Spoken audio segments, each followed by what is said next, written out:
On the far edge of Grella Village, a brand new story ignites, because the moment that kid turns 12, everything starts to change. On the day each child is born, an ancient custom demands a priest step in, listening closely to their true gifts and deciding what their future will be. This time, the spotlight landed on a kid named Rock, freshly 12 years old, with prophecy blazing over him. He was destined to become a tamer of sacred beasts.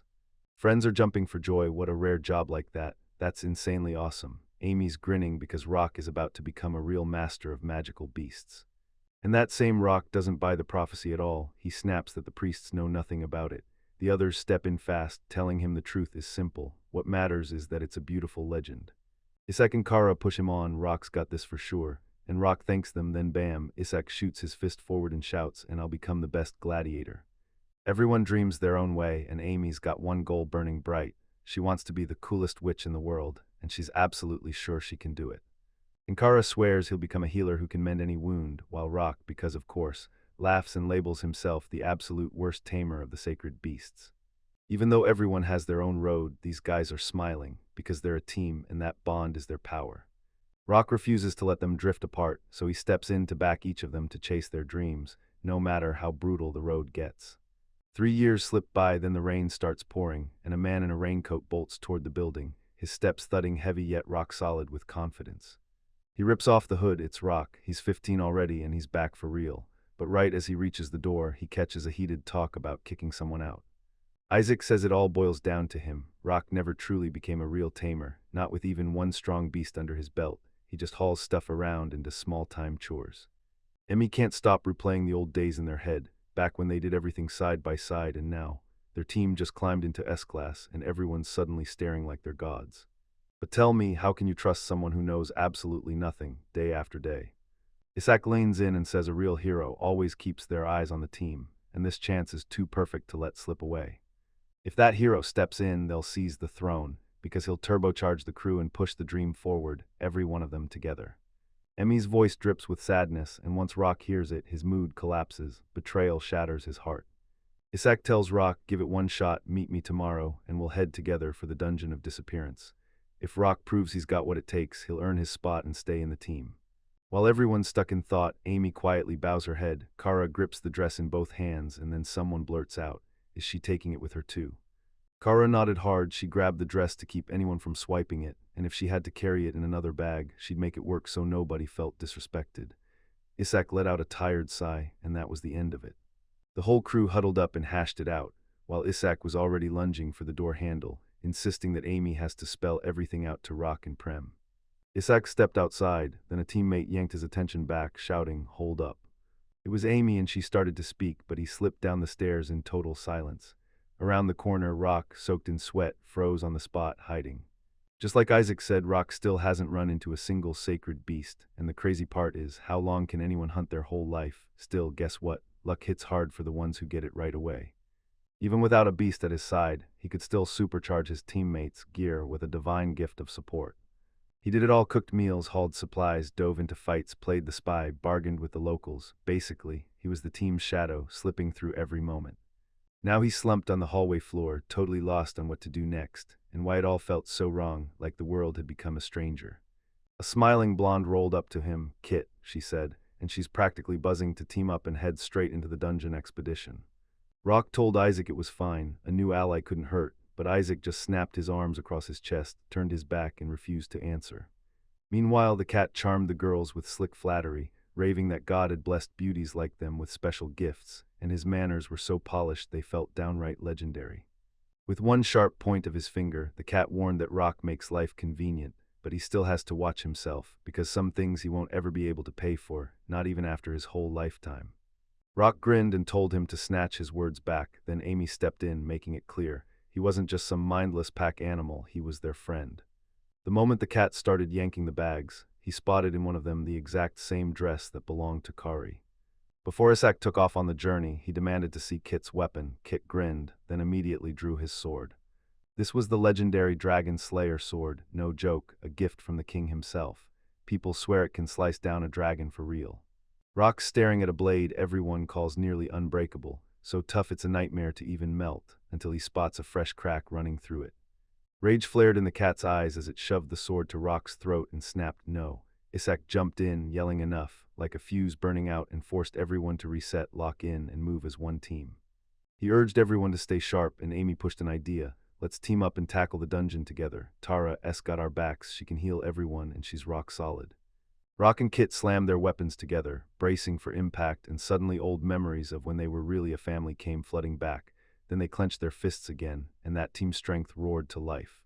Good or bad, they've always been glued together. Rock swore he could keep that rivalry alive, but then he realized he couldn't match them anymore. But even with everything crashing down, he still never stops supporting them, because up ahead waits the dungeon of disappearance. Card clutched in his hand, Rock creeps forward inch by inch. Isak snarls, move faster.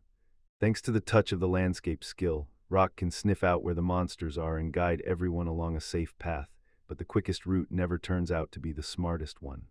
Isak's at it again, he's yelling to speed up like time owes him money, while Rock tries to explain why it's impossible, but Isak won't hear excuses, he wants pure speed. He rushes over to Kit and throws out a sincere apology, swearing he'll get him to the dungeon's main boss as fast as he possibly can. There are way fewer monsters here than last time, so no fear can take hold, and even Hendaman can charge ahead. That cat showed up the very first time the Dungeon of No's appeared, and back then, tagging along with some adventurer, he came within a breath of dying. Since then he dodges going anywhere near robbers, because one wrong move could get him killed. Roku had to fend off giant cockroaches, and with only 2 knives in hand, his lightning reflexes were the difference between life and disaster. Now it was time to move on. Isak's not just mad anymore, rage is roaring through him, and he doesn't need flashy feats, he just wants Rock to move faster. The cat yanks the card right out of Rock's hands and bursts out loud at Isak. He insists Rock isn't taking the shortest route, and the girls gasp because they honestly thought everything was running perfectly. Rock tries to get his point across, but nobody hears him. Isak's convinced it's all a game, and that Rock's just toying with everyone to take revenge for every insult. Rock yells that it's all a lie, then Amy storms in and slaps him right across the face.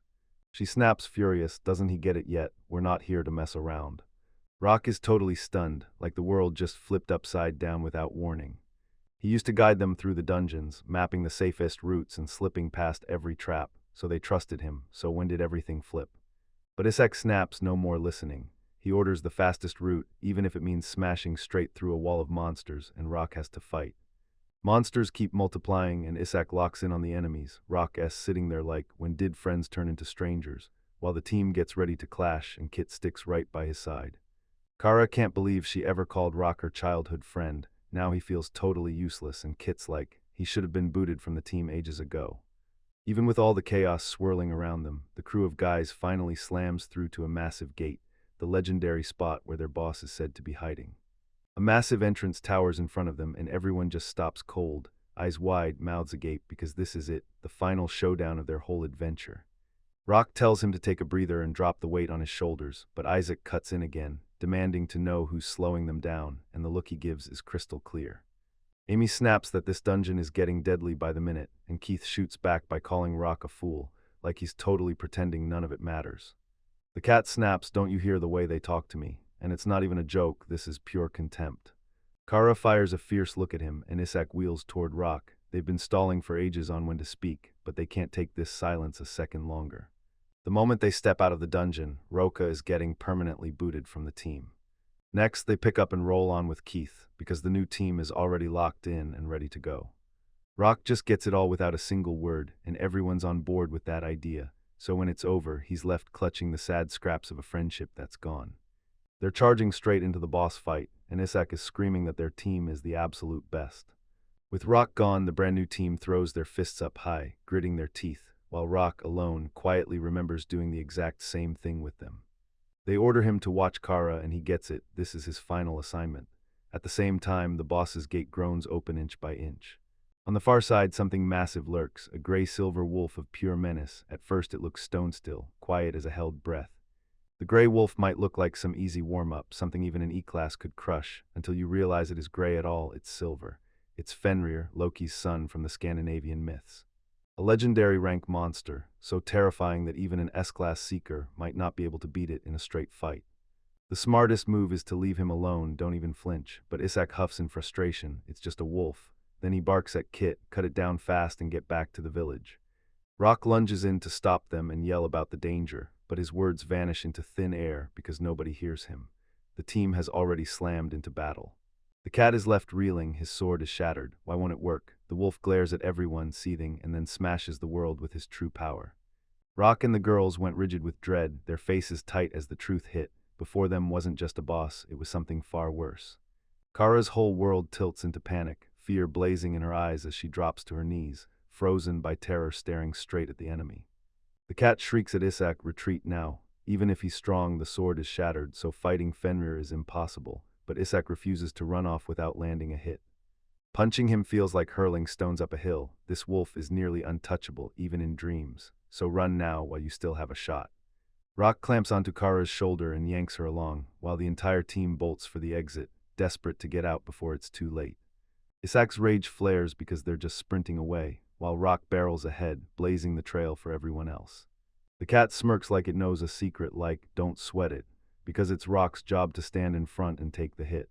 Suddenly he leaps onto Rock and slams him hard, clean hit, no doubt, and Kara drops to the ground, stunned out of her mind. The cat swings the spare royal sword like it owns the place, then grins and declares that the rest of Rock's stash is his gift to that world. So wait, does this mean Kit just got recruited into Isak's team? Rock's eyes went wide. What he was seeing hit way too fast for his brain to even process it. He's praying this is all just a nightmare. Then Isak and Kit bolt for the exit, while Fenrir barrels after them like a living disaster. Emmy doesn't even glance back. She sprints for the exit and leaves the wounded Rock crumpled behind her. He remembers how back then he dreamed of getting stronger with them. Kara trusted him, and honestly, this whole team only came together because of him. Kneeling there, he snaps into it. Someone's presence is suddenly looming right behind him. It's a wolf standing right behind him, growling low in its throat, but somehow Rock doesn't flinch. He's not carrying a grudge against him. No, not even right now. Instead of blame landing on the culprit, the fury gets aimed at regular people. How cold can you be to ditch your comrade to die just to save yourself? Rock isn't scared of pain anymore. Every sting barely registers, because it doesn't scare him like it used to. Then right out of nowhere he hears it, a voice behind him, whispering like they've got secrets to spill. Wait, can it really be true? A wolf just spoke human language. The wolf's eyes snapped wide. Wait, could this person really understand him? For some reason it just works. Yeah, right. Maybe it's one of his monster tamer abilities kicking in. Fenrir leans in and asks Rock, wanna fight? He's been bored out of his mind, so this duel is his perfect chance to finally tear the tamer apart. But the boy wants no part of this fight. He'd rather the wolf just let him walk free. Yet Fenrir is desperate to play, because this floor has him bored out of his mind. Rock isn't even impressed. He smirks, then reaches behind his back and yanks something out. This was Isaac's bib. Then the boy yanked it off and hurled it as hard as he could, right under the wolf's paws. Still clueless about what was going on, he snatched the chest piece and hurled it back to Rock, only for the boy to whip it away again like he was playing fetch with a dog. Fenrir looks totally baffled, but he snaps into motion and chases him again. He has no idea what it is, but his heart clicks with it, and then Rock grins because hey, turns out learning to care for a dog paid off. Rock slams the truth down. From here there's no escape. The barrier has sealed the entrance, and even Fenrir can't smash his way out. The moment the sum landed on him, the boy jolted, then. He suddenly hands Fenrir to the plan, promising them a wild ride, if they can just break free from this trap first. Right at the start, the wolf shrugs it off like it's no big deal.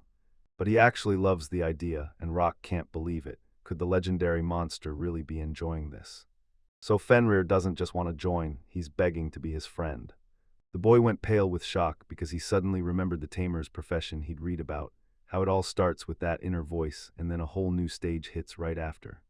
And boom, this is actually happening. Rock isn't just watching from the sidelines anymore, he wants to be Fenrir's friend. The wolf nods. Just like that, they're friends now. Rock hit every requirement, so the mini-monster garden opens up for him, and his creatures can finally slip out into the outside world. In his head, dozens of voices crash and echo, and he's completely lost. What do these sounds even mean, and why is nobody telling him how this profession works? But Fenrir just grins, because for something like this, the risk is nothing, and he's suddenly hit with a brand new feeling. Rock feels power surge through him, and he snaps. All right, it's time to finally give his new friend a real name. The wolf nods with calm confidence, and boom, his name is Fenrir now. Nice to meet you. But that name rubs him the wrong way. He can't stand it when the guy reduces him to nothing but a species, like he's some dry label with no soul. So he demands a fresh name, cool, worthy, the whole package, and Rock stalls, because dozens of ideas start racing through his head. So in the end, he lines in and says, maybe they'll call you. Luck, the wolf goes still for a second, then bursts into joy. Yes, Lucky is a perfect name, and it fits him so well that he looks genuinely thrilled. Suddenly, a treasure chest drops out of nowhere, and taming Fenrir feels just like taking down a final boss. Inside, there's a bracelet and this massive red collar. Lucky's yelping from pure joy, and he shouts at Rock, hurry, put it on. The boy snaps on the mini monster garden bracelet, and just like that, the voice returns. This time, the garden is his whenever he wants, in and out, no limits. Rock studies the bracelet inch by inch, hunting for answers. Wait, is this the same garden? Lucky grins and shouts, come on, I'll show you. The wolf sniffs the bracelet with its nose, and the moment it does, boom, it starts getting pulled inside, limb by limb. Rock anxiously watches him like a hawk, but don't worry, everything's okay, the wolf feels amazing. And man, Lucky's radiating pure hype. He grabs Rock's attention and begs him to join in. He shuts his eyes and presses the bracelet. Then, just like that, he's dropped into a magical garden beneath a glowing dome, right in front of the house. He spins around, stunned with pure awe. This spot feels built for pure relaxation, and my eyes are drooping all on their own, small, but weirdly cozy.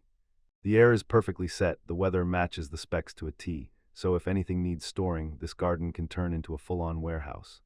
Plenty of magical gear can stash stuff in another dimension, but Rock hasn't seen the one that lets you step inside with your own familiar, yet. Lucky blurts, so what are we doing next? Rock stares ahead and mutters, even S-Class seekers couldn't find anything like this. I just think it'd be awesome if he could team up with other monsters, like... Lucky lit up with a plan to rally his comrades, telling Rock there are others out there who crave freedom from the dungeons. First, though, they've got to break out of this level. Rock slams onto his back, and they bolt in a blur straight toward the labyrinth's edge. The boy clenched the thick mane like it was his lifeline, then lunged forward, wild and unstoppable. True to Fenrir, they tore across a huge distance in mere minutes, because that barrier and the stairs to the light were already right there, within arm's reach. Rock orders a right turn, it's safer. But Lucky is dead sure the straight road is the fastest, even with monsters hiding just ahead, and the boy just wants to dodge fights he doesn't have to take. Lucky got it all in an instant, and you could see the relief on his face. Having Rock by his side is exactly the kind of partner he's grateful for. The wolf snaps to it and turns right, but Rock spots something off and demands they stop for a second. Turns out those monster pieces were scattered nearby, gold mine stuff. You can sell them, sure, but you can also use them to craft items. The rumor of delicious food hit Lucky like lightning and instantly made him grin. He couldn't wait to taste it. The only thing left was one big question: where on earth was he supposed to put it all? Rock managed to squeeze pieces of those monsters right into the mini garden, and with Lucky charging under him, he finally got it. Yeah, you really can store trophies this way. Snatching the chance to go for it again, the boy urged Lucky to do the same, so Lucky could drop the monster parts into the garden with his own hands. But Lucky shoved in with too much force. His paw crushed the piece clean in half. Now he's even more careful. He uses only the very tip of his claw, so he doesn't mar the material, just like when he touches a part. Yet it scattered everything into 1,000 tiny pieces. There's no way to stitch it back together like that. Rock leans in and hypes Lucky up, pounding home that grabbing materials matters more than anything. They can't afford to ignore the loot. The boy's eyes flare with fire again, like he's already charging into the reel. And right here's the kicker. Straight ahead sits an exit to the stairs, but a crushing, powerful barrier slams the way shut. That obstacle looks rock solid. Lucky frowns hard because there's no way through, but even if the adventure ends fast, it's still damn interesting. Rock blocks his path too soon to quit. Don't toss it yet, Rock urges. Let the wolf slip into the mini garden. Maybe that's their shot to slip past the barrier. Lucky charges straight into the garden with zero hesitation. They're ready, but deep down they're not sure they can get through safely. That barrier is brutal, too powerful to shrug off. Rock shoots his hand forward and taps the obstacle in front of him. And boom, this passage is opening up. They push through that barrier clean, dodging every obstacle like it wasn't even there. They push ahead, then Lucky bounces back from the mini garden, grinning, calm as ever. They stormed out of the dungeon, and not one single. Dragging on, but Fenrir's right, this journey ends with dignity, no matter what. Lucky couldn't stop thanking his stars for that trip. It felt like a full-on adventure that hit his heart every step of the way. Rock grins and sticks out his fist like, friend, and though Lucky's a little shy, he lifts his paw carefully to answer back. Remembering how he accidentally wrecked the monster materials, the wolf slowly drags his claw tip along Rock's fist, right up to the edge. So Loki tamed Fenrir right there on the first day of the new year. New year, new alliance, and everything changed. Time to bail out and head straight for the royal capital of Crims. Rock stands smack in the middle of the street, roaring Fenrir towering behind him, while the crowd gapes in shock, because nobody has a clue what's about to happen. Like it was always going to happen, the guard squad barrels straight at them, because their job is to shield the guild from that gray wolf threat. Then Rock yells at the top of his lungs, "It's my familiar." But nobody's listening. He fidgets, scratches the back of his head, and has zero clue how to even explain what's going on. Right when the tension hits maximum, the guild doors blast open, and the administrator strides forward, a woman named. The river welcomes Rock with open arms, and joy lights up his face, until she realizes the shocking truth. Rock was supposed to be stuck in the flame of ruined dungeon with the team. But her surprise snaps into pure shock the second she spots the wolf. Then, trying to lighten the mood, she blurts, "What a big dog." Rock grins and corrects her, "Nope, it's Fenrir, my familiar." Still, she can't believe it. Is this truly the legendary wolf everyone's scared of? The river cheers. He finally became a real tamer, and the guards just freeze, totally blown away, like they can't believe what they're hearing. Then one of the attendees, a hooded man, freezes in shock, because he suddenly realizes the boy single-handedly tamed Fenrir. The river beckons Rock to step in with her. They've gotta register the familiar, and right there in the middle of the street, Lucky curls into a tight ball as the whole crowd stares him down. Registration's done, and Rika lanes in with wide-eyed curiosity, asking what happened to him. Rock stood there baffled. He knew the others should have already made it back. He replayed it in his head. Kit lunged at him with a sword, then tossed it aside while they were still stuck in the dungeon. The river practically flinched at the news it just heard. Good thing the sword snapped before it could land a fatal strike, and then she passed along rumors that turned out to be true. Back when Kit was still climbing into the spotlight, he jumped straight into the S-Class and stormed the flame of ruined dungeon, only to watch the whole mission collapse, with just him and one other survivor crawling back out. Ever since, a horrifying rumor has raced through the crowd. People are whispering that the cat used his own friends as bait to slip away and escape alive. If that really is the cat, then yeah, it's totally possible, so why would he single out Rock? My guess, he saw Rock as the weakest link, and honestly, that's just shameful. Rika couldn't wrap her head around it. How could he think that, when everyone in school swore Rocco was the most reliable guy on the team? He's convinced of one thing: everything he did could have been done by anyone. Then right as they stepped into the dungeon, they kicked him out immediately, at the very start of the mission. The river practically shakes its head at Rock's whole deal, because his presence is exactly why the team skyrocketed to S-Class, yet it can't make sense of how this mess turned into a misunderstanding, so it slams down a verdict. The team gets demoted. Their combat skills are insanely sharp, but betraying a comrade is a brutal violation of the guild's rules, so yeah, there will be no. They're showing real leniency, because if they haven't come back from that S-Class mission yet, you already know the danger is off the charts. Turns out they still haven't come back. Amy and the others are still stuck down in the dungeon with Keith. Rock gets the message and sprints out of the guild, but Rika yells after him. If he goes back to help, he'll be targeted and hurt again. Maybe it'll happen, but Rock remembers his story. Friends, he refuses to be betrayed, and he won't chase revenge either. He just wants to go back and return there. The river seems to read it all, and with one last heartbreaking look, it bids him goodbye.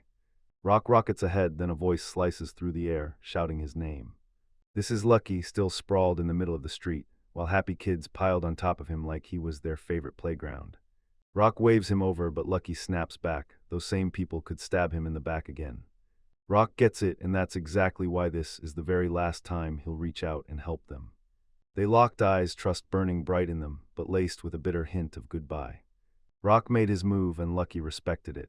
He shrugged the kids off his back, and they bolted, laughing, straight toward the city exit. The boy leapt onto the wolf's back, and they tore off like an arrow, streaking straight for the sand dunes.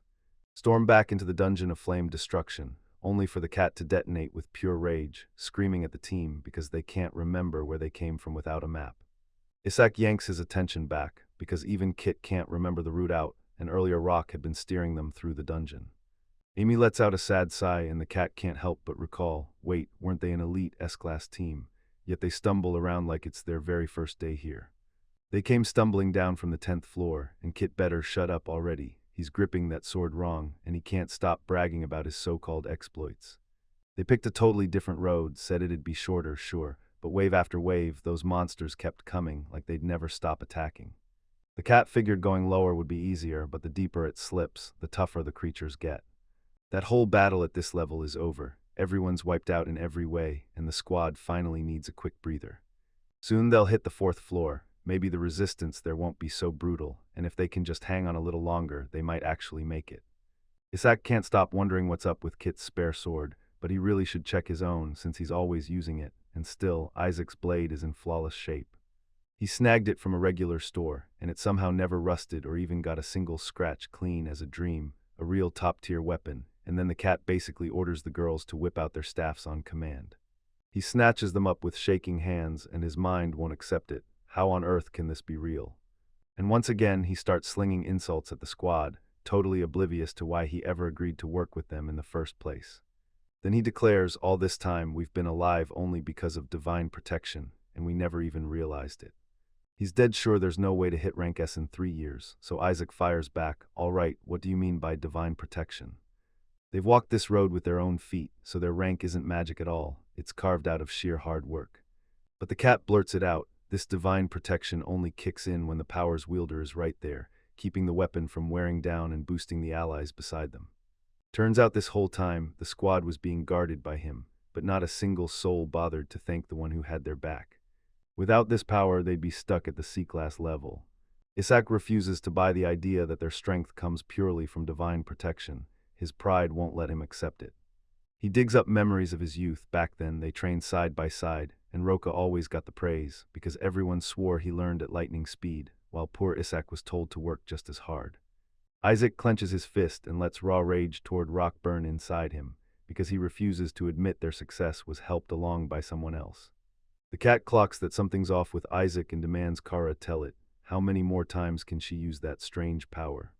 Kara slams her hand down and says the spell is almost out of options. Each team member only has 1 or 2 uses left. Amy holds onto her mana and she's doing great, but while they're still chatting, fresh monsters are already closing in on them.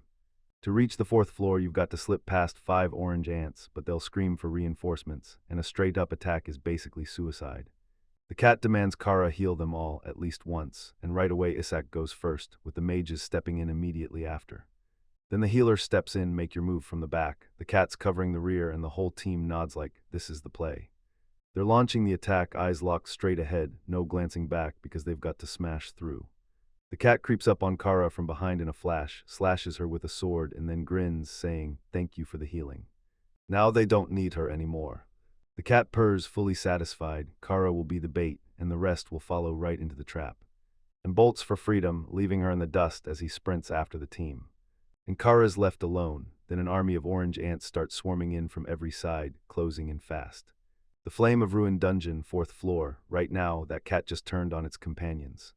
He insists I had no choice. Supposedly, this was the only shot to stay alive. Don't stress, nobody's ever going to find out, because once you're trapped in that dungeon, everyone else gets dragged into the same scheme without even realizing it. The devoted servant threw her whole heart into it, and in the blink of an eye, she handed them a massive advantage. The way they tossed her aside is the clearest proof of what they truly are. The cat spits out a disdainful mutter. How on earth did he even agree to rally a crew of these pathetic losers? Cooperation is dead, he snaps, and Isak leans in, hinting that the cat isn't nearly as strong as he claims. The boys slash and battle on against the ants, but Isaac's hits won't land on them, so the 4th floor monsters had asterisk better be weaker, because these blue ants got wrecked before. It was all thanks to divine support in that moment, but not a single person ever said thank you. Without it, they're nothing but C-class. Isak gets jumped by a pack of monsters creeping up from behind. Then Fenrir bursts in out of nowhere and smashes the attack aside, saving him at the last second. There's the wolf Rock's riding right on its back like he owns the night, and Isak can't even process what he's seeing. He swore Rock shouldn't have made it out alive. Rock stands tall and boldly declares, I'm back. That cat's fuming, so what happens next? Is Rock and Fenrir about to wipe out every ant? And in this dungeon, the real twist is nobody's going to know who did what to whom. Emmy shot past Kit's push aside, then spun to Rock, begging him for help to save. Kara wait, is she still stuck on the 5th floor? They literally left her to die. So after the betrayal, they're really coming back begging for help. That's insane. Then the cat starts spinning it, saying the victim was necessary all along. They still don't get it. What they're doing is messing everything up. Rock swings and smacks Lucky on the head, and then it's go time.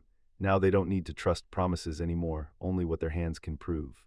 This wolf's way too sensitive. If something's off, he can't stand it. Then a nasty stench spills from Karina's dress in the backpack, and it turns out to be her handbag. Lucky shudders at the stench, and Rock slips off in silence, straight up abandoning the team behind him. Side by side, they smash through the swarms of ants and barrel up to the 5th floor, no turning back now. There are way more ants crawling here than you'd believe. Once the smell of blood hits the air, they swarm out of their nests, and even Fenrir has to admit, this is too much. The Rock doesn't even think, he rockets straight into the brawl, no pause, no delay. Right beside Lucky, he feels unstoppable, fear just melts away. They wiped out every last ant, none of them slipped away. In the middle of that brawl, Rock pulled off a string of wild moves that left everyone genuinely stunned. Lucky because for the first time he watched that boy go all in, throwing every ounce of strength into the fight. This is the real deal, an actual team that sticks together like it's been bonded from day one.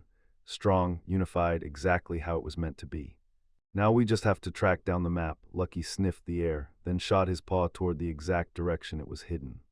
Kara lay sprawled among the defeated monsters, like the battle had ripped the life out of the air itself. Rock clocked her the moment she was there, still as stone in the shadows, and yet he just knew asterisk it was her. Then out of nowhere, this moment flashed in her mind. She told him the restoration potion recipe, and it hit her how unreal that was. He stepped in to help her. This wasn't easy, not for a second, and in the end, it was his hands that made the potion succeed. Rock's kicking himself for not doing it sooner, but then Kara handed him the knowledge that saved her life, and he thrust the potion into her hands as she drank it down. He pulled her close, pressing her to his chest, whispering that he should be grateful right now.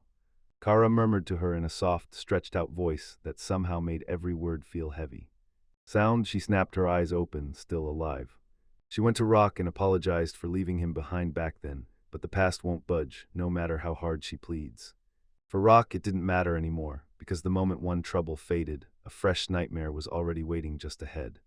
This is the guardian of hell, the legendary Fenrir monster, and crossing paths with it is unavoidable. They're going to have to stand and face him. Kara stared at Lucky and leaned in, whispering, "So you're the one."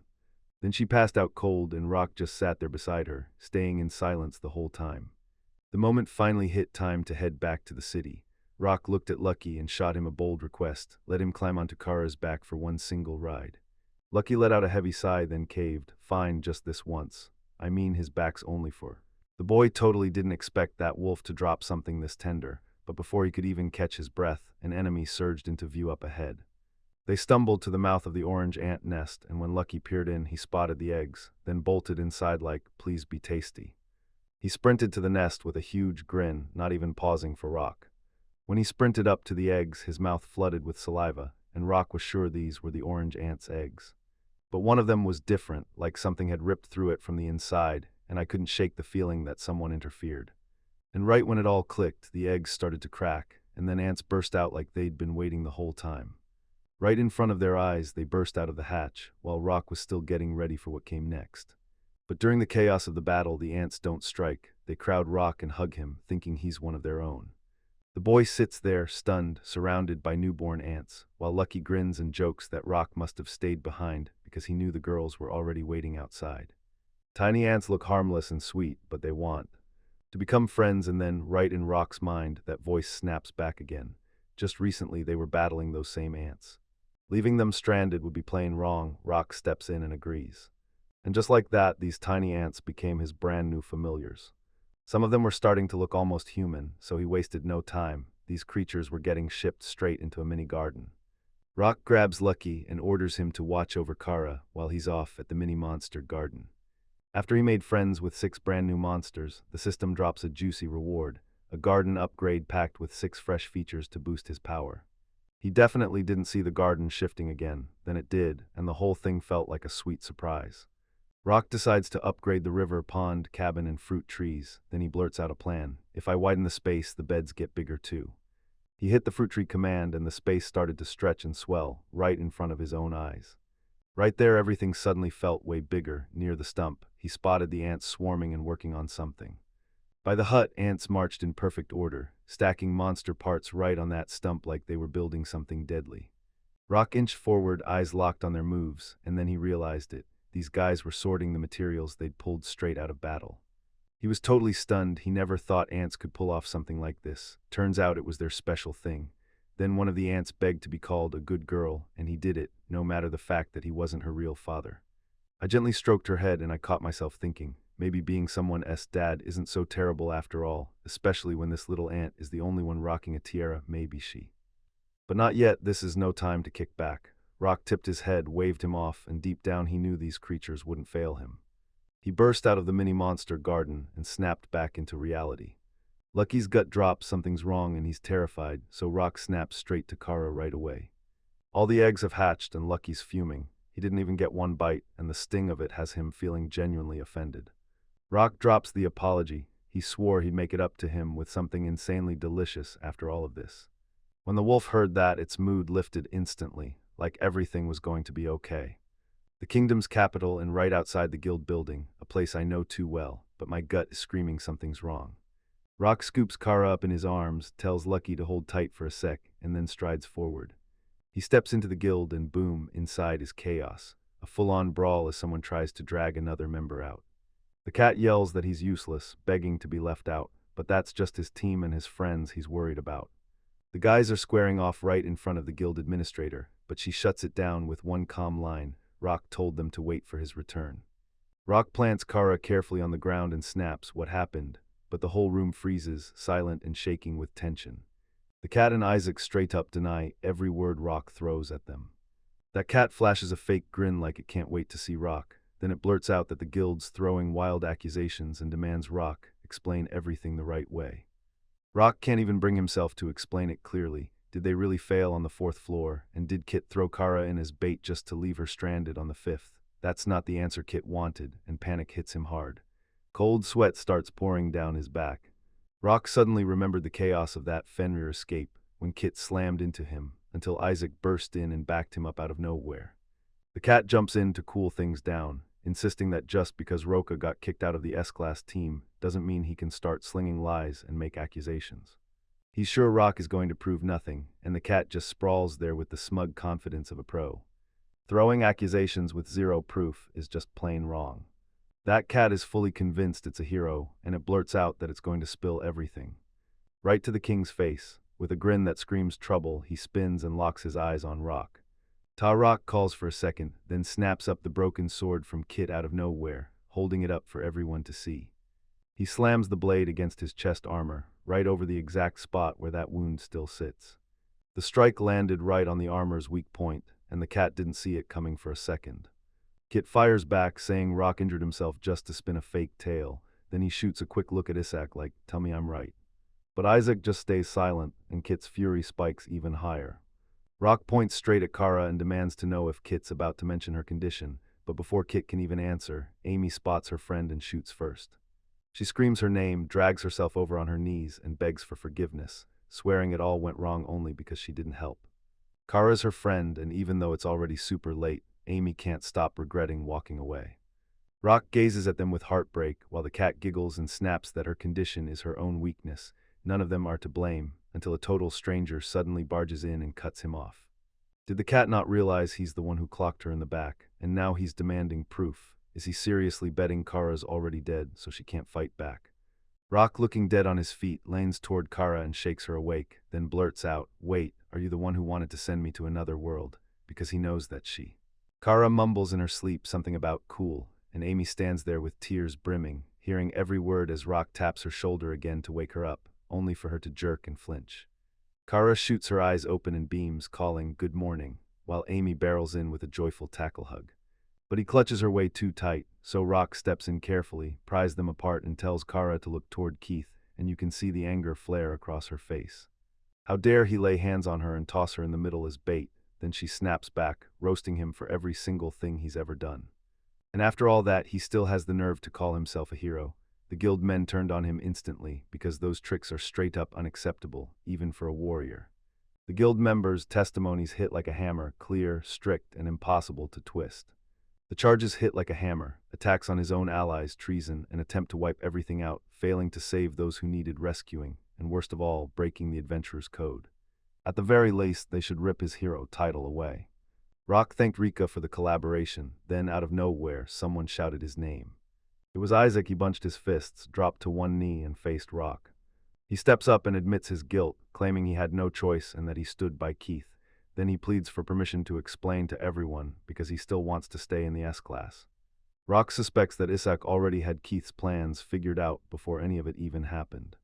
Isaac plays dumb like it's his superpower. Then as soon as Kit lets Rock go, he snaps his gaze to Isaac and declares, "Now you're on the team." Turns out Isaac has been fighting tooth and nail to shove Rock out of the way this whole time. Isaac shoots down every accusation, then snaps that nobody gets to talk to him like that, because he insists he's always cared.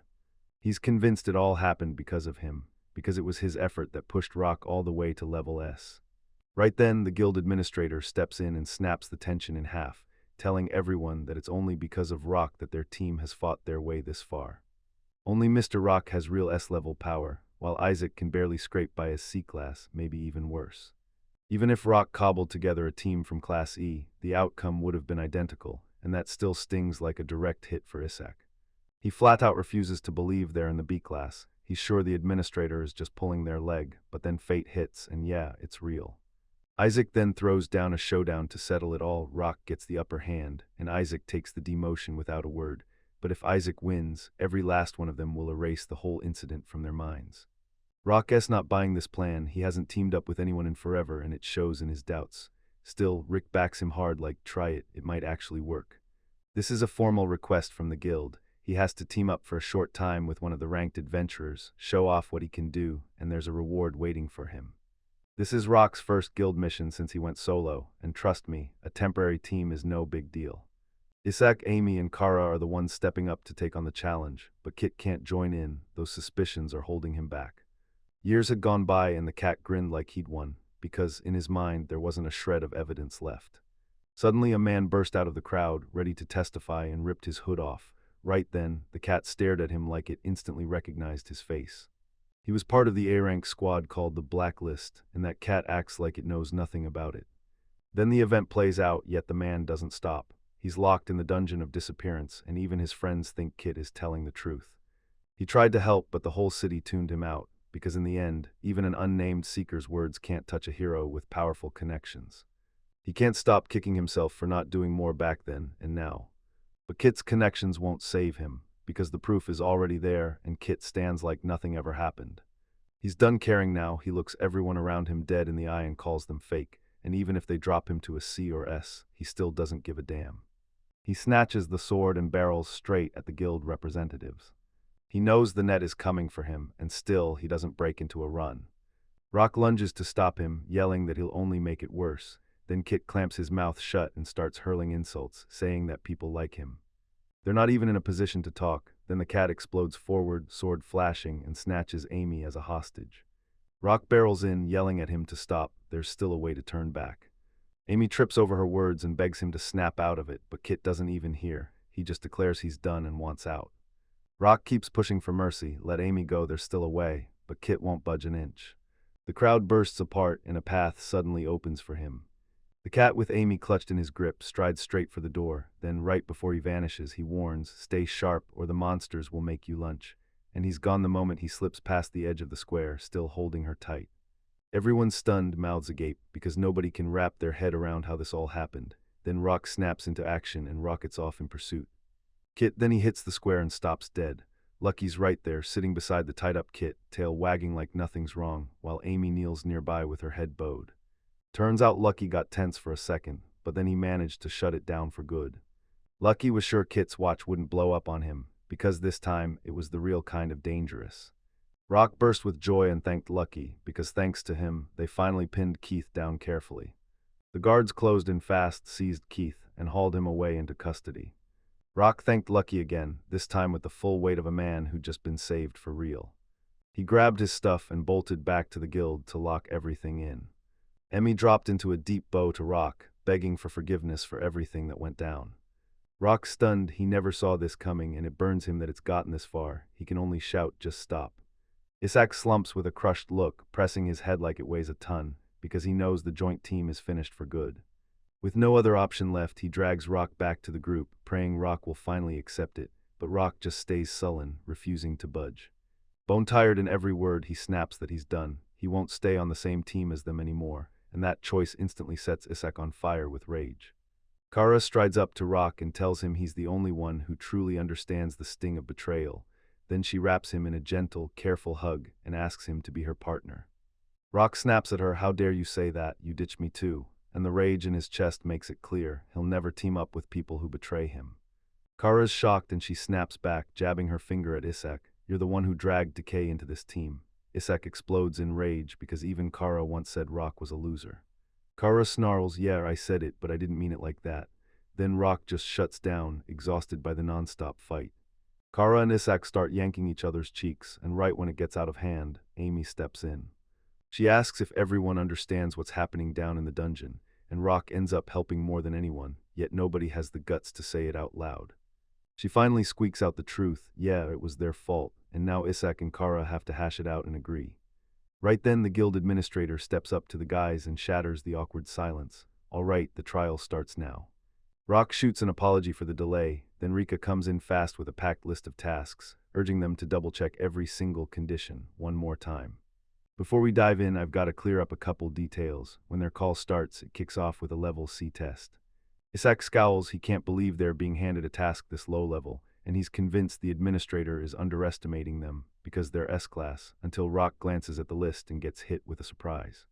On the task list were brutal image quests: snag the rainbow dragonfly Orango's eggs, hunt down Windrun's scales and claws, or bring back fresh green emeralds, and you've got just 1 week to get it all. At first glance it looks easy, but Rock just knows there's a catch. Isak sneers and needles him, saying Rock's terrified and ready to throw in the towel. Then the paper hits, "Prove your superior by force."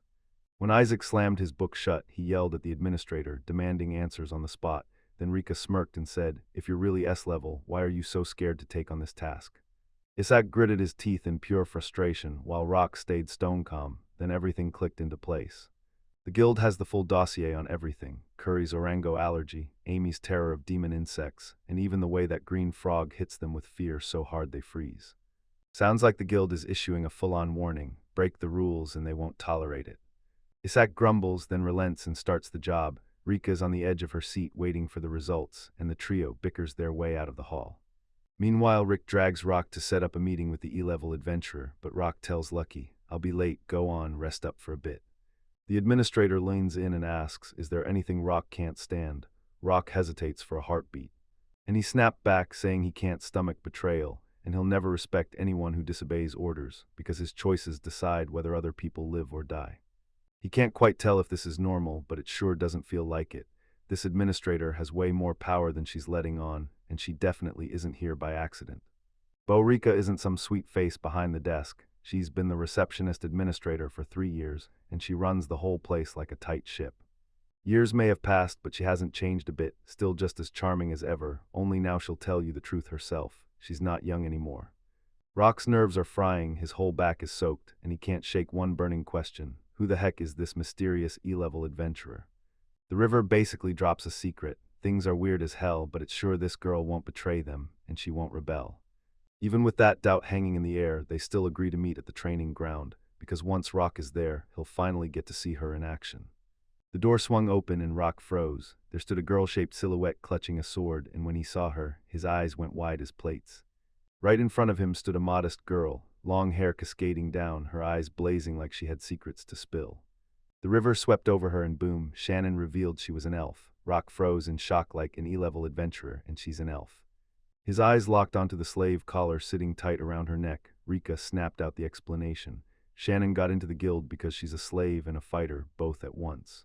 The female administrator, voice trembling with regret, told Rock that every one of Shannon's 5 previous owners had been found dead in eerie, unexplained ways, until it hit him like a punch to the gut.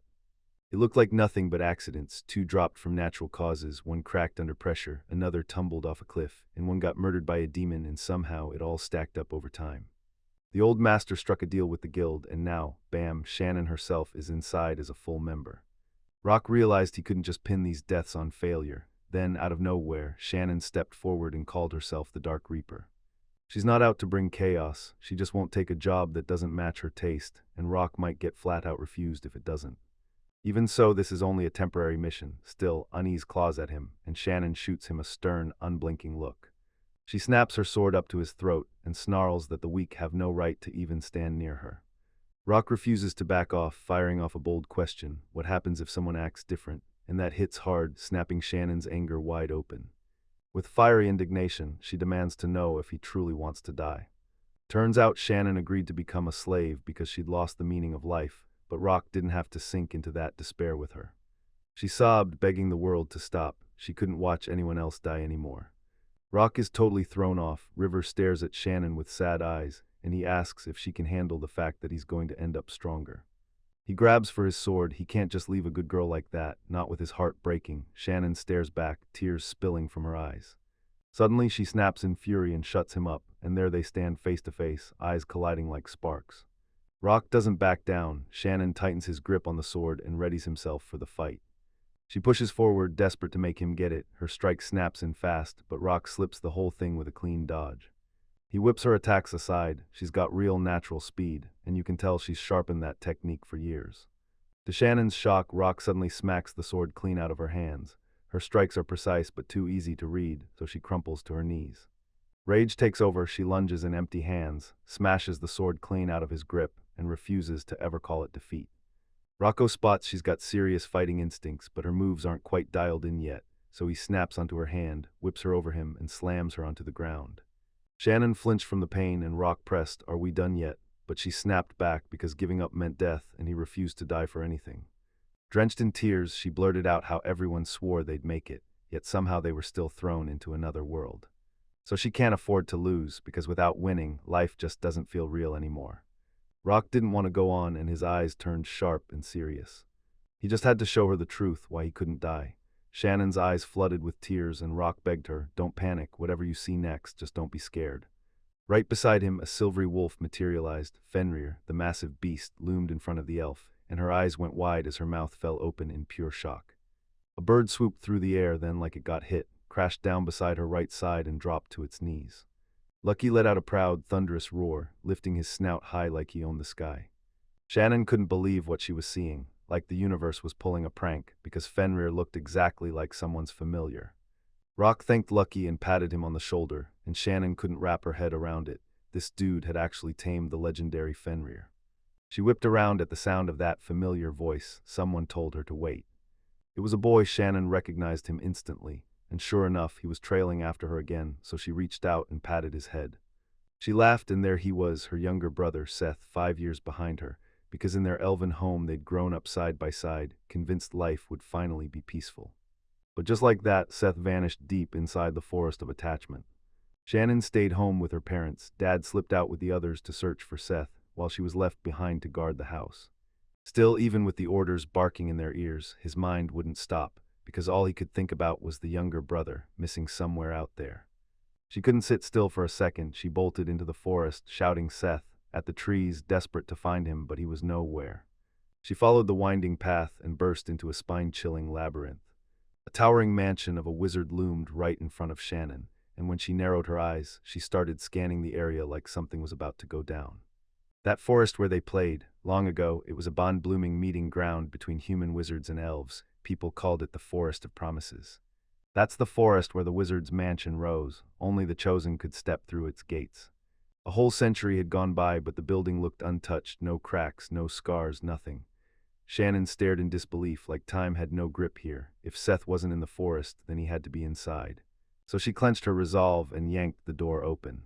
Silence swallowed the room. Everything looked abandoned, yet not a single speck of dust dared to exist, and Shannon's mind scrambled to figure out what kind of place this really was. She pushed forward and shouted her brother's name at the top of her lungs, then barreled straight up to the second floor and headed into the next room without stopping. The second I swung the door open, I spotted a platform in the middle of the hall, and a boy was sprawled on it, just lying there. His eyes stayed shut, but when she leaned in, she caught Seth's face, and she bolted to him. His pulse was racing, his breath coming in rough, broken gasps, and there was no time. He had to be taken home right now. By the platform, with the bookshelves looming behind her, the girl spotted something that didn't look right. Frozen in fear, she locked onto the black circle with an eye dead center. Then bam, a knock thundered at the door, and Shannon whipped around. With her brother slung on her back, she bolted for the door, but it refused to budge. Then a voice snapped, "Who among you will stay?" And her whole world froze, because what choice did she even have to make? Panic slammed into her and she crumpled to the floor, throwing her body over Seth like a shield, shaking as she screamed his name, because she had to save him. A black mass with an eye slipped into her chest, piercing her through. She arched in agony, and then, all at once, everything went still. I snapped awake in my own bed, and Seth was right there at home, grinning like nothing in the world had ever happened. I swear I'd rather think it was all just a nightmare. After that incident, weird stuff started happening, like the world had flipped into a nightmare. One by one, the beings around her started to vanish, like they were getting ripped apart and swallowed by another dimension. These kinds of incidents were popping up more and more, like the world was getting worse by the day. The whole family packed together and the air went tense, because the horse vanished out of nowhere and everyone was furious. Shannon spilled every detail, but nobody bought a word. Everyone swore she was just making it all up. The elf knew that if she stayed still, her family would be swallowed by danger, so she bolted out of the village without a single word.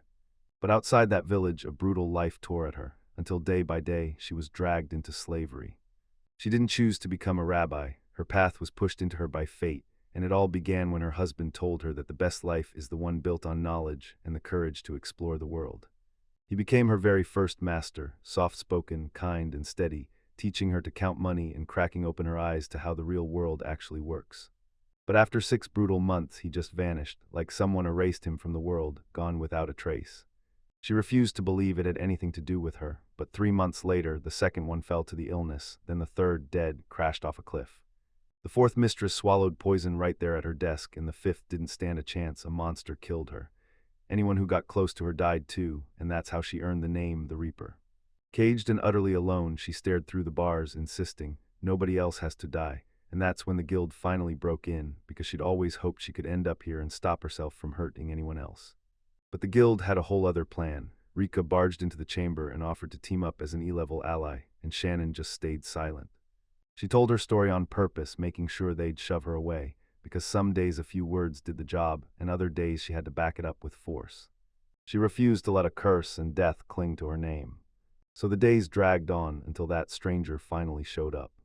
That was Rock. On her very first day, she tried to brush him off too, but Rock took her seriously in a way the others never did. She knew he'd been kicked out of the S-class, yet his power never dulled and his kindness stayed sharp, and when the fight erupted, she couldn't stop thinking. She still remembered screaming at him, demanding he finally get it. Leaving this world was the only way. But instead of giving answers, he laid out the real reason he wasn't going anywhere. He wasn't disappearing. A blinding glow erupted, and out stepped Fenrir, a silver wolf so fierce and majestic it felt like the air itself froze. The wolf snapped its head up, and Shannon, down on her knees, couldn't believe what she was seeing. They called her the Reaper, an accusation that hung like a death sentence. Deep down, she thought dying was the answer, but that urge was only a smokescreen for emotions she'd been crushing for too long. With tears streaming down her face, she begged, "I still want to live right here in this city. Maybe Rock is the one person you can always count on when everything hits." She opened her mouth to speak, but the words never came. She crumpled to the ground. Rock bolted toward her, panic blazing in his eyes. Rock sprinted up and gently sat her down, and just like that the river quieted.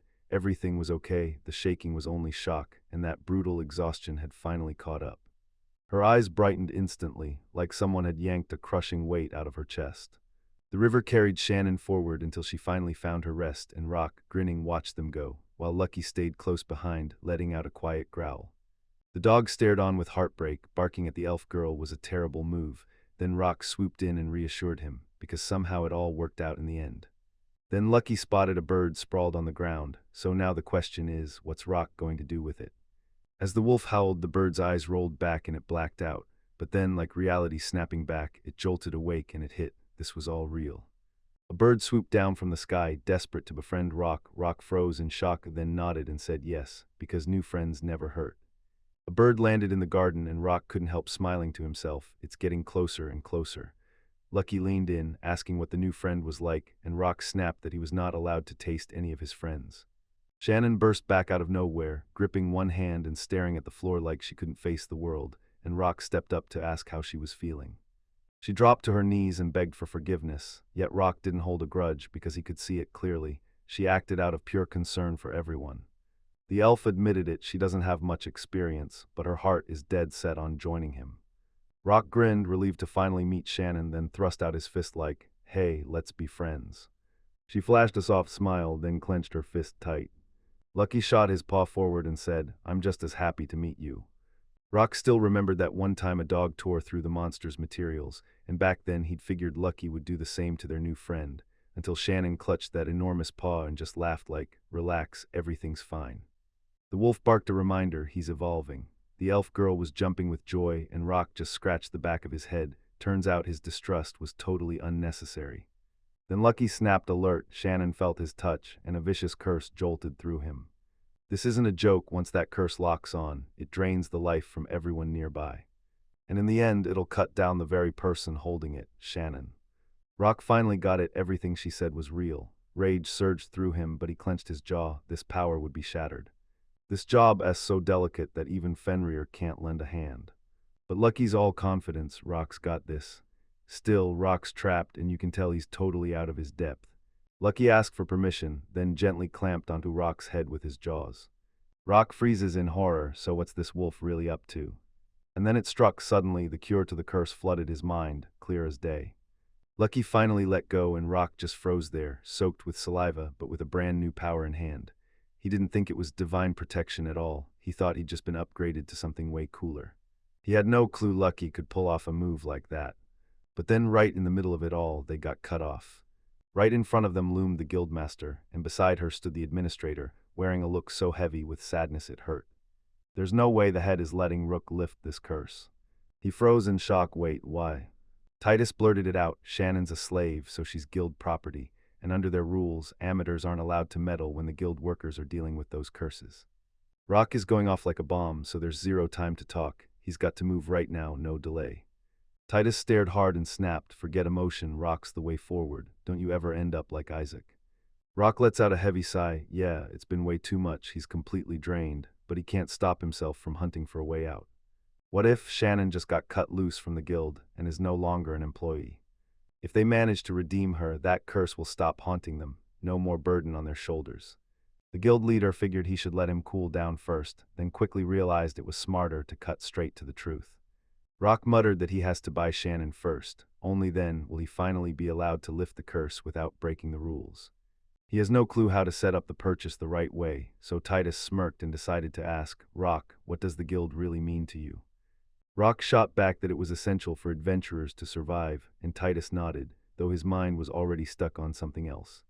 Titus is convinced the guild isn't just some place for quests. It's built to spread real happiness to everyone. Rock didn't get it at first, then Titus snapped the truth into place. That's exactly why Isaac and the others' betrayal can't be tolerated, because in any other case they'd be kicked out for good, and still, it wouldn't fix a thing. He's determined to give them a shot. Maybe, just maybe, they'll finally see themselves in a whole new light. And one day they'll thank the year from the bottom of their hearts, because Titus helped them make it through everything. He just wants them to be happy. He stared at Shannon, seeing her hard life and her soft heart, kind, caring, and stubbornly strong. That's exactly what Rock was like too. Both of them paid a heavy price, and maybe that's why they could click into perfect partners. He won't force anyone, but if Rock steps up to help the girl and Shannon backs the guy, he'll be more than happy. Rock's eyes flew open. He never thought anyone could read him that perfectly. Turns out there are still people who genuinely care about him. Smiling, he spun toward Shannon and asked what she wanted. Then her cheeks flared with a blush because she was a slave and believed she had no right to choose like that. But if Rock and everyone else come out untouched, she's ready to tag along with them. Rock grinned so hard it hurt, he swore he'd take care of Shannon. He fired off a question to Rick, demanding to know the ransom price. She said it was a wild coincidence. The number matched the exact reward for the task they're on right now. Rock burst into laughter because the curse has to be shattered, and only then does everything change. Shannon dropped to the ground and Rock sprinted over, thrusting his hand toward her as Lucky, Titus, and Rika kept their eyes locked on them from nearby. Rock blurted, "I'm starting." The girl snapped her eyes shut and Rock threw the spell. Dark substance tore out of Shannon's body in a violent burst, and Rock had no clue what he was even looking at. Out of the pitch-black darkness, something lunged forward and clamped onto his hand. This creature tried to unleash a curse on Rock, and before it could finish, he sprinted to trigger the protective spell, only to find it wasn't going to be that easy. At last the curse shattered, and Rock finally exhaled in pure relief. Lucky bounded around like crazy because the master had done it. The Rock blazed with joy, and he threw a grin at Lucky, thanking him like everything had somehow gone right because of him alone, because it did. Then the guild leader stepped in and praised the boy, stunned at what he'd pulled off. People called the Magian's curse one of the most terrifying things imaginable. It was forged by the founder of an ancient magical school, and even Titus only had scraps of knowledge about it, because in all the world, only a handful of cases like this have ever surfaced. Back when rumors ran wild, people swore a magician who could summon magic itself had seized control of the world, and Rock demanded answers ahead of time, because if he heard it too late, his heart wouldn't survive the shock.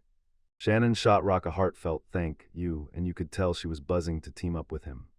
Rock grinned like the whole fight was already over. Isaac and his crew had to be stopped. Titus fired up the plan, pushed for every last material they'd need, and made it clear.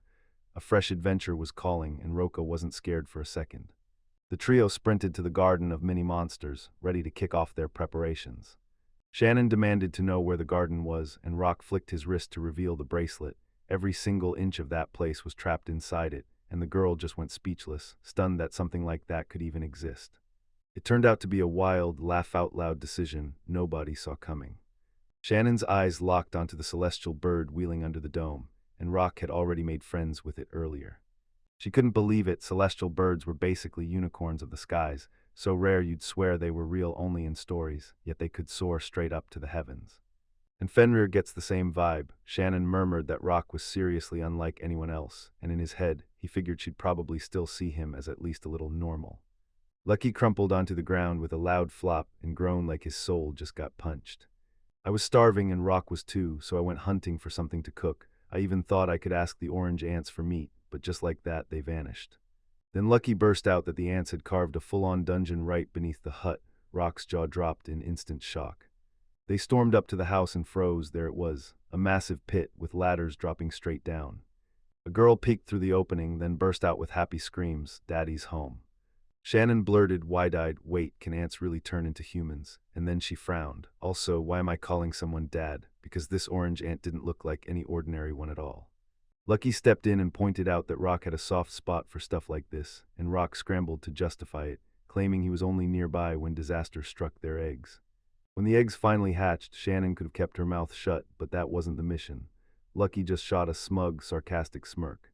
Rock and Lucky were at it again, bickering like it was their favorite hobby, while Shannon stared in disbelief, feeling like it wasn't fair that they could joke and carry on while she got left out.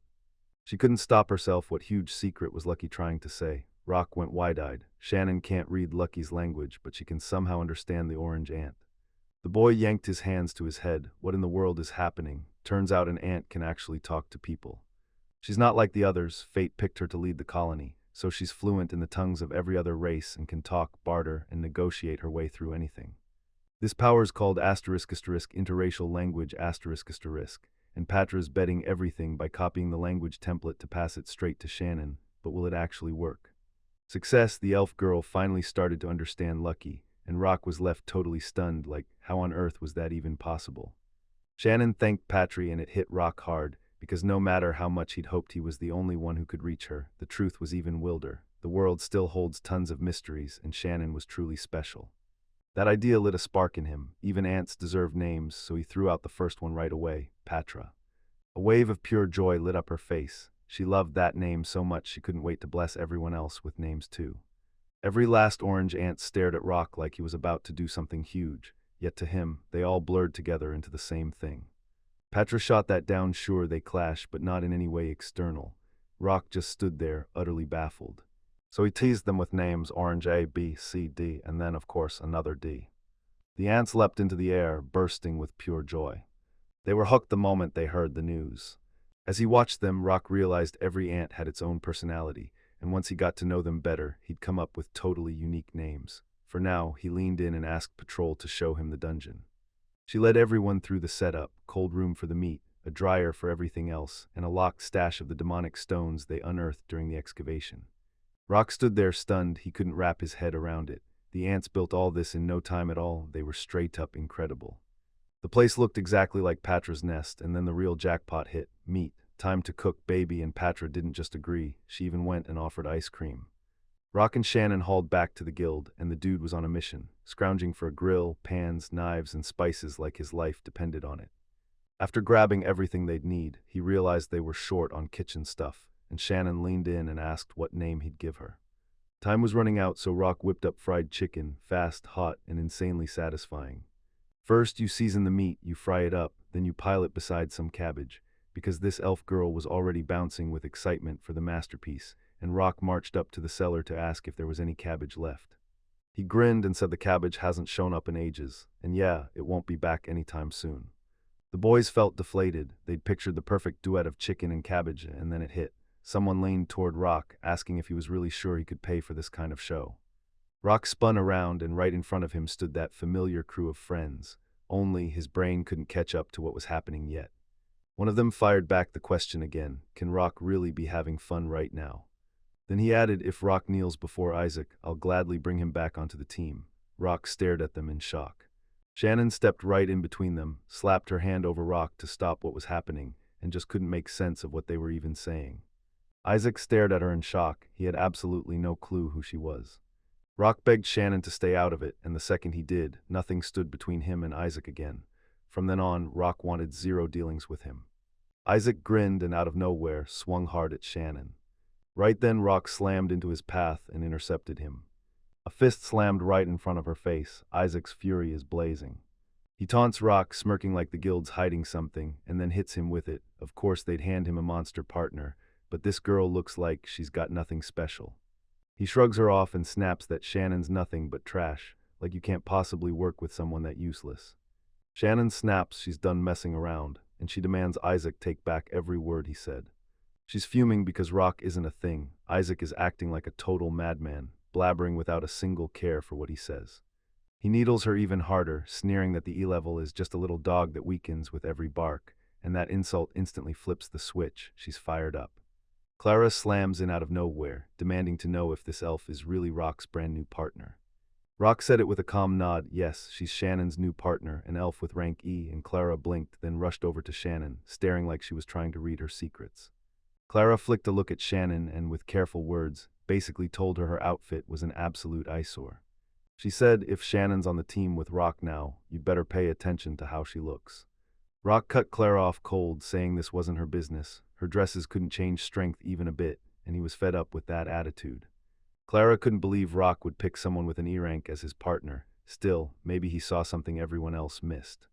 Amy strode up to Shannon, guilt and pity twisting her stomach at how rude her own companions were, then introduced herself to the elf and turned to Rock, speaking up right away. With her head bowed, Amy admitted the apology won't cut it.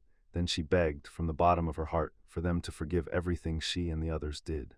She even told him she thought Rock had already jumped off the adventurer's path, but now she's craving one final showdown, ready to test her strength against him and figure out exactly what she'll do next.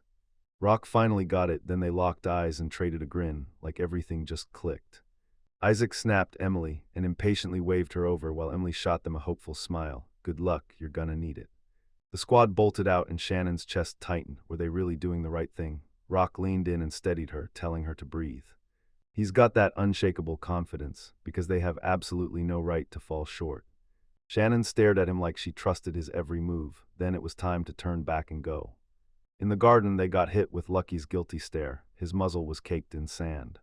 Rock was chopping and cooking like it was mission time. He even managed to pull Lucky's attention away from the flour, and the best part, Lucky wasn't misbehaving at all. He just desperately wanted to help.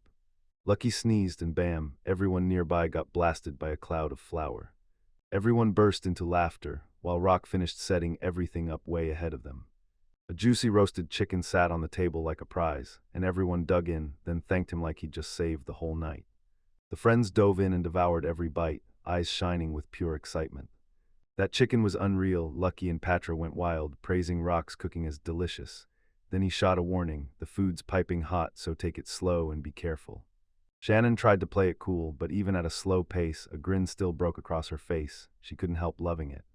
After lunch, Rock declared a brand new mission, a trip to the Green Dungeon. And yeah, it usually eats up 2 to 3 days by truck, with the whole job lasting about a week. But the way there is brutal, forests, swamps, and spots you can't even cross. Still, if someone charges straight through, they could blaze through it in under a day. Rock tailed the opponent's cart and clocked their move. This time they'd stick to the usual route. If the forest stayed quiet, he wouldn't have to cross paths with them again. Even the shortest road won't promise peace. Rock can feel it. Something wild is coming for them, and it won't wait. Everyone's packed in, gear is locked up tight, now it's time to smash the road. They tore off together, locked in tight, both driven by one shared obsession, rock. Rock and Shannon clung to Lucky as he tore forward through the spaces. Like clockwork, Fenrir's presence struck fear so hard that not a single monster dared to lay a hand on him. Suddenly, a loud noise ripped out from behind him. What the heck was that? Trap or trouble brewing? They demanded. Lucky spin around right now. Deep in the forest, they spotted a winged, horned creature that looked like a statue brought to life. Yeah, it was a real gargoyle. She sniffled through tears, then the moment she spotted the boys, her voice vanished and the silence swallowed her whole. This gargoyle turns its attacks into a metal-fueled nightmare. And on top of that, he wielded wind magic, an absolute menace, even for Fenrir. Lucky curled up and struck back, fending off the attack with pure grit, and Rock's jaw dropped. This wolf is seriously incredible. He hurled the magic straight at the monster. That kind of magic is already a ticking bomb. Kronk's capital is right there. If Fenrir fully lets it rip, there's no forgiveness coming for what he breaks. But it was already too late to stop him. Rage surged through Rock, and he had to move right now. He dropped down to the ground. Rock faced the gargoyle, flung his arms wide, and called forth a magical sword. A gigantic magical pyramid slammed into the sky. He couldn't fully shut down Fenrir's spell, but if he focused all that power into a single point, there might still be a way to save everything. Rock clenched every ounce of power and hurled it at Fenrir's magic, carving the energy stream clean in half. The boy was fighting for his life, teetering on the edge, squeezing every last ounce of strength to keep the whole thing from spiraling out of control. Power is slipping away, his body just won't listen anymore. Everything's frozen solid. Rock clenches his breath, praying they made it here in time. Lucky crumpled onto the ground and hid his eyes behind his paws, while Shannon stood right there, warm but buzzing with worry. Lucky picked again, then shut his eyes tight. Good news, everyone was okay and nobody got hurt. Shannon clocked it instantly. Rock's hand was mangled and something was badly wrong. He grabbed the potion and chugged it right away. Boom, his wounds sealed in an instant. Shannon stared, jaw dropped, because that potion was brewed from the rare X-apple.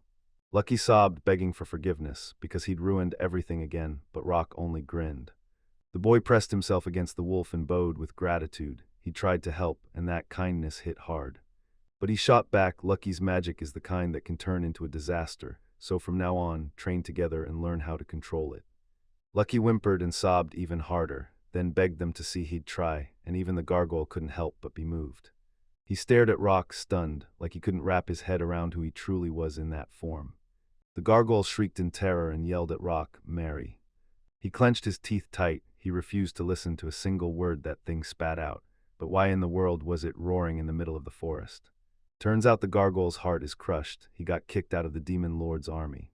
Rock stared in shock. Turns out monsters can be freed too. That gargoyle was stitched together from scrap with barely any magic, so it spent just cleaning the castle for a whole 100 years.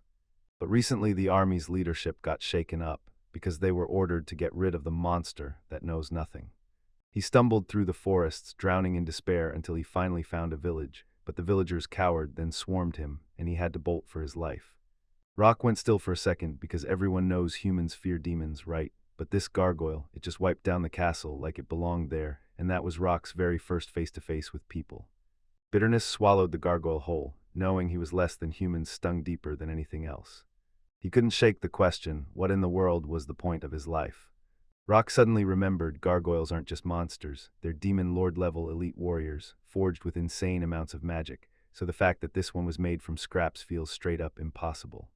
The boy's breath caught what was about to happen next, and what kind of scheme was that creature cooking up. Gorgol burst into tears again, and Rock lunged in to soothe him, then urged him to go with them. Even if he's weak and obsessed with cleanliness, it doesn't matter, because he spent a full 100 years scrubbing, and when that time finally paid off, the gargoyle burst into joy like it couldn't help itself. He bowed to Rock, then leaned in and asked for the nod to join the team. Suddenly a voice blared inside his head. The gargoyle would be sealed to become Rock's friend, so would Rock actually open his heart and accept him? Rock couldn't stop his brain from spinning. What if the gargoyle carries a sealed power? He's the only one who knows he was forged by the last demon lord, and everything else is a locked-up mystery. The boy congratulated him again, still stuck in hesitation, and when he finally spoke, it came out warm and kind. The sealed gargoyle burst free and morphed into a sacred beast, and just like that, it became Rock's new best friend. Now he can finally roam the garden with it. This time, Rock cracked the code and expanded the cabin himself. Suddenly there was real breathing room, and it felt like a hard-earned win. Just up ahead there was a whole village, and I had a gut feeling something wild was waiting around the corner. The friends spotted a cat and froze in shock, because somehow a cabbage field was thriving out in the wilderness. Meanwhile, Lucky had already curled into a little ball and was fast asleep. Night was creeping in fast, so Rock told everyone to grab a snack before they settled in for the overnight stay. Morning hit and we tore off right away, until at last we finally stumbled onto the exact place the gargoyle had pointed out. This was Chishino village, right at the entrance. A snoring man welcomed them like he'd been asleep on the job.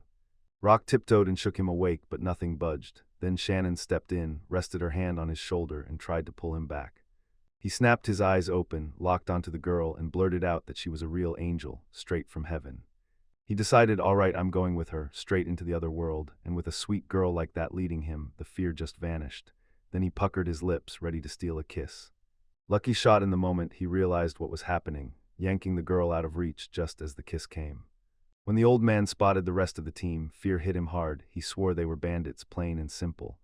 Rock fired back, saying they were just travelers headed for the caves, but before they could reach them, their journey pulled them straight into the story of the village. They showed up right on the edge of disaster, and the man urged them to seek the village elder. Rock looked back and realized everyone had them in their sights, staring with pure suspicion. In this village, everyone looked skin and bones, like hunger had clawed at them, even though there wasn't supposed to be any famine here. Then, out of nowhere, a villager met the travelers with a warm, friendly welcome. Anagami, the local elder, was the kind of friendly old man who made everyone feel safe the second he smiled. Rock swept in, introduced himself, told Shannon who he was, and brought the sacred beast Lucky with him. Anagami leaned over the sleeping guy and said, "This time the dream actually means something. My instincts read what's happening even while you're out." Then he grinned and boasted, "I just got rid of a stone statue." It's heartbreaking, like he can barely see what's coming, and then the villagers start snapping at each other right there in the crowd. Rock cut them off politely, asking what they really wanted to talk about, and when the men apologized, they stepped back and let the elder take over. The years gone by since the goblins fled the Green Meadow swamp, and everything has crashed downhill. The harvest vanished, and then the village got raided, because those goblins swept up the last scraps of food and left nothing behind. A pack of young men charged in to crush their enemies, then the fight flipped on them and they got smashed. Now the whole village was on its knees, pleading for help, and Rock knew this mess wasn't simple at all. But when goblins swarm in numbers, they become a nightmare on legs.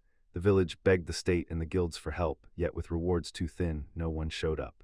Rock sank into a gloomy silence. He couldn't just rescue everyone for free, it gave him nothing, and he was still hunting for the real path of an adventurer.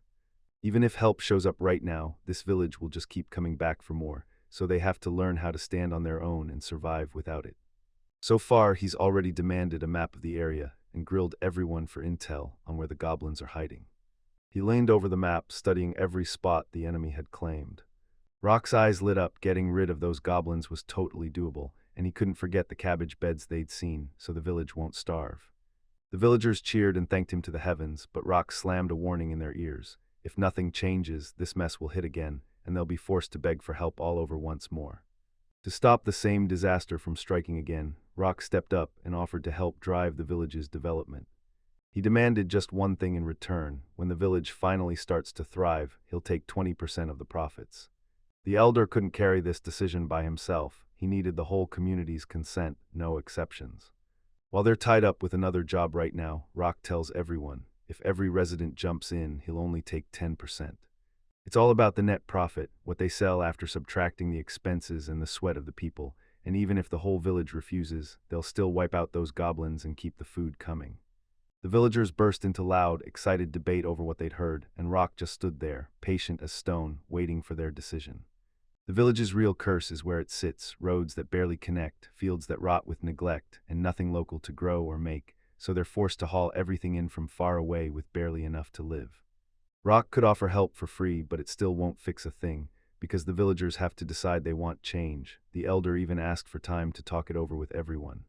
Shannon shot back, "So what happens next?" Rock grinned and said the village was about to rake in a huge profit. There was no way they'd refuse. First things first, the prep has to kick off in the garden. Rock told Shannon to come find him the moment the elder's decision was made. The foreman shot out an apology for the delay, like he couldn't believe he'd left everyone waiting. Opinions clash left and right, but if nobody steps in, everything just won't get better. He thinks it's only normal to set aside part of the profit for surprise expenses, and Rock is right there with him, fully agreeing. If the villagers are willing to work together, the guys will wipe out the goblins and secure the food, then the whole village finally stays safe. Fresh rumors sparked another round of talk, but this village won't get a better deal than what's on the table, and right then a man pushed out of the crowd, refusing to believe Rock. Warren, wounded but refusing to quit, stared him down and questioned whether this traveler had bad intentions, while the elder fumed, saying that if not for the wound, this guy would have wiped out the goblins himself. A few more wounded stumbled in beside him, and Rock started rummaging through the pocket of his cloak. He yanked out a bottle of his homemade potion and thrust it toward Warren, daring him to take a sip. Rock snapped it down hard, then insisted on a test, hand the potion to Shannon to see if it truly worked. She hesitated for a beat, then braved it anyway. She popped the top, took one daring sip. Her eyes shot wide open, because that potion didn't just work, it tasted shockingly good. She froze in shock. She'd always pictured healing herbs as sour and nasty, but this one tasted soft, sweet, and easygoing, and right away a warm lightness flooded through her whole body. Lucky leaned in and asked for a taste, then Rock tilted the bottle and poured a little straight into his mouth. The wolf gulped it down, and then, to his own surprise, he loved every bite. He burst into joyful hops, swearing the potion not only refreshes him, but also calms his nerves. Then he grinned and added that it tastes amazing. Rock urged Warren to try again, and Warren hesitated hard, convinced it was some kind of trap, yet he still took a cautious sip. In the blink of an eye, he lost his bearings, like the pain vanished into thin air, and a bright, weightless calm flooded through him. He couldn't believe it. This healing potion didn't smell like those old, musty concoctions at all. It went down like fresh apple juice. Sweet then sour, bright, clean, and totally refreshing. It hit him like a memory, and suddenly he could taste his very first love. And then boom, a miracle hit. The pain vanished, his legs snapped back into motion, and what he just felt was nothing short of incredible. Rock told the guys they had one more job on their hands, help the village first, and he'd hand over the potion to every wounded person. Warren snapped back, no doubt at all. If Rock could cure them by the end, they'd gladly take his help. He ended up being the deputy elder, bowed up with an apology for the distrust, and just like that, they're fully backing Rock now. The elder barked orders at the peasants, and not a single one dared to argue. The deal is finally sealed. To celebrate, Rock pitched a quick snack, and with only 6 days left, the pressure was on to finish the task. He fired up the kitchen and started cooking up something so delicious it practically smelled like trouble. Even that plain old cabbage, used to be horse feed, has flipped into a real delicacy. Today it's cabbage soup, and it somehow tastes just as wild when you fry it up too. As I got everything ready, I tossed in a splash of healing potion, and boom, anyone who felt sick straightened right up fast. Rock dragged Shannon into the plan, urging her to bring the orange Aunt Anson along so it could guard the villagers while they gathered the materials. She was totally rattled, no way she thought she could pull it off, yet Rock was dead sure she'd handle it, monsters and all. Orange Anson and bestride on their own, even towering over everyone, while Shannon vows she'll do everything in her power. They want to carve a straight road to Krontal. Once people start streaming in, the food and supplies will fix themselves fast. Right before that, Rock suddenly fired up with wild energy, leaving the locals staring in disbelief. He hurled a strengthening spell at them, and suddenly everyone was zooming like lightning, until the boost vanished and they were left breathless, absolutely ecstatic about how light and fast they'd felt.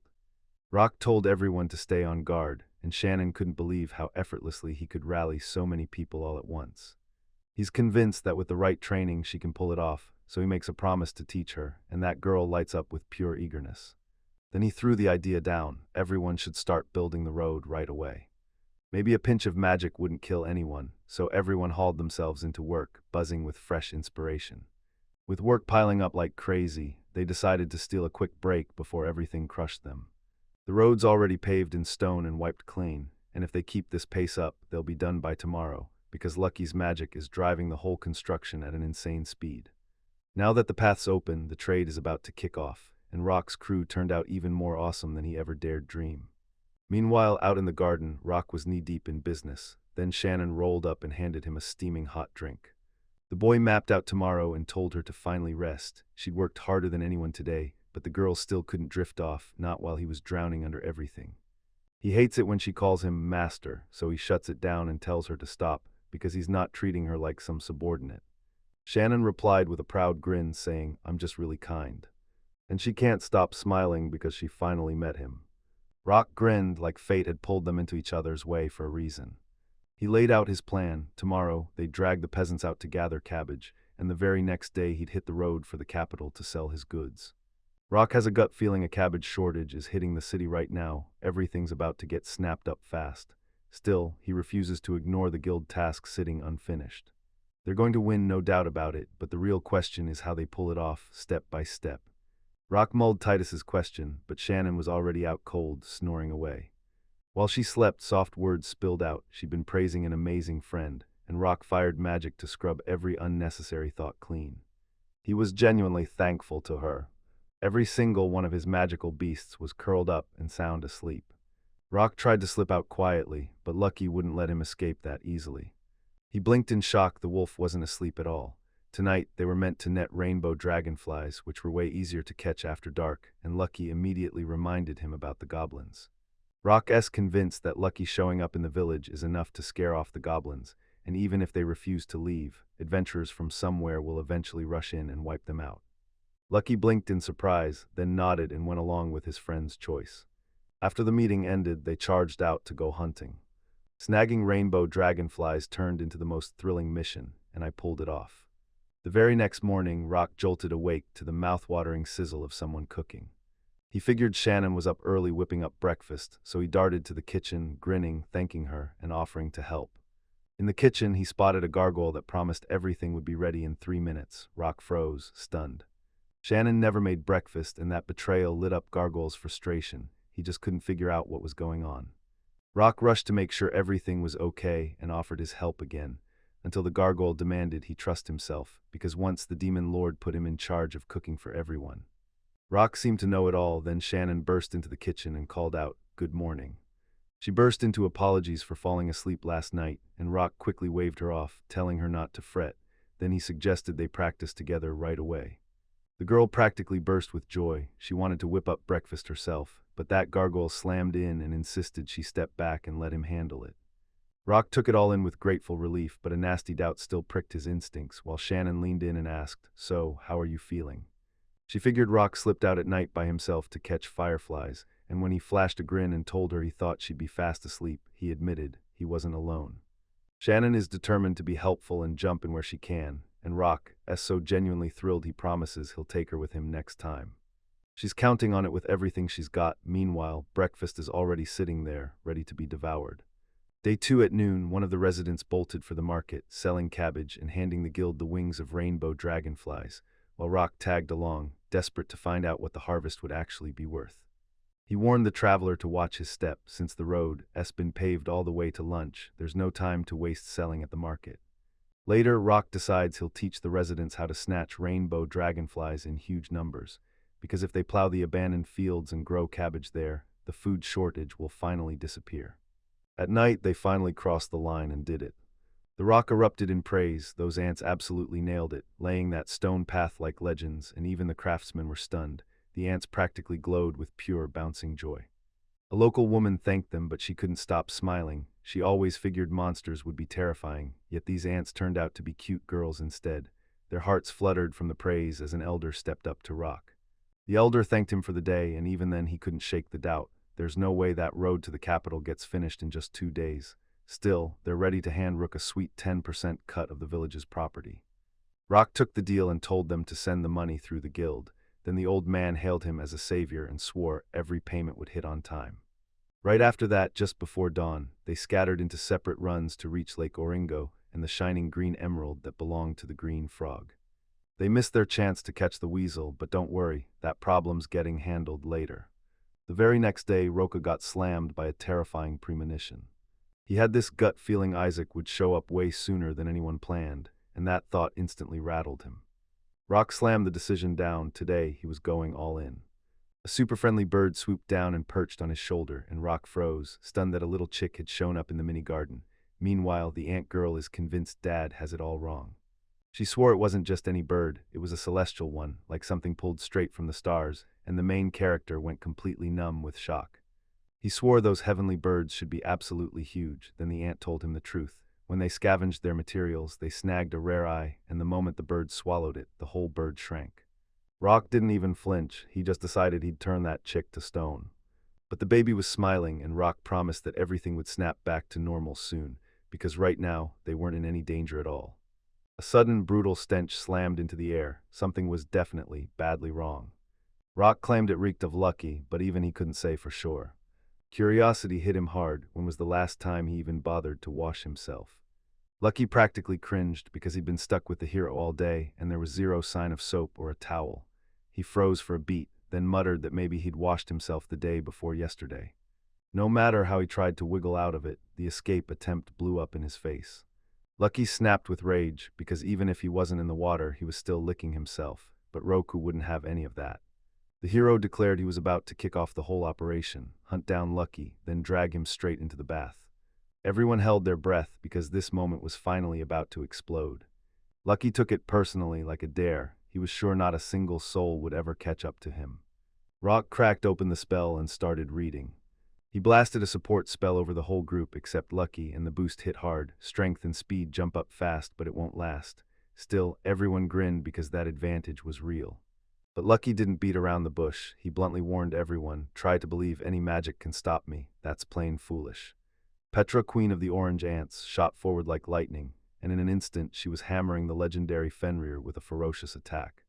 Lucky didn't see her as a threat at all, especially if she was coming alone, but Patrick snapped a web over him in an instant, and Lucky just barely dodged, until he realized every ant had activated at the same time. He blinked and suddenly he was boxed in from every side. Sticky thread snapped from every direction, wrapping his legs tight until the proud wolf crumpled to the ground, and with him went his confidence, while the oranges roared right back with a fresh victory. Petra's brilliant plan was simple: get Lucky to finally relax, so Rock tore in at him, shouting for him to act like a good boy already. Lucky snapped free, rocketed into a counterattack, and slammed everyone into ties, straight up. Unbinding Lucky was the right move, but keeping him leashed demanded a ridiculous amount of magic power. Meanwhile, the orange ants raged, and then a gargoyle slammed into the scene.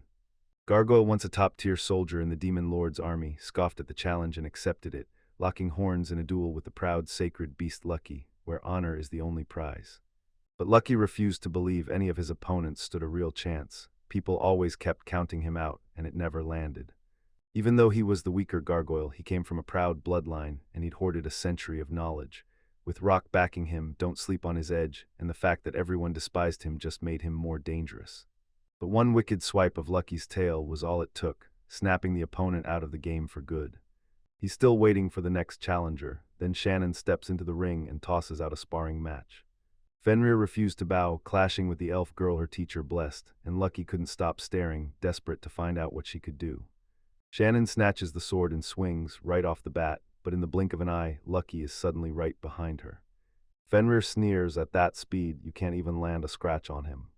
But Shannon won't quit. She smashes Lucky with a relentless barrage of punches. Turns out she's not as terrible with a blade as everyone thought. Her swings still look wild, but suddenly they land with deadly precision, and Lucky's confidence crumbles fast.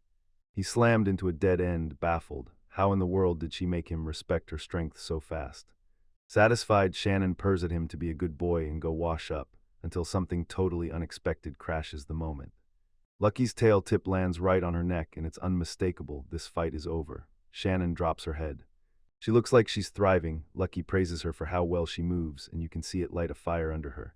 The daily training is finally paying off, and now the elf feels herself bloom from the compliment. Time for Rock's turn. Lucky saunters into the main event. Whoever wants to claim the honor of bathing him has to fight for it. The warm-up is done. Lucky's locked in, ready to eat any hit they throw at him, and then everything flips upside down. A sweet perfume snapped his attention, hanging right above his head, and there it was, a heavenly bird floating there with a flower clenched in its beak. Lucky's eyelids drooped, his strength drained fast, and right in front of everyone, he started to slip into sleep like he was falling out of the world. Just a minute later, he was already knocked out, snoring softly like a lullaby. Rock spotted the flower, the sleep-inducing sapofler, and he hurriedly thanked the heavenly bird. Rock tells the whole crew to look out for Lucky together, and everyone jumps in without hesitation. On the very same day, right by the dungeon of New Leaf, everything kicked off. Isaac is fed up because they've been stuck traveling way too long. He can't stand Rock, he's got him figured out, and that thought makes him boil inside. A traitor, Emmy, snaps back that they were the very first to betray, and that claim just grinds Isaac's nerves even harder. Rage boils in him. How dare he lose focus over some random cargo courier? He bled on the front lines himself, clawed his way up to S rank, and lose him, and suddenly others are hitting the same level too, so no way is he going to let that slide. Isaac wants the win. He's fighting to prove it to whoever's calling the shots, and Kerk is right there, clutching Orango's eggs. Isaac instantly shuts them down. There are barely any rainbow dragons left, and Amy scrambles to make him understand. She tells him Isaac already knows, so there's no point in piling up every last detail, because their real mission is something totally different. Kara keeps digging for where that confidence even comes from, but Isaac shuts her down. He refuses to hear a word she says. She's fuming. He snatches the order without even reading the fine print, then slaps new participants into the group like it's nothing. The girls only help because they're trapped, and once this request is done, they're out. Isaac doesn't care about anything, only one thing matters: they get the job done. Then he'll snap out orders as they close in on the destination. The cab driver yells that you're here. Isaac drops the fare, then leaves the change behind as a tip and slips out. But that wasn't enough, because the coachman dropped them way closer to the dungeon than anyone else dared, and still wouldn't take more money, calling it a pure waste of time. Isaac shot a reluctant nod and handed the change back like it was finally enough.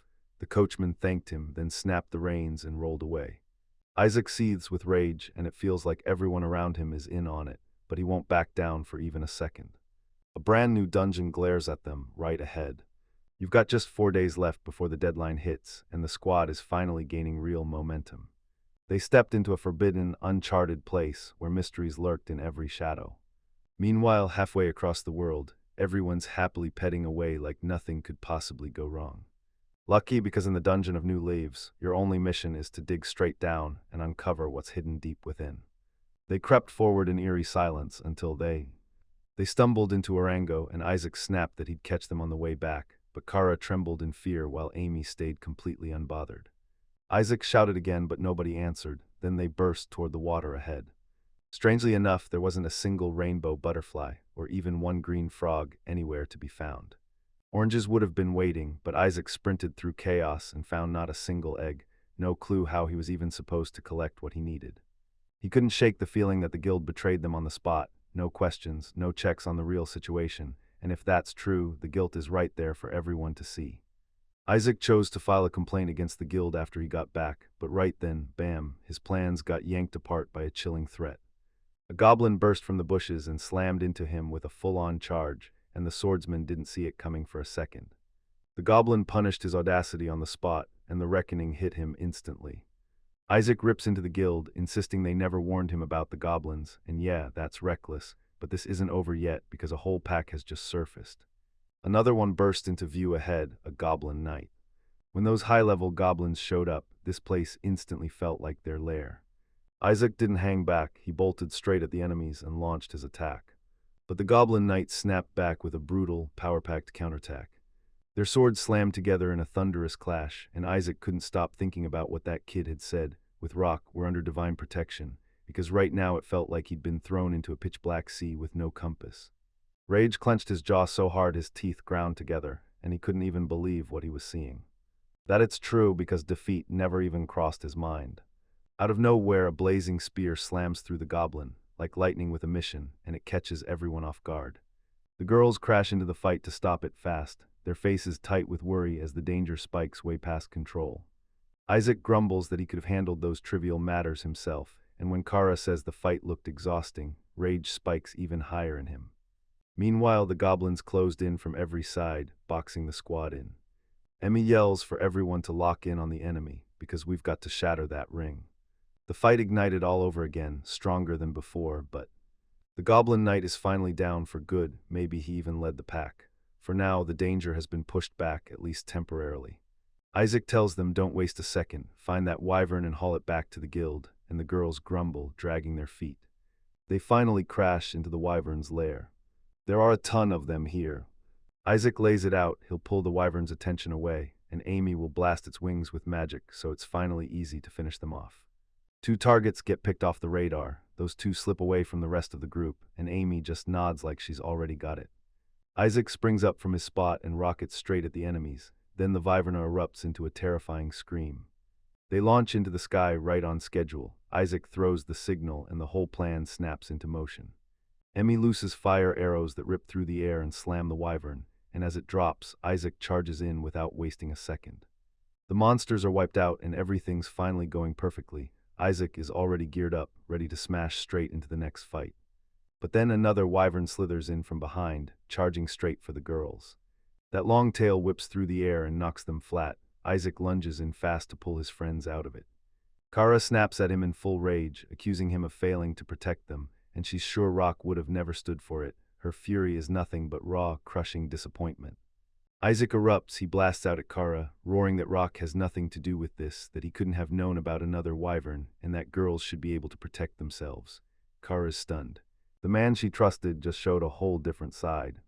Kara refuses to buy Isaac's nonsense and drags Amy with her, warning that if they keep following a leader like that, they're dead before they even blink. Amy's stunned, but she forces her face to stay calm. Isaac pleads for her to stay with a desperate, breaking voice, but Kara refuses to budge because she can't keep standing by him anymore. He watches them disappear into the distance. Amy pleads with Kara, but it's pointless. Isaac's eyes lose their spark. Kara tells her friend it's going to be way easier with Rock, and right beside her, Isaac tightens his grip on his sword like it's the last thing keeping him steady, because even she's gone now, and Rock's silhouette starts to haunt his thoughts. He remembers the teacher flat out admitting Rock outclassed him, and watching that same teacher look disappointed in him too, like every word they'd said earlier had been true. Wyverns have already ringed Isaac, jaws wide and ready to snap shut, so he straight up loses his mind and swears he'll grind these beasts down until they're utterly defeated. He drives the sword into the ground, refusing to let Rock take it. Then Emmy and Kara finally get it. Everything is falling apart. Isaac calls forth the Great Cross, and the girls scramble behind a rock to stay out of danger. A gigantic pillar of fire explodes upward from the ground, lighting everything in its path. That blast lights up the whole village. Shannon is desperate to tell Rock something, but he already gets it all. Isaac and Kara, that's the only answer.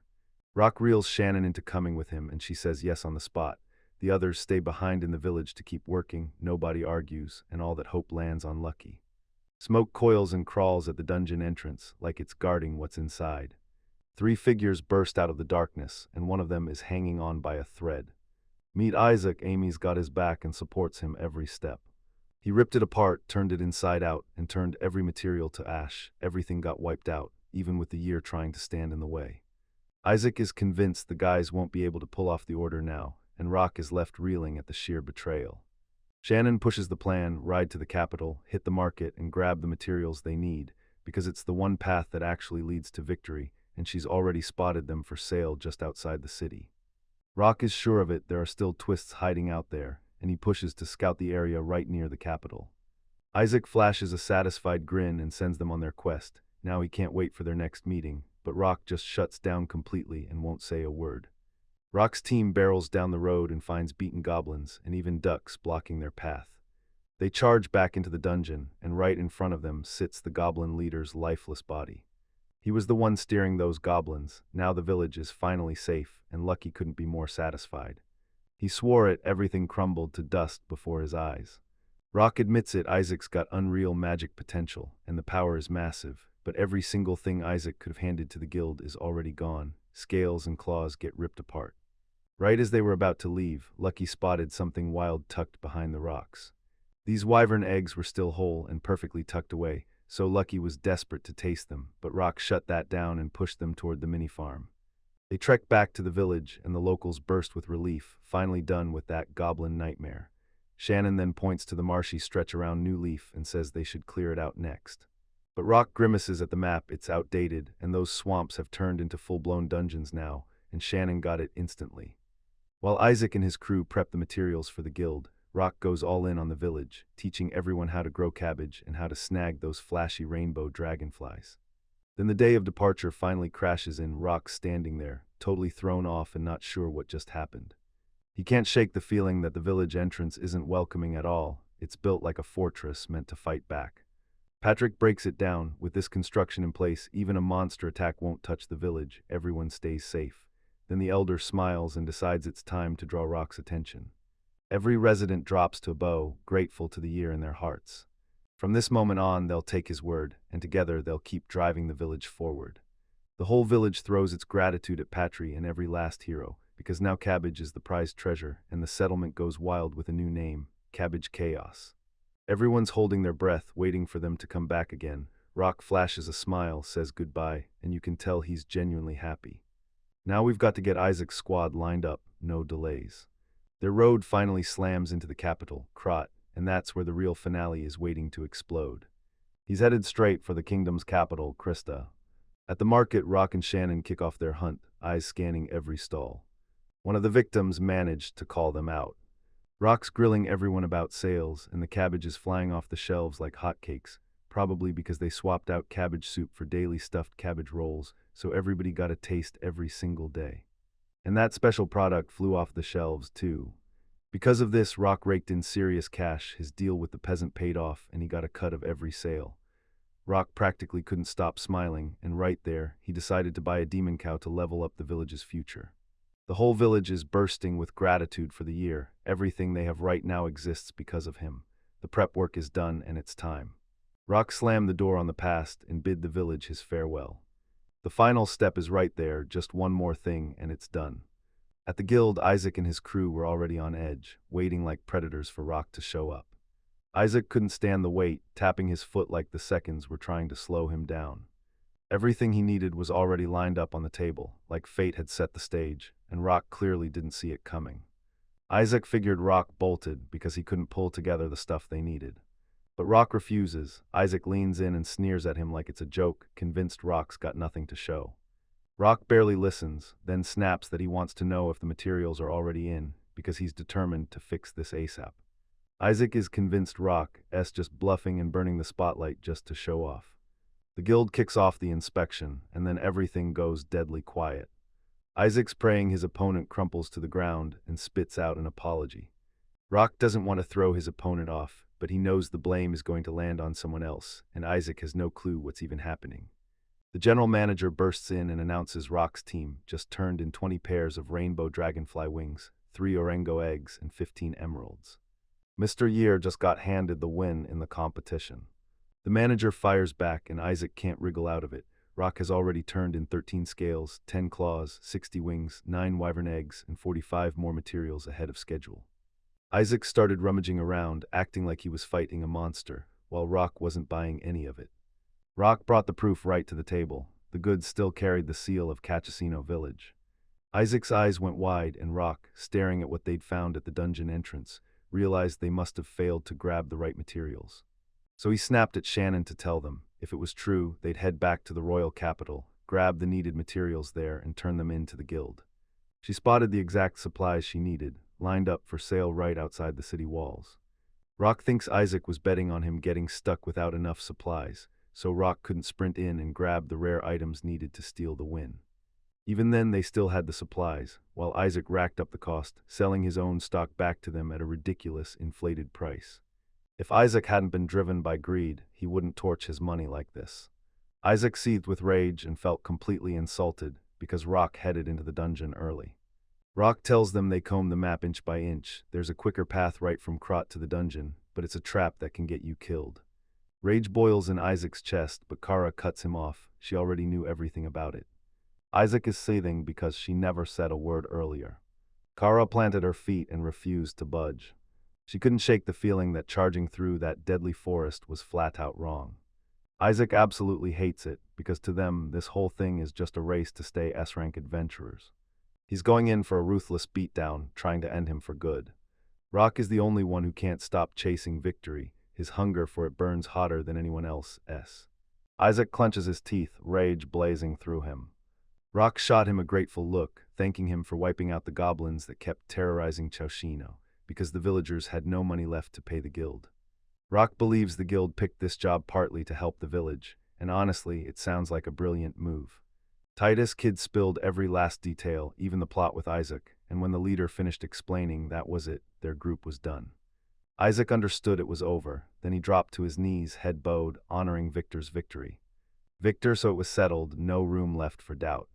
The hearing finally ended, and after the interrogation, Isaac and the others got hit with their punishment. Amy and Kara ditched their companion, and the terrifying pursuit of Fenrir left them no choice but to run for their lives. So yeah, they got knocked down to SR, and the whole S-rank crew got shut down for good. Kara and Amy tried to rope Rock into a team, but he turned them down politely. Later, they threw down their grudges and trusted each other again, then forged their own team. while Kid is hit with a prison sentence as investigators dig into his past crimes, and the punishment could grow even harsher. Isaac dodged slavery, but the mines still dragged him in for 6 brutal months, so if he wants to be an adventurer, he's got to rebuild his life from the ground up. Rock was ready to tell Lucky all about himself, but his thoughts got yanked away the second his attention snapped to Lucky. Rock didn't see anything special at all, he just felt that brutal regret for his childhood friend. They grew up side by side, yet somehow never truly saw each other for who they really were, and that secret left everything hanging in their heads, begging for answers. And it all came back to them, those so-called friends who shattered his family ties in the worst way. Now Rock finally swallowed the bitter sting of betrayal and kept moving. From this moment on, he'll trust his friends with his whole heart and swing his power for them. Rock cornered Lucky and told him, "Handle everything tomorrow." Lucky begged him to trust in him and lean on his help. Shannon barked for everyone to the table, and just like that they crushed another problem, because tonight's bringing stuffed cabbage. At that moment, Rock had no clue that soon he'd get swept into something that would hit the royal capital straight in the gut. Where did those ogres even crawl out from near the royal capital? The ogres came crashing in, driving hard, each fist thudding the earth and sending the people stumbling back. This is getting grim fast, and if they keep going like this, the castle won't stand. One man barked that they had to hold the line until the knights showed up, but the other shot back. He's convinced those knights will sweep in and take everything for themselves. The wounded were barely catching their breath when boom, an ogre slipped in right behind them and swung to smash them. Suddenly Rock and Lucky burst in, and the wolf lunged forward just in time, snatching the ogre's arm to block the attack. Rock strode over and apologized for the delay, blaming the mess he had to handle first, and then everyone's frustration stuck to him like a curse. You could count on Roka. She stood her ground while everyone else dragged the boy to safety, then bolted off to hit back in a counterattack. The ogre's fist still clamped in the wolf's jaws, and with a brutal yank, he hurled his other hand straight at Rock. Amy burst up behind the ogre and slammed a spell into place, saving Rock just in time. "Don't you dare let your guard down, rest is how the trouble catches you." Rock put Pat on the front line and she owned the role, because leading people is exactly what she does best. Patter split everyone into 3 squads, B, C, and D, then teamed Group B up with Gargoyle, while Shannon headed into battle with Rock, pumping their moves with auxiliary magic to supercharge the whole fight. All right, everyone charges in and unleashes the attack. The entire team charged at those ogres, tearing in with weapons blazing and magic roaring. Together they tore through one ogre, and Fenrir crushed the next with a single thunderous strike. That wolf was *board*. This attack didn't even count as a warm-up, and Lucky is absolutely terrifyingly strong, even though those ogres are sitting around S rank. Patter's absolutely thriving. She's calling the shots for the adventurers while she's right there, trading blows with the ogres herself. She and Shannon hit it off so perfectly it's scary, like watching the Queen of Ants and her best partner move in perfect sync. A grin flashed, then Rock spun around and spotted Patru and Gorgle charging straight at the monster in front of him. Gorgula hurled a magical wind ball at the ogre, and then bam, pure horror hit. The spell flat out failed. Rock suddenly remembered the gargoyle's magic was still locked up tight, and there was no way he could break the seal by himself.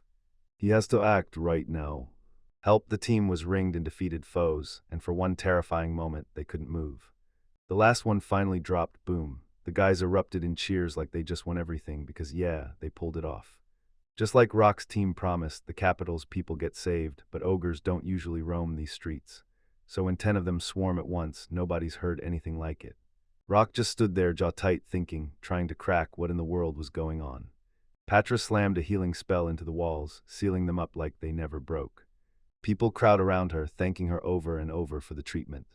If they're truly grateful, Kara doesn't mind taking a gift, fresh new clothes, because anyone she's ever shared her magic with stays locked in her heart, and she'll probably never change.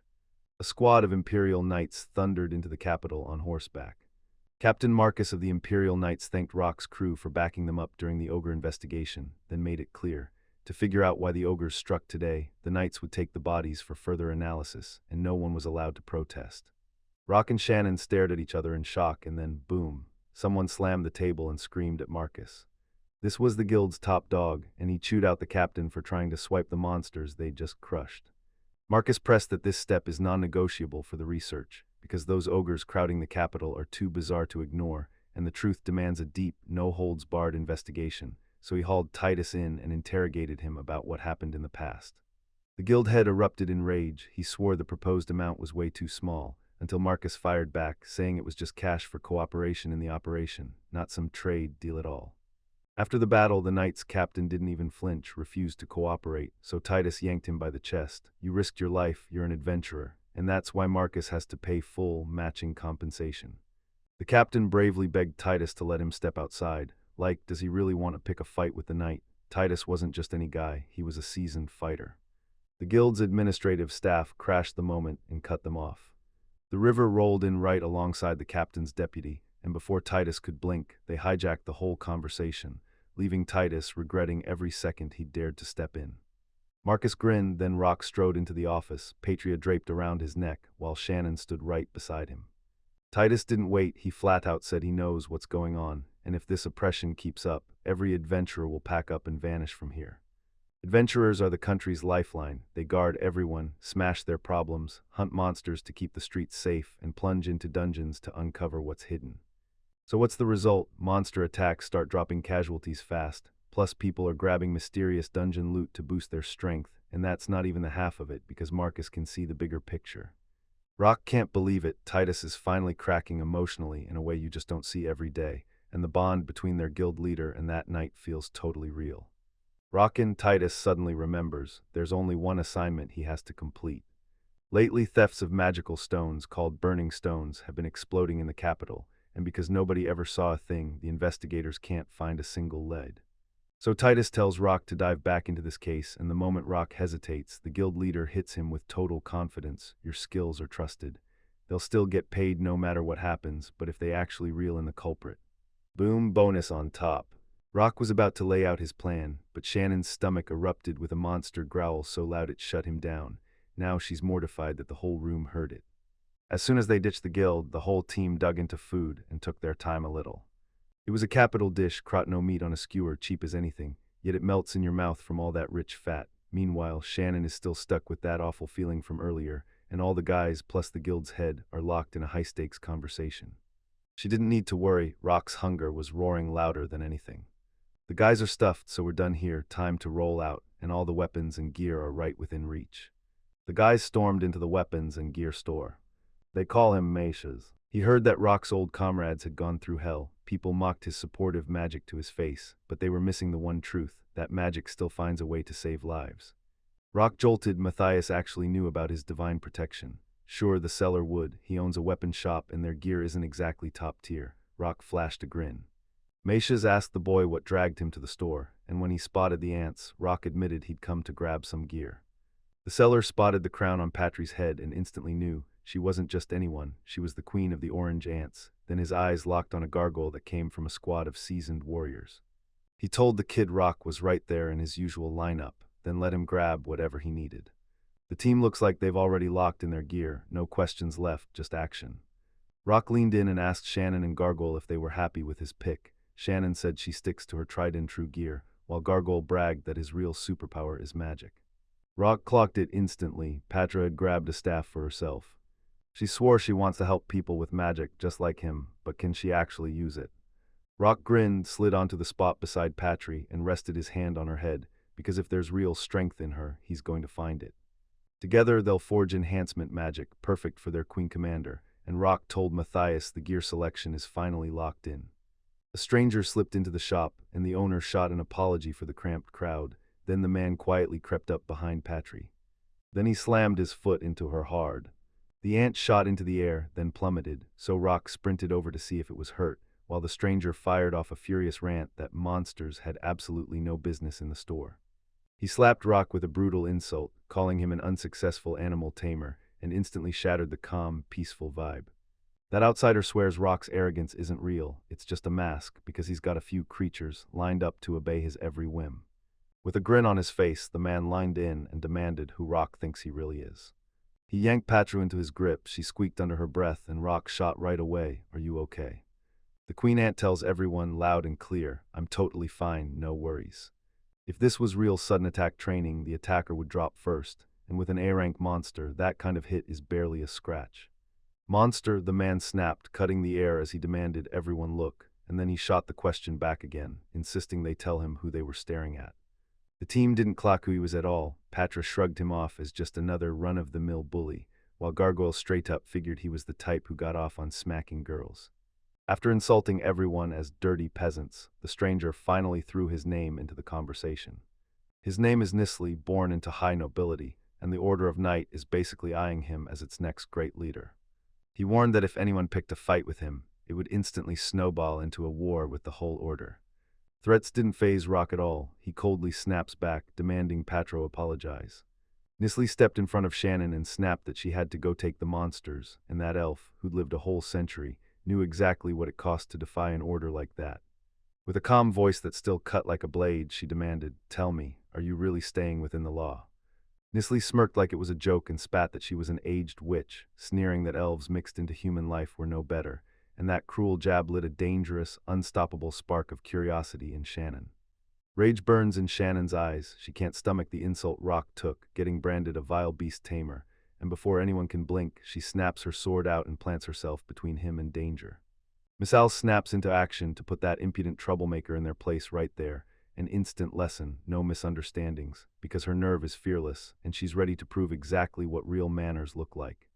He snaps his hand toward his sword, sure that the elf is going to regret every move, while from behind the wall, another stranger suddenly shows up, and the unease hits hard. The guys whip their heads around right away, and Miss Al spots a stranger. One look at him spikes the tension in the air. Suddenly, the whole mood turns razor-sharp and anxious. That guy is clearly freaking out, sweat's already breaking on his forehead, and you can tell this situation spiraled way past control. Miss Al wastes no time and lays it all out for the stranger. Then, as the Order of Knights leader, he admits his subordinate went too far, apologizes to the patron with real sincerity, and luckily, the Queen Ant walks away completely unharmed. Since Patrick isn't offended, Rock chooses to let it slide for now, so when the Order's leader apologizes again and calls Rock by name, Rock freezes in shock like, wait, does this guy really know me? Sure, the leader has known Rock forever, because in his eyes, anyone who hasn't heard of the capital's S-rank adventurer is either clueless or a straight-up loser.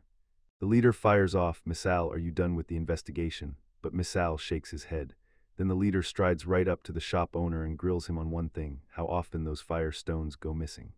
The owner shrugs and tells him that 1 or 2 stones vanish every single week. Then Rock's curiosity snaps on as he scans for any leftover traces of the criminals today. The knight still couldn't crack what the thieves were thinking, because the stones started vanishing like clockwork every 2 or 3 days, and the previous thefts suddenly looked worse. The leader tells Rock, "If you spot anything useful, tell me," and then boom, it's time to sprint back to headquarters. The knights march out at last, and Rock and Shannon just stand there, watching them disappear. Shannon braced for the leader to show real danger, but if Titus hadn't talked to Rock, he might have actually believed he was a good guy. Rock snaps back to a crucial memory and orders Mateo to point out every spot where the fire stones vanished, because the team needs every single clue they can get. The shop owner grabs Rock and Mateo and hustles them straight to the western door. Theo strides up to the desk and slams the stone down for everyone to see, and with 2 entrances in this room, that thief could have slipped inside unseen and vanished right under their noses. Why is a thief grabbing just 1 firestone? If he wanted cash, he'd be stealing pricier weapons, but no, he's chasing the real reason behind the thefts. The owner jabs a finger at the sealed chest. Those stones inside haven't vanished at all. They're only disappearing from everywhere else. Rock can't make a clean call with what he's got, so he strides up to Mateo and demands permission to call his familiar, because that thing hogs a ton of space. Mateo nods, and Rock immediately kicks off the ritual. The wolf bursts out of the bracelet, squeezing into the tiny cramped room with barely a breath to spare. Fenrir grumbles that they dragged him into such a cramped space. His indignation is loud and unmistakable.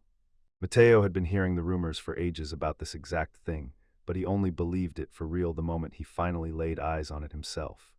So now it's down to this: can Fenrir track the thief by smell? Because the room is packed with 100 different scents, and that trail's about to be brutal to pick apart. So many wild smells hit him at once that even a seasoned wolf can't easily track down the right one. Mateo's jaw drops. How is something so familiar even getting into that bracelet?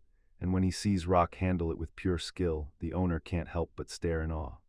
Theo sits down with Shannon and starts talking. He remembers that back at their first meeting, Rock was weirdly awkward, and honestly, it's hard to believe he ever went through a phase like that. The owner tries to tell Shannon something new, but Rock slams the brakes, because she's got a feeling the girl will want every juicy detail. Mateo rushes up to Patrick, floods him with apologies, and insists on handing over a gift, just to show him respect. He hands her a mithril backpack he handcrafted, light as a feather, yet tough as stone, perfect for whatever's coming. Rock stares in disbelief at this rare, unbelievable material. Weapons forged from that kind of metal are the pride of kings and the elite aristocrats. Rock balks at taking such a treasure, but Mateo doesn't mind a thing. Turns out the family bought a backpack for their kid, but then disaster hit, serious illness struck, and now the child can't use it anymore.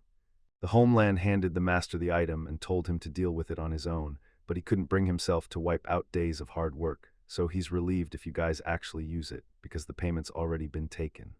Rock grasps the gift and rolls with it, but Mateo can't help himself. He wants to tweak a few things first, then tells Rock to come back in just a few days. The very next day, armed orange ants lined up right in front of the wild boars, ready to strike. Rock was completely stunned. He smashed that massive Rankby boar in a single blow, and just like that, it was down. The ants press the battle forward and pull off a stunning win. The boys stared in disbelief as they adapted in a flash. Every single one of them mastered that weapon on the very first try. He figured they were only built for fist-to-fist brawls, and he couldn't wrap his head around how insanely their fighting would level up once weapons hit the scene. Rock leans in, mesmerized by the ants, and taps his foot, dying to see what they're about to do next. The boars are finally freed, and this brand new weapon gives the ants a shot at the battlefield, so they march in and tame the beasts with zero trouble. Impy strides up to Rock and he blurts out, "Did that hurt you?" But she just shakes her head in denial in an instant, then flashes a calm, fearless smile. Patra beams at him, taps his head, and somehow Rock instantly gets it, no words needed. Then he slides right beside her and calmly strokes her trembling shell. Other ants pile onto Rock in a joyful heap, and the happy team grabs him in tight hugs, while the boy just stands there, totally baffled, hearing a creepy whisper beckon him. A whimsical voice booms that the sacred beast, the wyvern, is about to be born, and it asks Rock if he wants to befriend it, even though the ants are already adorable, tough, and standing their ground. A brand new ally is about to crash the scene, so everyone holds their breath, stares at the shivering eggs, and erupts in joy as the incubation finally succeeds. Rock showers thanks on the heavenly bird that guarded those eggs, because nobody saw the hatch coming that fast. Luck is practically burning through every breath he takes. Even Lucky can't believe it. Rock just made friends with a wyvern, and now he's got a chance to level up 3 objects inside this mini-dimension, and yeah, it irks Lucky a little. A glowing upgrade menu pops up right in front of his face, and he snatches hot springs, a mine, and a banana garden, flooding the mini-monstropolis with upgrades on the spot. Now the hot springs blaze up high, and stepping into their steaming waters promises sensations you've never felt, while down in the mine, special ores let you forge deadly weapons and armor. The banana garden swings wide open for harvest, and Rock can't help but grin as the mini-monsters, little city dashes around, happily trading the bananas with roaring laughter and non-stop trills. He hammers the idea of heading back to the guild and reporting the quest's win, because that massive Rankby boar is finally brought down. At the peak of Fenrir, the company hits the road, and Rock leans in to tell Shannon the game plan, cook up the giant beast's prime meat, then dump the rest of the goods at the market for profit. He's busy mulling over fur and fangs, but right then, boom, Lucky's hearing snags something weird, shattering his focus instantly. A roaring fireball sways over the group, scorching just above several wooden crosses, and a wolf snaps into motion, charging over to investigate the strange sight. The team clings to Lucky, sprints to the crosses, then the bullet vanishes like it was never even there, and a chilling silence settles over everything. Rock tiptoes in, eyes scanning every corner as the ground feels oddly warm, like it gulped down flames moments ago, yet there's not a single scorch mark in sight. Shannon felt a thin ripple of magic crawl off the crosses and seep into the ground, like an ancient talisman had been carved here just for her to discover. Fenrir rumbles low, ears snapping upright, and the boy's gut twists as he realizes this could be a spell, or some fresh trap meant for careless travelers. The team huddled up, stamped this spot on their map, and pushed on, promising they'd come back later with the right gear to crack the mystery wide open. Shannon nervously tugs Rock's sleeve and blurts out, voice shaking, that ghosts scare her so badly she can't even stand here for a full minute. Rock gently strokes her head, promising, "We're close, and if trouble comes, she can duck into the mini-monster garden and feel safe." They stand over the grave, and the boy bends close, squinting at the words, then spots a beautiful symbol carved with absolute reverence. On the stone slab, the words, "Here rests the great sage Damord," are carved in, calm and serene, like the earth itself is cradling her memory with gentle hands. Rock lets the old legends hit him hard. Damord was feared and revered as the great sage, and his name survived generation after generation as the ultimate badge of mind-blowing brilliance. They say she slipped out alone toward the Demon King's castle, then slammed a truce into place, and for years the land finally tasted real peace. Shannon grins wide as if the tale might be stretched, but still, this woman's character shines so hard it earns real respect. The sun's sliding straight toward the horizon, painting the sky in crimson, and now it's time to hustle back to the guild and report that the job is finally done. The second they step inside, brutal complaints roar down the hall, and everyone there shoots nervous looks around like they've been caught. Turns out Sir Misal is furious. He can't stand that the reward in the request is capped, and he's convinced nobody will ever sign up for that kind of work. Rock steps in to get the details, and the knight instantly clocks yesterday's beast tamer, then shoves the parchment into his hands with a ready-for-action assignment. They want the sewer scrubbed and checked top to bottom, because in there they found used fire stones, and the reward is a measly 30 gold coins. Misal shrugs it off like it's nothing, because the future commander of the Holy Knights expects the request to be accepted on the spot. He insists the guild exists to serve the order, then slams Rika as useless and ugly, spilling gasoline on the crowd until outrage erupts like wildfire. The registrar presses him, "Did you really say that?" And the knight just smirks, doubling down on every insult. Rika's cheeks burn with fury, but she clamps down on her anger, knowing that if she starts a fight, she'll drag trouble on everyone standing in line. The administrator flashes a gentle smile and, with a chilling promise, vows to pin the request up for a while, then shuts it down for good, letting the guild decide the final fate. Rage blazing, the knight slammed the door shut and stormed out, shouting over his shoulder that he didn't care, just get the job accepted as fast as humanly possible. Rock tells Rika to hit the brakes on the fight, draw real conclusions instead, because these clashes only crank up the tension and ruin the whole business vibe.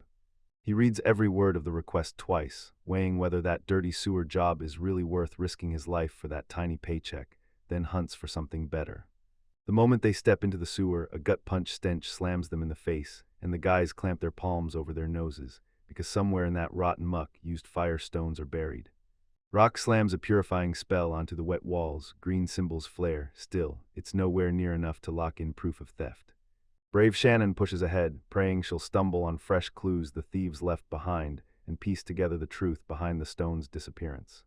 The floor was slick with mud and mold, so every step demanded total caution. One careless move and you'd slam straight into that foul, stinking sludge.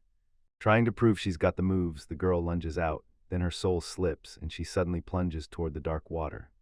Lightning fast, the boy snaps into action. Strong hands yank her out of the foul current and set her safely onto solid ground. Shannon's confidence lights up her face with a warm smile, but Rock remembers, too much pride is how adventurers walk straight into traps. In the half-dark, their eyes lock, gratitude flares, and a wordless vow hits. Stay together, because no spell can outmuscle the strength you build side by side. Night is closing in, so the crew decides to haul ass back. No more gambling in the dark, and they're not about to miss their chance to finally rest after a brutal mission.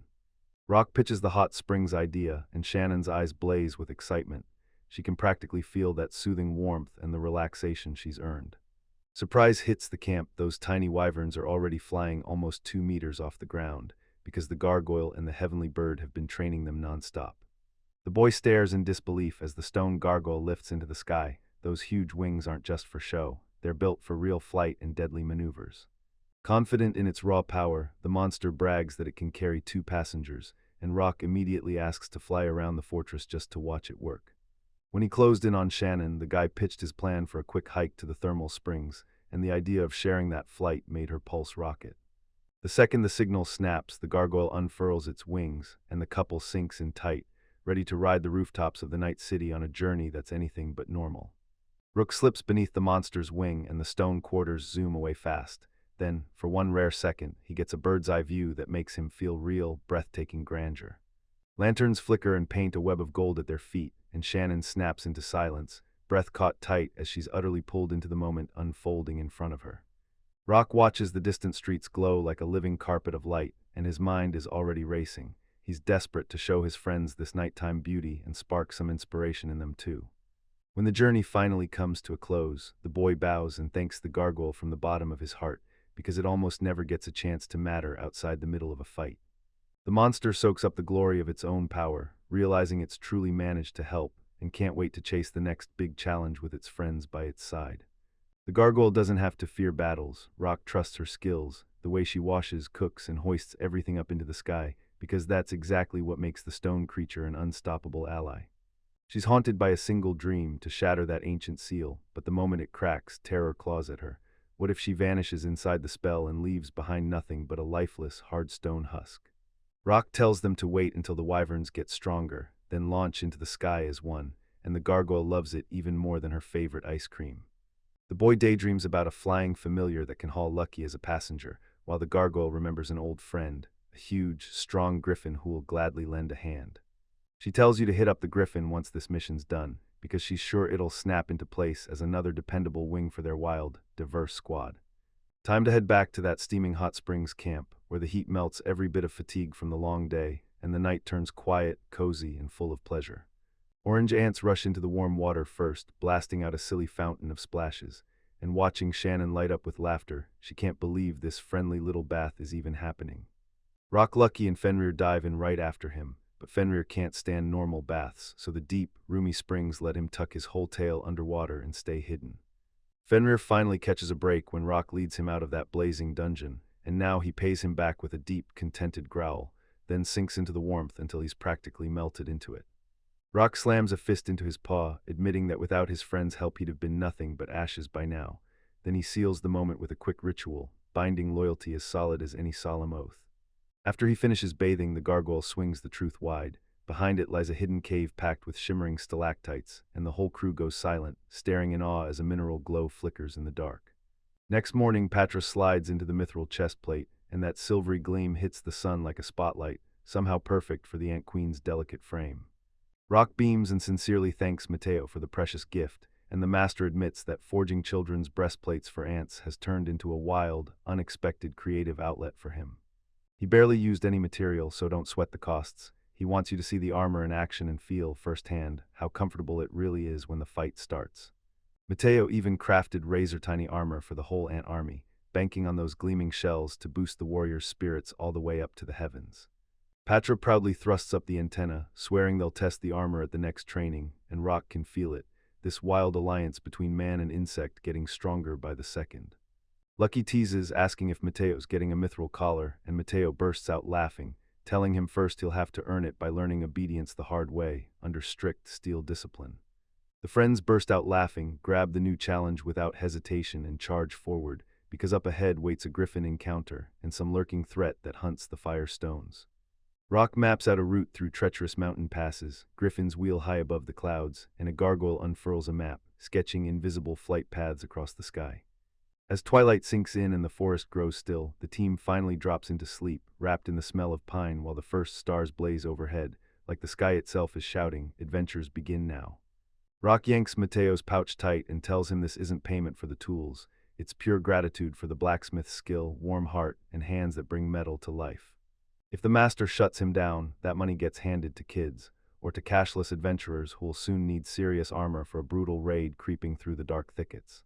Mateo freezes for a second when it hits him. He nearly offended that boy with his pride, then he tears off the fake grin and replaces it with a real smile, brimming with gratitude. He cracks the Rock jokes like those coins are leftovers from when he was on an S-rank team, and the master just grins, shoves the pouch into a deep drawer, and swears he'll use them wisely.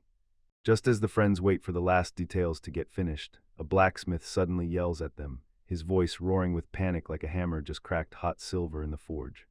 Right then, a sharp blue glow lit up the window and his stomach dropped. Those firestones were gone again, and the thief's trail was still burning hot like a blacksmith's forge. A sharp rock whistle screams through the air, and Lucky snaps into action. He's told to chase that brand new scent and drag them along the trail before the stones, scorching heat mixes with the city's foul stinks of sulfur and smoke. Other allies duck into the mini garden of monsters, bracing on high alert so, at the first signal, they can unleash a vicious swarm of poisonous wings, razor claws, and ant-like spears. The boy swings onto the wolf's back, and they thunder through the cobbled streets, stunned by how the thief slipped away so smoothly, leaving not a single shard behind and not a peep from the night watchman. The trail drags them straight to the cemetery, where moonlight turns cold and Damward's grave suddenly erupts. Then the scent cuts off in a single, brutal instant, like some ancient blade just sliced the air. Rock studies the slab, finds not a single scratch, and starts joking about ghosts raiding the warehouses, until a sharp whistle of wings rips through the night silence. Right in front of them, a heavenly bird swoops down, clutching a flower of exorcism in its beak. Golden dust spills onto the ground and stirs a faint, barely there ripple of secret magic. Behind the tombstone, a sudden glow rips through the stone and forges a staircase right into the basalt, rock sure it's life magic, the kind that can carve secret passages into the earth itself. That treacherous illusion almost wipes out the seeker. He blurts that he's never felt power like this, but the tunnel is so tight even mighty Lucky can't fit. The wolf growls, then swears it'll charge the second it hears the call, and the boy steadies his hand on its muzzle, quietly thanking it for sticking by him through everything. With a rock, he hurls a sphere of light that bursts open and washes the stairs in glow, hinting that down below the enemy stashed the stolen crystals, quietly, hoping nobody would spot it. Step by step, he slips into the tight passage choked with hot mineral spirit, like the very earth is breathing out the fire from stolen artifacts. Suddenly, the ceiling rips open and a hidden hall spills out, sparks flickering like fireflies in the suffocating dark, while reflections skitter across the walls of black basalt. At the very center, a crystal altar flickers and glows, littered with shards of empty stones, while Rock's heartbeat syncs up, thump for thump, with the pulse of a hidden underground magic network from somewhere else. He grips the amulet of light and snaps to the truth. This isn't over the moment the stones vanish. The real danger hits the instant they're all gathered for a dark ritual. Beneath the gravestone, a huge hall swings open, while an unknown voice gasps in awe at the sight of an intruder who never should have made it in, lights dancing through ancient magic and towering skeletal columns. From the shadows, a skeleton dressed in ancient robes claws its way into view. Those icy lights in its empty eyes slam Rock still, because right in front of him stands the legendary sage, terrifying and grim. She sizes Rock up like a legendary high mage and step by step probes why he's here, while the boy wrestles with one terrifying question: is this really the reincarnated Damord? Suddenly, Lala's fairy wings snapped wide beside her, locking onto the guest's weapon in an instant, then flared with a menacing glow as she prepared to defend her mistress. Damord leans in, steadies Lala with a calm voice, and basically tells her, "Don't rush the attack. Real power is staying cool, thinking smart, and striking with wisdom." Rock tells them he's been hunting a thief who snatches fire stones, then that sweet, burning scent drags him straight into this underground crypt under the sacred tomb. As soon as she hears it, Lala's confidence shatters. Panic hits her like a wave, because now everyone's looking at her, and she blurts out an apology, voice trembling as anxiety takes over. Turns out the fairy really was hunting for stones outside the dungeon. She checked the hall and found nothing, and her rule-breaking trip only made the sage's irritation flare hotter than that dusty, dead silence. Damord admits she needs those same crystals too, because only their pulsing energy keeps alive the broken ritual she once cooked up with the demons. Rock digs for the truth, and Damord suddenly recalls an ancient, heady showdown, an intoxicating duel with the demon lord, where the strongest wine and an even stronger will decided who walked away victorious. She even slipped the leader of the abyss a drink under the table and locked in a ceasefire, yet surviving the fallout of that ritual without any stones is now nearly impossible. Even the toughest demon couldn't outlast her, and after that brutal victory, the wise woman's soul got chained to the wild, unstable flames.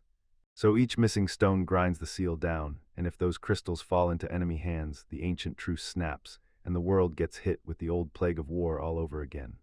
Lala begs them to understand their despair, because they're only trying to hold the seal together, but she admits the theft could have kicked off a whole chain of terrifying, unexpected disasters. Rock can't stop thinking, what if the fairy isn't the real threat, and some hidden villain is secretly fanning the flames just to spark chaos between everyone and the forgotten defenders?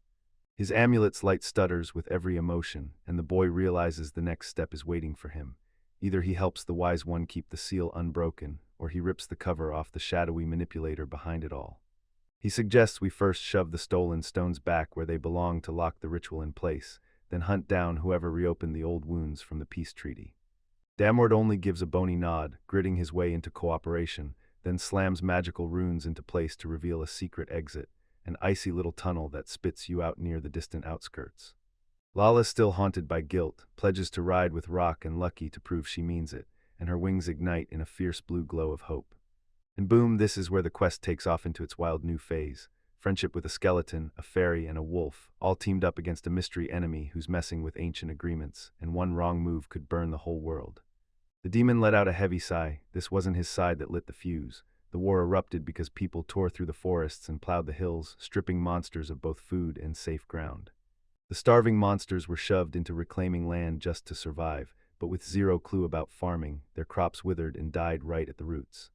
Dalmord stepped up and offered to teach the demons how to sow and reap, swapping lessons for peace, and both sides kept their word, ending the hostilities for real. Once their bellies were full, the creatures snapped out of their rage, and the war died down like glowing embers, until all that was left were ashes of old memories and the rare promise of peace. While everyone else was quiet, the wise woman dove into the study of nutrition. Then a clear-eyed girl slipped in, hungry for answers and ready for her guidance.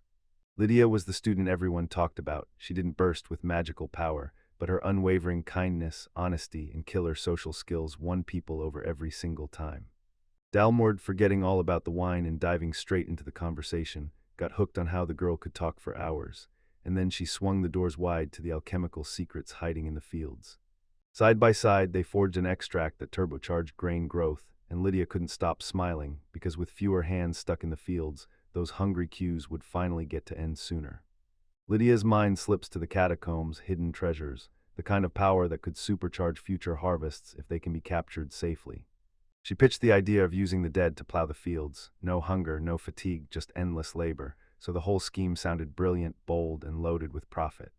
Dalmord once dabbled in necromancy and almost pulled it off, but when he saw how dangerous that kind of power could be for the military, he slammed the brakes.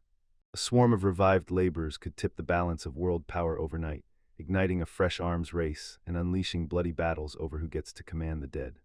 After a heavy pause, Lydia declared she felt zero danger, because in peaceful years hunger never bites the powerful, and then she promised that a scientific breakthrough would carve her an immortal name. She was itching to outshine her mentor and crash into the chronicles, so she shrugged off agricultural experiments as way too small for the kind of glory she wanted. Dalmord tried to choke the students' dreams, knowing that chasing greatness through a path soaked in death would only end in heartbreak and despair. Lydia's rage burned hot as she swore the top of science can't be reached without risk, and to hesitate felt to her like betraying her own dream.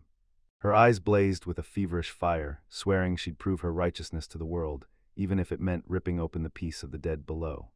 Silence slammed between two generations of researchers, one chasing dreams that tore in a different direction, like rivers running to opposite seas and never meeting again. Rock and Lala stood on the sidelines, watching the piece get yanked so tight it felt like one careless word could snap the whole thing. Dalmord snapped into the truth. This was the moment to decide. Shut down those deadly experiments right now, or let them loose and watch a fresh wave of war crawl out. Lydia vanished, clutching Dalmord's necromancy manuscript, and the wise woman spent years tearing across the empire to track down and resurrect her vanished genius. Her search turned up empty, until her magic struck the soil and hauled that skeletal silhouette back from the necropolis depths, where ancient runes flared to life. Once Dalmord sank into the lick-servant form, an endless crushing power flooded him, and he had to choke it down, blasting cold spells to carve fresh halls beneath the grave. To stay unseen, she blanketed the catacombs in deadly illusions, then picked right back up on her experiments, using her own body as the ultimate test subject. Dalmord tried to outmaneuver Lydia's next move, but with no outside energy pumping in, his skeletal body started to crumble away. He needed even a sliver of mana to keep standing. No magical stones showed up, so the wise woman resigned herself to a quiet, slow fade, until a random run-in with a fairy snapped hope back to life. Lala stumbled on a talking skeleton and froze in terror at first. Then, when she felt the sage's kindness, she practically blitzed it with a flood of shocked questions. Seeing Lala's crooked wing, Dalmord swept in with confidence and said the bend won't ruin her beauty, because even broken bones can't stop someone from becoming extraordinary. The fairy finally admitted that everyone branded her a monster, but the wise woman's words shattered her old fears and poured the confidence she'd been waiting for straight into her heart. Dalmord joked that if a crooked wing could scare people, then her skeleton alone would spark full-blown panic and make everyone drop like they'd fainted. The friends traded stories nonstop. Lala told them about the great sage's legend, then realized the truth right in front of her. The one she was describing wasn't a myth at all, it was her, brought to life as a skeletal thing. The fairy craved real magic, the witch hunted for an assistant to keep the seal intact, and their goals crashed together, like two raging rivers finally pouring into the same sea. Dalmord told them she's building an elixir to lock down non-vital energy, so she can save herself and slam the brakes on Lydia's ambitions the moment she comes back. Lala jumped at the chance to help because she wanted to prove to every fairy out there that a cracked, broken wing can still fly higher than the perfect ones if you just believe in your own strength. In the pitch-dark silence of the catacombs, a skeleton and a fairy forged a terrifying duet, bound by the dread that the world is about to fall apart and fueled by one shared mission to save it. Dalmord trained Lala in alchemy, and the fairy scooped glitter from mana plants, glitter that stepped in and partially replaced those rare magical crystals. Down in the underground lab, a garden of flasks, glowing worms, and shaky manuscripts sprawled everywhere, all penned by a bony sage whose trembling hand couldn't hide the fear. The stolen knowledge Lydia carried gnawed at Dalmord's mind, and while she readied a protective spell, it was meant to slam the brakes on an entire undead army. Lala vowed to become a diplomat between humans, demons, and fairies, because she refused to let someone's hunger for glory spark a brand new war. Even in the choking dark of the catacombs, compassion flickered to life, right there. A skeleton and a fairy with a shattered wing refused to give up, nurturing a dream of saving the world from oblivion. And that's how two lonely souls finally stumbled into real friendship, warming them deeper than any fire, binding their hearts tight even though they were worlds apart with bones and wings. When Lala realized her friend was slipping away fast, she raced to return the magical stone to keep herself alive, so that's why Dalmord said she ended up becoming an invisible thief. The fairy finally admitted she was the one who stole the fire stone, and now she's willing to take any punishment, anything at all, to stop her brand new friend from falling into inevitable oblivion. Lala tries to shoulder every bit of blame alone, but Dalmord steps in and shuts her down, because it was her asterisk order that kicked everything off, so the crime's weight has to land on her bony shoulders. Lala's right in the middle of the fight, insisting she acted on her own, swearing she's never even heard of Dalmord, because she's convinced this story will spare Rock's teacher from a brutal verdict. Dalmord pleads for everyone to stop chasing risks for someone who's about to finish their journey, but Lala refuses to fold, because this is her first and it's priceless. As Rock watches the scene, he realizes magical theft could flip straight into a death sentence, and his stomach knots at how brutal that punishment is. Dalmord's choice shocks him. She could have slipped away, but instead she stands her ground, owns her guilt, and fights to make it right, just like Lala, who carries the same crushing weight. Rock lays it all out. The store got robbed and the Order's warehouse got breached. Lala finally admits she stole from the store, but she swears she hasn't heard a thing about the Knight's warehouses. The boy blurts out, shocked that they never even knew, because the fairy only showed up with one crystal and honestly didn't have a clue that the Knight's treasury had been hit on that massive scale. Rock follows the clues and snaps to the truth. Lala drained the very last stone, so the real great thief is still lurking in the darkness. Dalmor confirms it right then. All three clock the truth. There's another thief moving in the shadows, and maybe it's the same one hunting to shatter the seal and bring that ancient war roaring back to life. Suddenly a thunderous rumble and crackle roared out of the tunnel, shaking the air, so the friends froze, glued to every echo like disaster was about to burst through. They burst up to the surface and stare. Smoke columns tower over the capital, crimson flames claw at the rooftops, and terrified screams ripple through the night air. Rock wastes no time. He vaults onto Lucky's back, rockets toward the city gates, and scrambles to stop the chaos before those flames swallow the whole stone labyrinth of streets. Dalmord coughs up bone dust and begs to be taken with them, because even with her weakness, she still knows old spells that can shield the people from the worst horrors. Monsters are terrorizing the capital's streets, people are screaming and sprinting, and they're all charging for the western gate, where the lonely warrior's sword gleams like a lighthouse in the chaos. The stranger directs the refugees' stream, funnels them into a safer route, and every sharp gesture slices through the dark with fearless certainty, lighting hope in the fugitives' hearts. One brutal swing, he cleaves another monster in half, blood sparks streak through the air, and the flames instantly swallow them up, leaving nothing but dark stains on the pavement. Rock freezes for a beat. This could be a new ally or a deadly opponent, and when the next person's eyes lock with his, he clamps down on his sword's hilt, ready to join forces or take the challenge head-on. The knight gulped in the smoke-scorched air of the capital, forcing his breathing to slow down after that lightning-fast rescue. The next monster tore out of the flames, slammed into him and knocked the breath out of him, while the cobblestones shattered under the beast's massive weight. Out of nowhere, the guild administrator barreled in with a massive hammer, shoved the monster back, yanked the boy to his feet, and accepted his thanks with a steady nod. Rock and Lucky sprinted into the square, leaped up onto the high balustrade by the river, and the second Rock landed, he was already frantic, demanding to know what was going on. Turns out those trophy monsters from the Order of Night didn't just change. At once they became undead and tore through the city, throwing a bloody, feral feast no one could survive. When the knights hauled the monster corpses themselves, half the adventurers packed up and fled the capital, leaving the defenders woefully understaffed. The guild blasted a call to nearby countries, but the reinforcements are still racing toward them. Meanwhile, the streets are already on edge, packed with undead predators that are closing in. While Rock was still gathering data, the monsters closed in on the girl, Rika shot in like a comet, smashing straight through their ring with a thunderous hit from her meteor hammer. Dalmord leaned in and said the undead's aura was born from Lydia's own records. She'd used fire stones as cores, and those fed the decayed mana from the start. So yeah, Lydia is the mastermind behind the crystal heists, and she's already finished those forbidden experiments, frying her victims with an endless blast of heat. Rock barked orders and unleashed every monster he had, leaving the wyverns out for now, then told the elders point-blank to wipe out the filth. But then he froze the second he spotted the orc with Lydia's twisted sign on his shoulder, because he knew this wasn't the enemy yet, it was just the vanguard of her dark horde. Dalmord tore open the hellish diamond, and the blazing runes lit up the night as everyone there snapped still, stunned by just how terrifyingly huge her power was. Rock introduced his brand new ally, plus the fairy Lala, to his friends, and even with those bony looks, he swore Dalmord was still a rock-solid companion. The wise woman clung to her skull with shaking hands, drained dry from the non-stop mana blast. She needed pure crystals right now, or she'd crumble to dust. Patra snapped a dozen gleaming stones into his hands, and as their light flared inside those empty eye sockets, the skeleton seemed to spark with real, living fire. Dalmord swore that once the ritual finished, he'd lift the sacred barrier over the whole kingdom and scorch every undead soul with a blinding wave of light.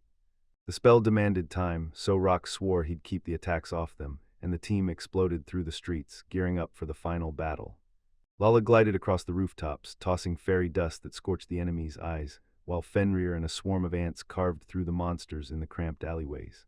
As swords clashed and thunder shook the battlefield, Dalmord ripped runes across the sky, and the capital held its breath, waiting for dawn to find out if it could survive the undead's night. Rock, Fenrir the gargoyle, and a swarm of orange ants tore into the undead, blades and claws snapping through the dark, until the square erupted in sparks and rained bone fragments from the monsters they crushed.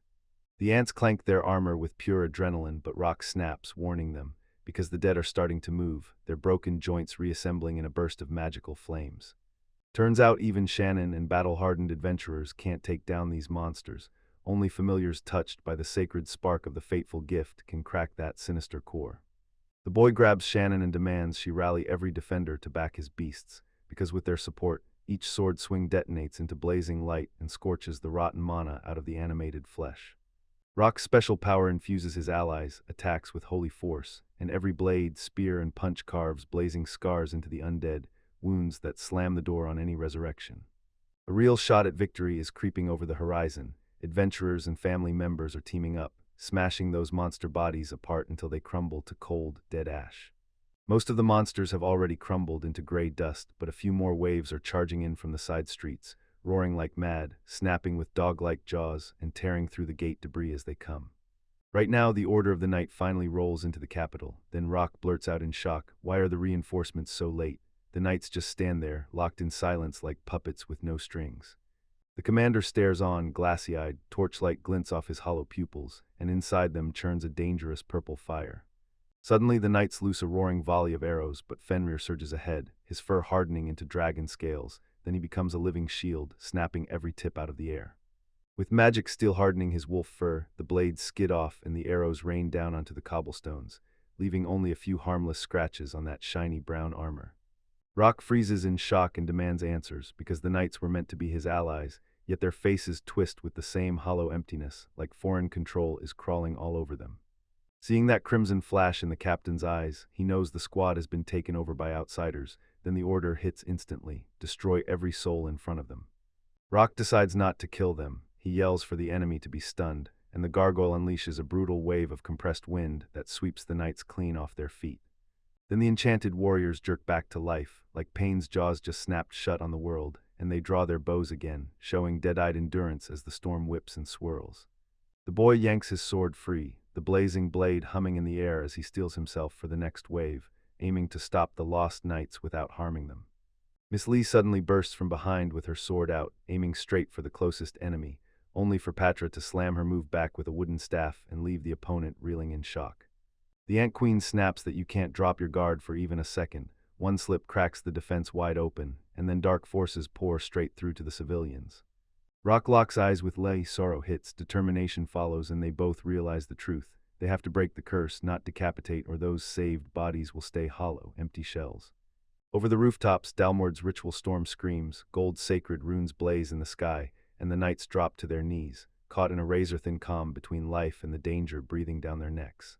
A brutal slap cracked the air and pain shot through Micelle as he clutched his cheek, while Rock stood there, stunned, because the demonic haze in the knight's eyes was already gone. Rock scans his team and sees the warrior's eyes finally clearing, so magic alone won't cut it anymore. He needs a hard, physical hit that can crack the spells wide open.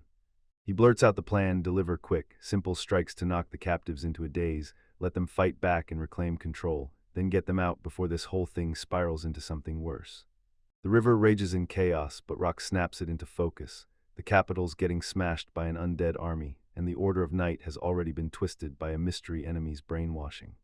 When Rock orders the knights to clear the civilians, Micelle snaps back. His honor won't let him back away, so he charges to the front lines and vows to personally punish the monsters that hurt innocent people.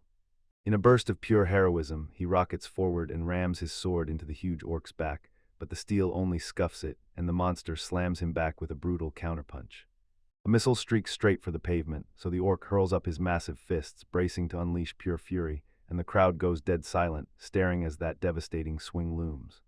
Patra the Ant Queen rockets between the enemy and the bleeding knight, takes the brutal hit head-on, and stops the enraged beast from squashing him. Rock surges forward and lunges at Patry, and you can see it click, because even a warrior can drop from a savage double fist from an orc, so he snaps out a pair of daggers and throws them up to draw Rock's attention. The blades ripped through the air and shoved the orc back, then he clapped his hands above his head, charging up for a brutal slam down. Before Patra can even get her bearings, the orc bellows and slams his hands into the earth, ripping a roaring stone wave that smashes the pavement and hurls debris everywhere. Broken stones slam down like a death rain, pounding the wounded knights right as they're trying to stagger back up after that brief flash of awareness. Rock cranked the patrol aside, sliced through incoming rubble with his blades, and felt that brutal weight of responsibility hit his chest, because every single step decided who lived through the chaos. Fenrir lets out a thunderous roar, pouring raw strength into his paws as he yanks the orc away to buy the warrior's precious breathing room, while the ants tighten into a shielded ring around Micelle. The gargoyle shoots up into the air, ready to blast another roaring gust of the storm, sending the giant tumbling off its feet so the space clears for a brutal counterattack. The orc strike hits like a hammer, shaking the ground in an underground roar, and the distant glow of the Dalmord barrier in the sky is a warning. Time is running out, and the undead have to last just a little longer. Shannon barks out the plan to the adventurers. One group shuts down the enchanted knights, and the rest shields the civilians, turning total chaos into a tight, controlled rescue. Rock spots that red glimmer flaring back to life in the eyes of those warriors, so Lydia isn't giving up control without a brawl, and the plan to stun has to roll on. A tortoise with a cracked shell surges up, clamps onto its staff, and steels itself for revenge, because backing away means the defenseless behind it get slaughtered. The pavement screams with yet another impact, and up ahead it's simple. Hold your ground, shatter those spells, and wait for the light to blast the undead darkness into dust. The ogre slams down those massive fists, the pavement splits open, the ground detonates, and where Patra just stood gets blasted into a stone pit. Rock whips his gaze back at the rumble, spots the monster's stone hands still frozen in the same spot, and pure fear clenches his heart. A quick flash of the smiling Queen of Ants hits like lightning, training sessions, warm hugs, and then that sharp, prickly fear clamps down on the throat. The boy crumpled to his knees amid the wreckage, his voice shattering with pure despair. Then the name Patry sliced through the choking dust of that bloody fight.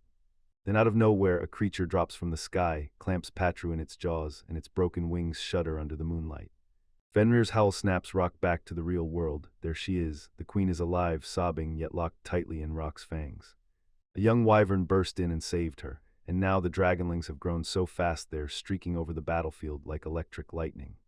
The gargoyle says for dragons, rapid growth is totally normal, and Rock just grins, claiming it's all because he's got unmatched talent in animal husbandry. Thanks to those winged little heroes, their lightning-fast throw slammed the ogre's defenses shut and left him empty-handed, giving the worn-out defenders a spark of hope. Shannon points out that a whole crowd of ogres is still boiling with rage behind them, and Rock grabs Patry and shoves a bottle of thick healing elixir into her hands. Raindrops splatter the shell, and the girl suddenly surges with power, snapping her fingers and ordering the ants to leap onto the wyverns' backs and streak straight into the sky-high lava. Orange warriors erupted into a swarm of tiny knights, blasting across the sky on a sharp sprint, their shining spears carving through the thick night smoke. And just like that, the final sweep of the undead kicks off. Everywhere explodes with wing beats, clashing steel, and the brutal crack of bones from the dead army. Rock whips around at the strange presence creeping up behind him, just in time to dodge a brutal sword swing. The blade screams past his hair and explodes into sparks. It turns out the attacker is Marcus, drunk on his own ambitions, and the commander loses it the moment Rock stands in his way to seize power inside the order. Rage burns behind the knight's eyes. Today he'll tear through those adventurers and their guild, carving them out of history with the sword of dark glory.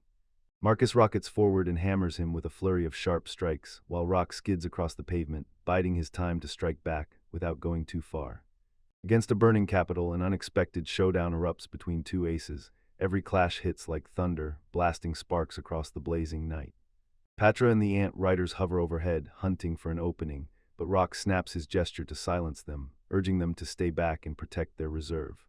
This is the moment everything hinges for the Order of Night: save the knight from the curse, or watch him topple with the dark banner and lose every last spark of his conscience. Marcus drove a brutal kick into his stomach, then hurled Rock backward like he weighed nothing but trash. His power was scary level, and he yelled at the top of his lungs, trying to drag Marcus straight into the thick of the fight. Marcus couldn't shake the feeling that the boy genuinely saw them as the kind of guests he'd been dying to have. No matter where they wander, Titus always shows up right beside them, like he's tied to the main adventurer. Marcus sits as the recognized king and leader of the Night Order, and nobody has the right to challenge his authority. No matter how they stomp on him, he's convinced the country only needs one order, and Rock, grimacing through the pain, tries to slam the brakes on this insane game while clutching the wall. If the guys step in, Marcus won't hesitate. Rage takes over and he's ready to smash them, so he charges at Rock again. Suddenly, Lucky barrels in, slams Marcus off his feet with his tail, and barks at him to shut the noise down right now. Marcus huffs and strains to clamber onto the boxes, while the wolf snarls in bitter annoyance because it's just been dragged awake. Shannon panics over Rock's condition, but Rock insists he's fine, then admits his real worry is Marcus. He finally starts moving, and under his breath he mutters something dangerous, suspicious, and downright terrifying. Rock reels. Where exactly did that tail slam into him? And now the captain's acting way too suspicious. Marcus slowly spreads a sinister smile, like something dark has just slipped back into his soul. He thinks it's reckless to joke in a moment like this, yet somehow, adventurers don't let fear slow them down. His tone snaps into something colder. Rock squints at him, suspicious as hell, and demands, "So who's in Marcus's body right now?" With a malicious glare and a burst of rage, Lydia, Damort's first student, the legendary sage's heir to his will, confessed everything. Rock can't wait to hear what you want, so Lydia snaps, clenching her fists as rage boils. She'll tell him before she tears him apart. She aches to make the whole world finally understand her research on how undead treasures hold power. So yeah, this country gets sacrificed, and even when the boys die, nothing stops it. Their bodies will be used for what comes next. That wasn't her plan at all. Damort kicked off the research first, but it was Lydia who finished it, so now she swears it's her own work. Rock pointed the finger at Lydia, saying she was the one who snatched the burning stones, and Lydia just snorted like, yeah, she totally loved that he knew exactly what was going on. Everything was disturbingly simple. She grabbed the Order of Knight's leader, seized his body, and vanished with him, then used him like a puppet to hunt down whoever was truly guilty. On that sweet little victory, Lydia snapped the conversation shut, then commanded the knights and the undead to wipe everything and everyone out. Ares let out a laugh, then everything suddenly snapped the other way. She couldn't wrap her head around it. Why weren't the warriors dead yet? They were meant to be wiped out, but the undead were just lying there, out cold. Shannon couldn't shake the question, where was Lydia's body really hidden? No scent meant Lucky couldn't track her, and right then someone slipped up, walked over, and apologized. This was Damort, already poised to shred every undead in sight, yet they'd been wiped out long ago, leaving them neutralized. She stood there, staring in stunned silence at the pile of lifeless bodies. She slumped down, hugged her knees, and let tired sadness crush her. She just wanted a mug of beer. Then Rock crept up, timid as can be. But now everything hinged on finding the exact right path. Damort already knew exactly where Lydia was, and Lydia was gearing up to lead them straight to the action. She tried to soothe them, don't worry, but the words clung in her mouth, looping forever like her mind was stuck in a nightmare replay. The boys huddled beside the mysterious tower beneath the moonlight, and the whole world fell silent. They were itching to step into Lydia's possession. Rock ordered everyone in the monster garden to stay razor alert, except Shannon and Patrick, then he marched straight up to those massive doors himself. Damort snapped that there's no entrance here at all. Then she used postal magic to make it work. Right in front of them, a secret corridor shimmered through illusions, and the stairs plunged deep beneath the ground. The boys dropped down fast, and that brutal decay stank up the air. Damort couldn't wrap his head around how Lydia had lived past 100 years. Her body had to be falling apart. Suddenly a young girl stepped right in, clutching a book to her chest, and when she spotted the guests, she turned around, slowly, like she had all the timing in the world. She couldn't believe it, they'd actually made it this far, even though the undead army outside was meant to crush them, and she still couldn't wrap her head around how they busted through. Rock calmly said, "We already wiped everyone out," and then revealed the truth. The Order of Night was finally crushed. Lydia let out a sharp snort, like those words were nothing but a cruel punchline. Damort greeted Lydia, but the moment Lydia looked back, she had no clue who she was. Then she swore she'd never written a story like that without bias. To knock the cobwebs loose, Damort snapped an ancient spell and dragged a hellish diamond back into existence. Lydia snapped up the magic of a water dragon. Its roaring blast slammed out the flames and silenced the fire instantly. At last, Lydia clocked Damort standing right in front of her, and pure rage erupted from her chest. She was convinced Damort had turned into a revenant just to steal her spotlight, but then she only shook her head with a bitter sigh, thinking how much more Lydia could have conquered with the right chance and the right character. Rage sparked. Lydia blasts Damort with the magic of eternal darkness, and Damort snaps back with the Dark Knight's power, because even when Lydia is fighting like a beast, she's still just a kid. Their magic slams together and detonates into a wild surge of power, and the guys just stare, because it looks like both sides hit with the exact same strength. Rage claws through Lydia as she goes completely unhinged, and after Damort's death, her power surges. Patrick is already ready to step in. Right then, the Queen Ant bursts into view and charges straight at Lydia, sprinting like it owns the moment. He nods once, then wham, he swings his staff and smacks Lydia right across the face. She hits the floor, stunned, and the rage just won't let up, because fighting alone against everyone is pure injustice. Patra shot her a look full of disdain and let out a quiet chuckle, because she'd nearly died at Lydia's hands, and it was the first time Rock had ever seen her this openly malicious. Lydia snapped with even wilder fury, and she burst into action by forging countless shadow copies of herself. A sinister smile tugged at her lips, like she already knew nobody would ever track down the real one. Patrick swung the rod and nailed Lydia for real. The illusions can't mess with the Queen Ant. She barely even registers Lydia, so Lydia slips through with ease, clearly standing out from every single copy. Patra snaps, furious. If Lydia dies, Dad will be crushed. She won't let her father sink into sadness, yet Lydia has zero clue what all of this is really about. Rock paced in anxious silence at patrol, dying to lunge at Lydia again, until Damort slammed the brakes on her. Damort apologized, then practically begged to be alone with Lydia, because she wanted to handle this mess herself. Patra flashed a smile and stepped back, then Damort's cold words cut in. "Lydia's already over, we lived too long." She started chanting sacred magic, power pouring out like a vow, and the whole world seemed ready to shatter her just as hard as it shattered the enemy.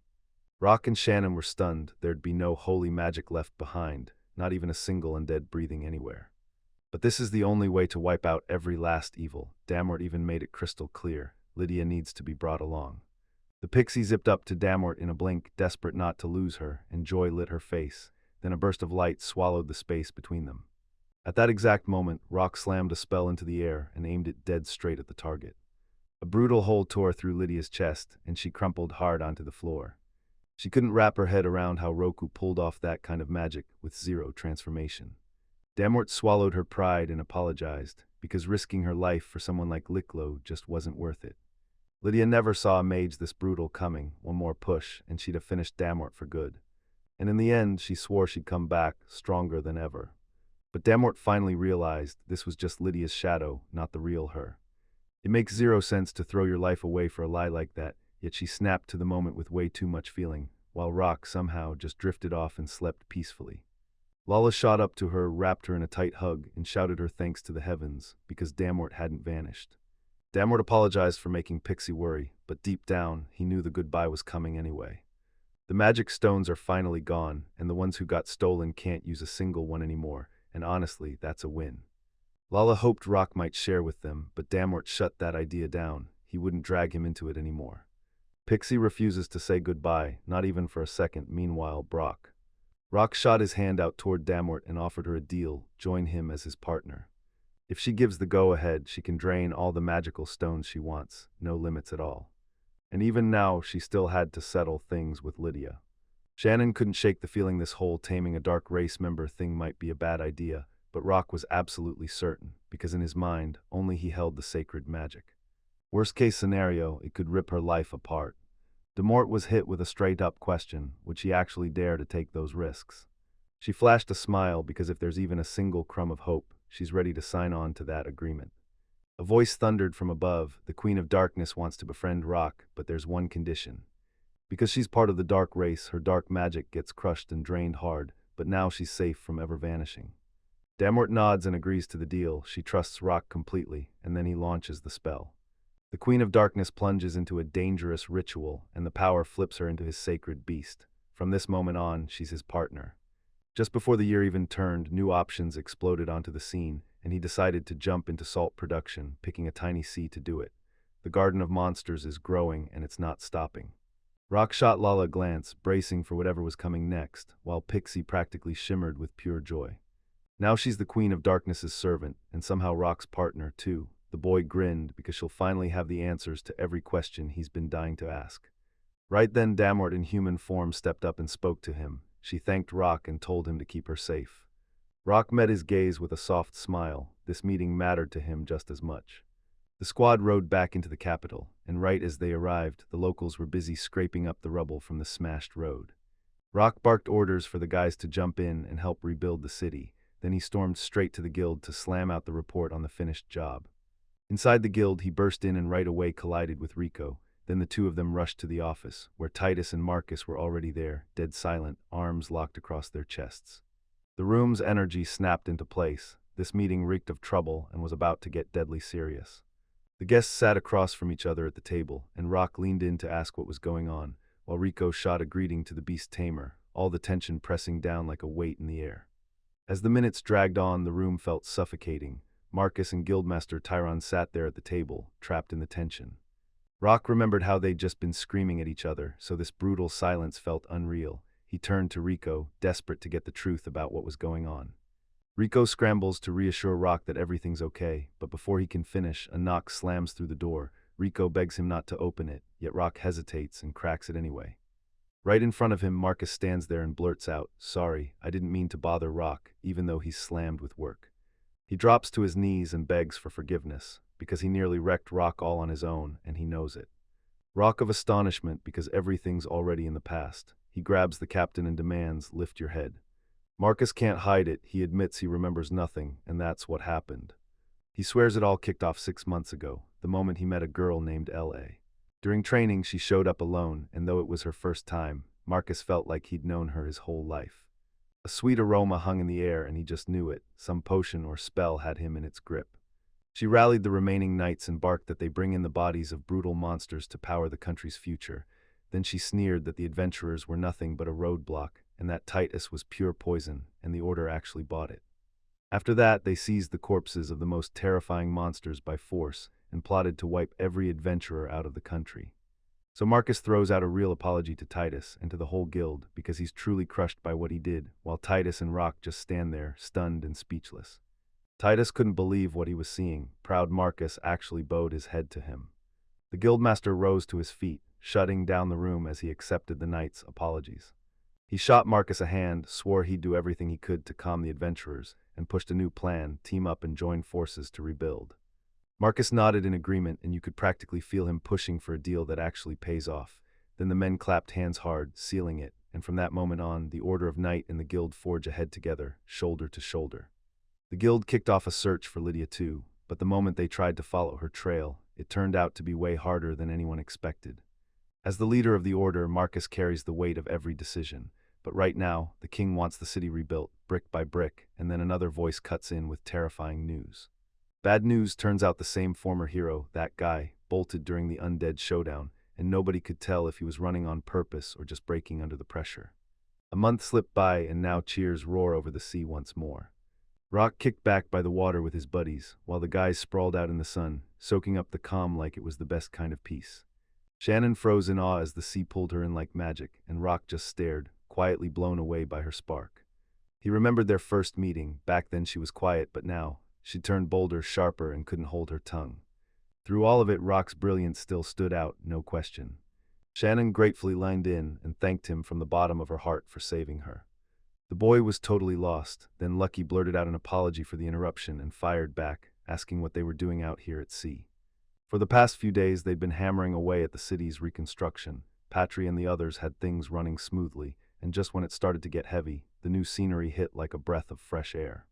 They'd all earned a real break, and maybe even a juicy barbecue for once. Patra didn't have the faintest clue what barbecue was. Rock broke it down. Barbecue is cooking meat and veggies outside, and he was all about eating together, while Patra was daydreaming about kebabs staying together forever. Later we can get into the serious stuff. Right now, we're devouring delicious food. The boys lunged at the meat and veggies with zero hesitation, and right then a bird swooped down and plopped itself on Rock's head. He suddenly remembered one brutal truth: he hadn't given her a name yet. I tossed out the name Yakitori as a joke. Then the bird exploded into rage, screamed its head off, and started thrashing its wings like it wanted to escape the whole barbecue vibe. Rock started rattling off Japanese chicken dish names, and the moment they hit, the bird's fury ignited. She hated every single one of them. Then the boy pitched a totally new name, Sill, and the bird practically exploded with joy, flapping its wings like it had been waiting for that word.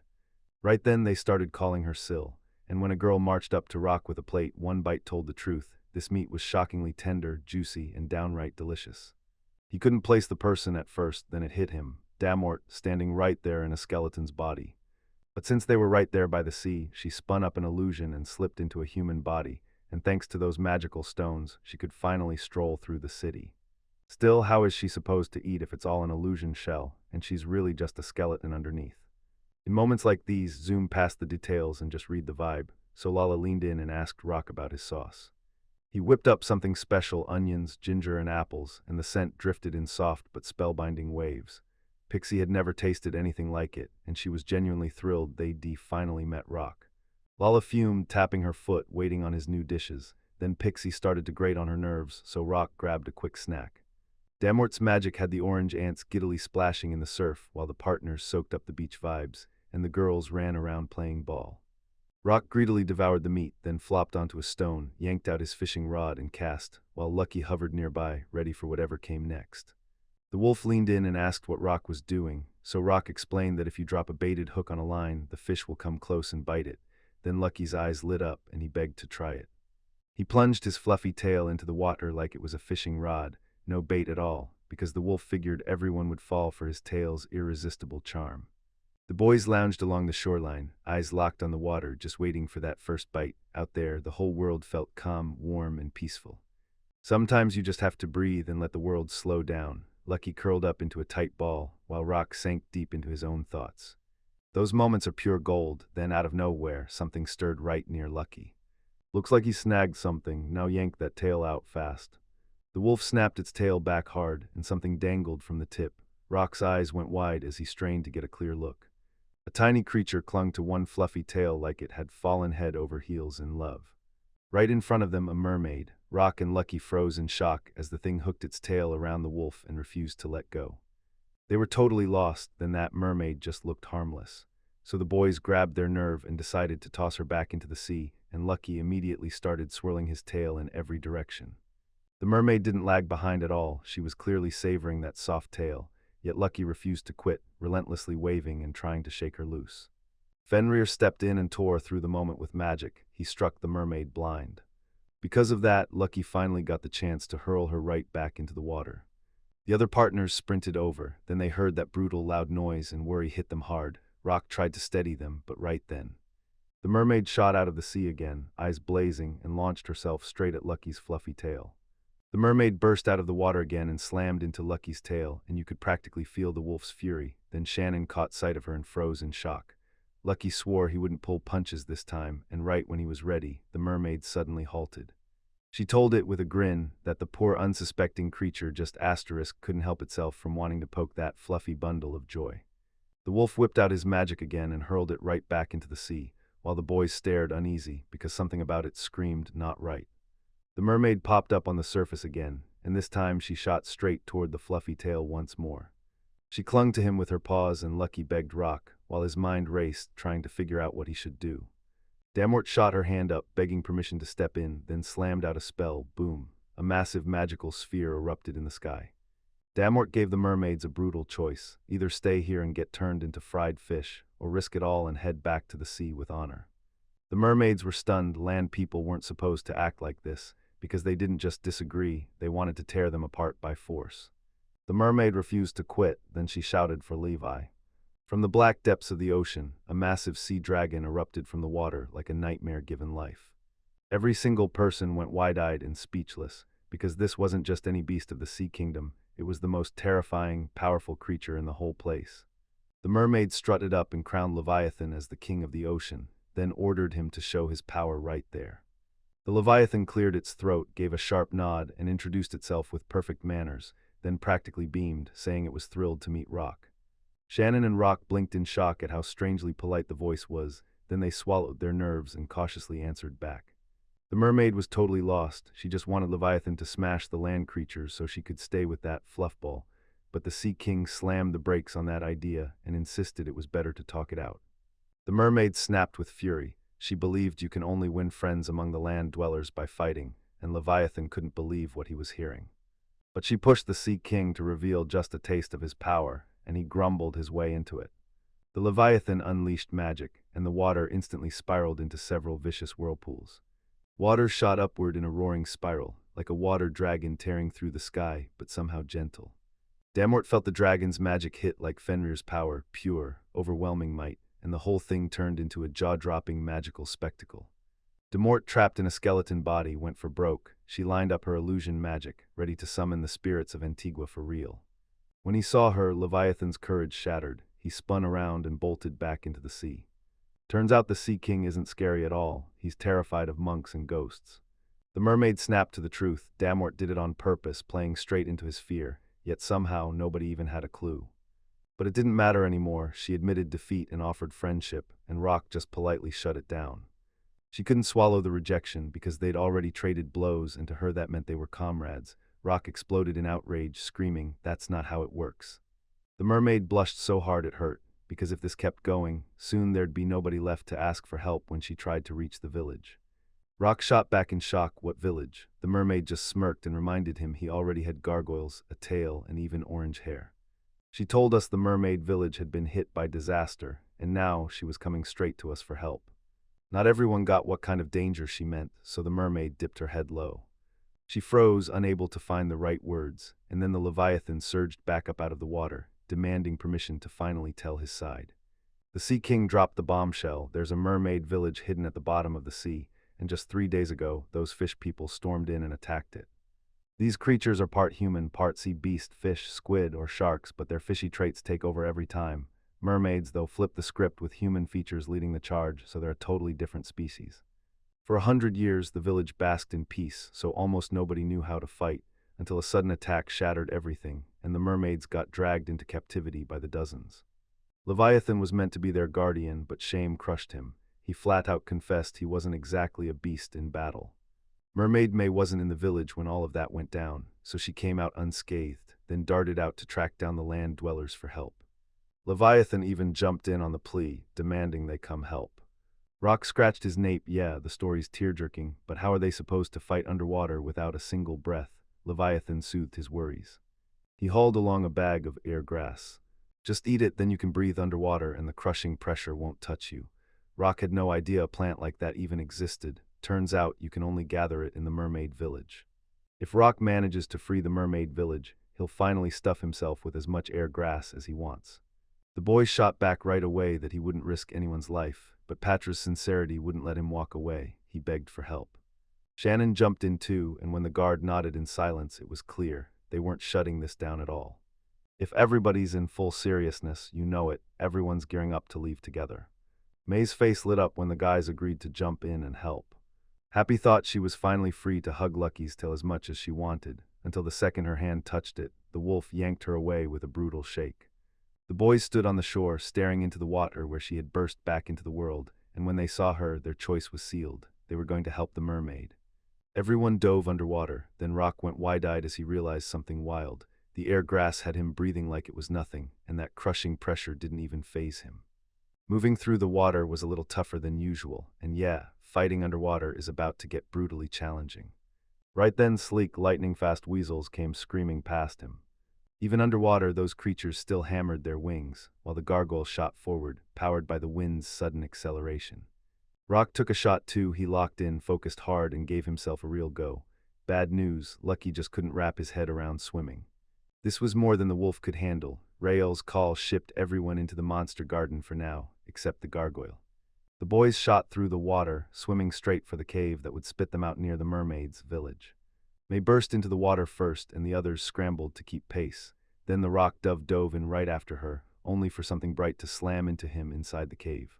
Right in front of him, a real underwater mermaid village unfurled like a secret world, glowing in the depths. A strange, special magic cloaked it so completely that from the outside, it might as well have vanished into thin air. For hundreds of years, no human foot has dared to land here, and May thinks Rock should treat that as a real honor. But before the guys could even glance around, Leviathan slammed its tail around them, hissing a warning, "Shut up, somebody's coming." And the water turned a terrifying creature, shark head, shark body, but with arms and legs, and it screamed predator from every inch. It was a fishman, one of the patrol guys. Leviathan spotted other mermaids locked up in the queen's castle right in the heart of the village while they were running for their lives, so Rock wanted to smash in from the front, but the Sea King flipped the plan and ordered a sneak through a secret tunnel instead. To get through, May needed a guide, but then, out of nowhere, her mermaids were gone. But moments later, she stormed out of the cave, snapped at the fishman in fury, and demanded he free everyone right now and come meet her. She even bragged that she'd traded punches with Rock himself. Then the fishman snapped and charged straight at her, blazing with rage because her interference had wrecked their plans. Everything was about to end in tragedy, until Leviathan crashed in, snatched May out of danger, and demanded to know what she was doing. The mermaid snapped that she'd never sneak around like a coward, then time vanished and there was no room left for talking. Just then another fishman slid up from behind and Rock snapped to the truth, they'd been caught. All right then, we're breaking through no matter what, these guys are geared up and ready to fight. The fishman shot through the water like lightning and Rock couldn't match his speed, then a gargoyle swooped in to help.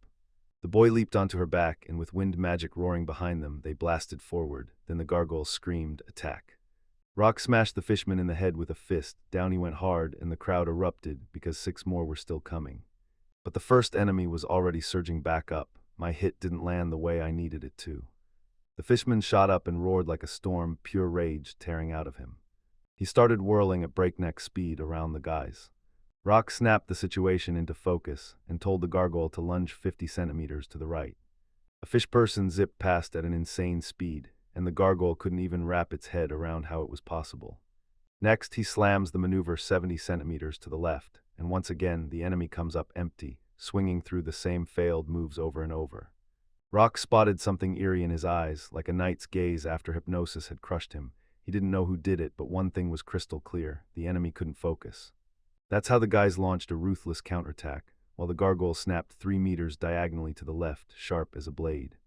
Rock snapped into a left lunge, slid out of the blow, then launched straight at the fishman, shouting for Leviathan to clamp the enemy with his tentacles, and the Sea King obeyed instantly. Those tentacles weren't permanent, they snapped right off, so the guys hauled the fishman up and hogtied him to the rock, leaving him blind and unable to speak. Leviathan suddenly remembered, once upon a time, it could talk to these creatures like they were normal, so who's pulling the strings behind this? The guys need to move now and get to the others before it's too late. They crushed a few more fishers' attempts, shutting them down for good. They turned out to be the guards, men who used to live in the village, and nobody expected there to be so few of them. May called out to Leviathan, then she realized he'd tied her up too, on purpose. If she'd gone off on her own, things would have spiraled, so he cut her free and untied her. After she was freed, May bolted straight to the other mermaids, and when they saw she was alive, joy exploded across their faces. One of them bolted forward to slam into a hug, tears pouring down his face. Rock spotted the mermaid's tears harden into sparkling droplets, glittering like tiny gems.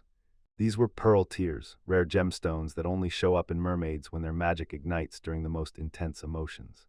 The mermaid spun toward Rock and said, "I'm Madeline, the queen's maid," then looked them dead in the eyes and thanked the boys from the bottom of her heart for saving her. Rock felt crushed because not everyone was out yet. The queen and a bunch of mermaids were still trapped in the fishers' village, and this camp was only temporary. No time to waste, lock in your focus, because we're rushing to the next part. Madeline lunged in front of him and shoved a tiny object into his hands. Taking the gift, Rock snapped it up and realized it was a pearl.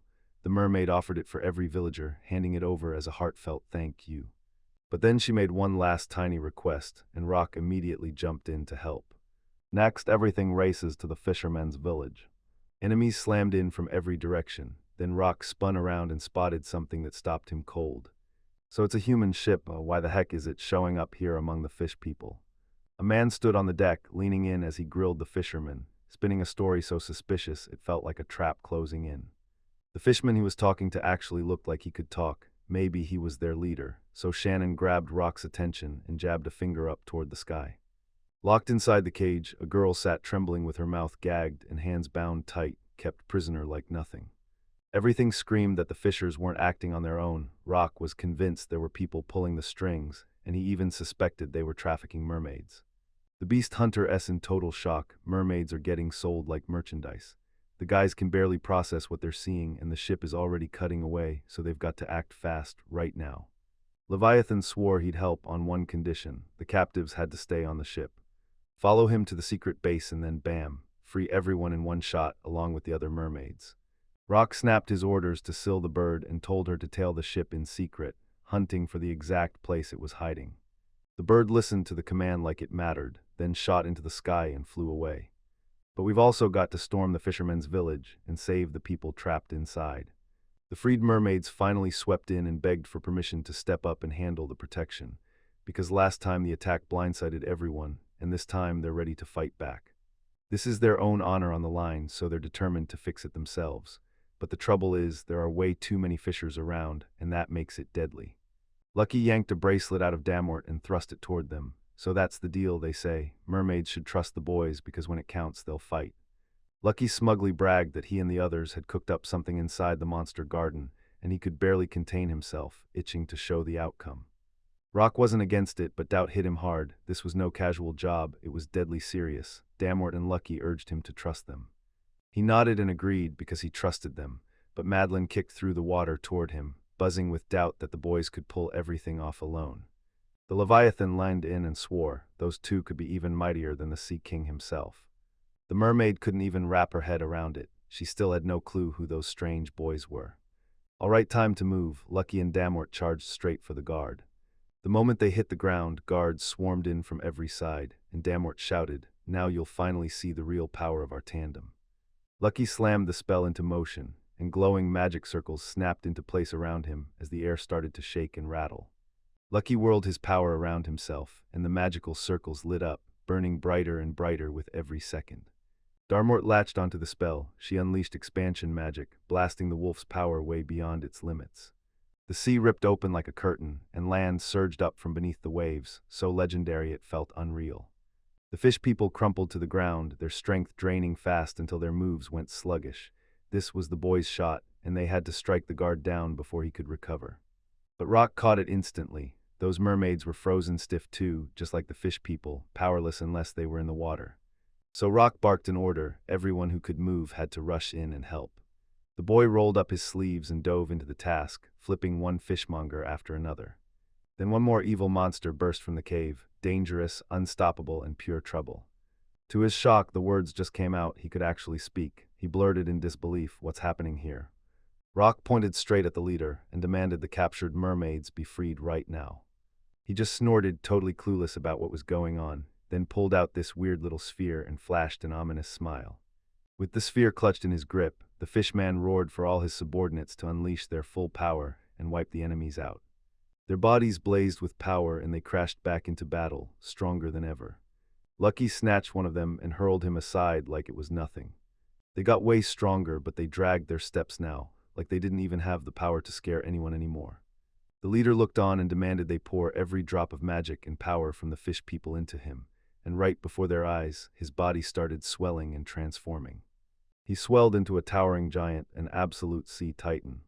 He screamed that his speed had surged not once, but again and again, then bragged that magical sphere in his hands made him unstoppable, because with it, nobody could touch him. Rock stayed calm and asked what kind of sphere it was, and the leader couldn't wait to unleash its power. And then whoosh, Patra tore across the air on that twisted body and snatched the sphere right out of his hands. Ribelud had no clue what hit him until he spun around, and there it was, the sphere already trapped in the ant's claws. The ant bolted straight for Rock, screaming that it had finally snagged the sphere.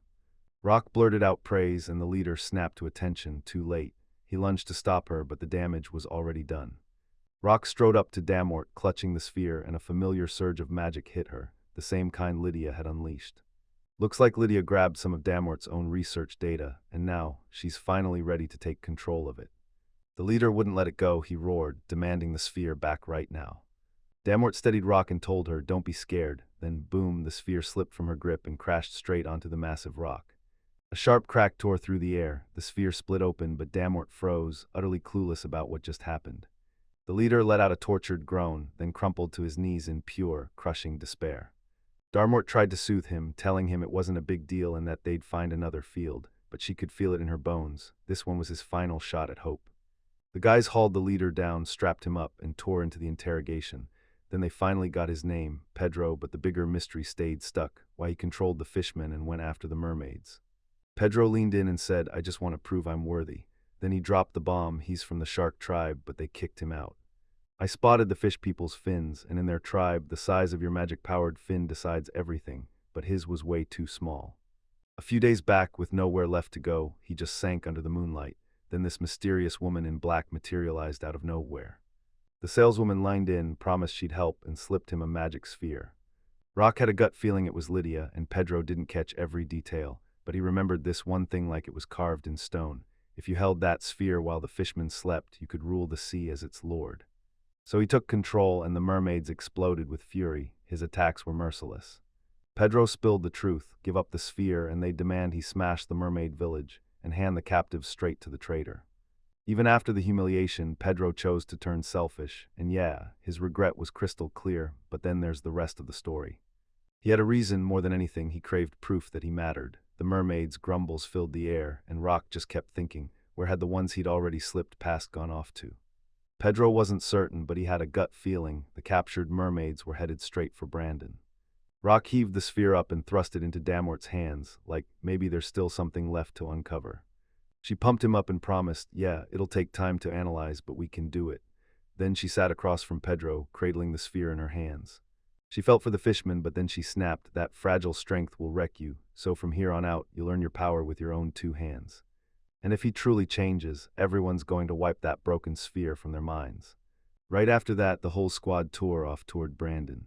Brandon's port city spread out before them, and as the guys prowled the coastline and streets, they finally started hunting for those captured mermaids. They were hiding somewhere around here.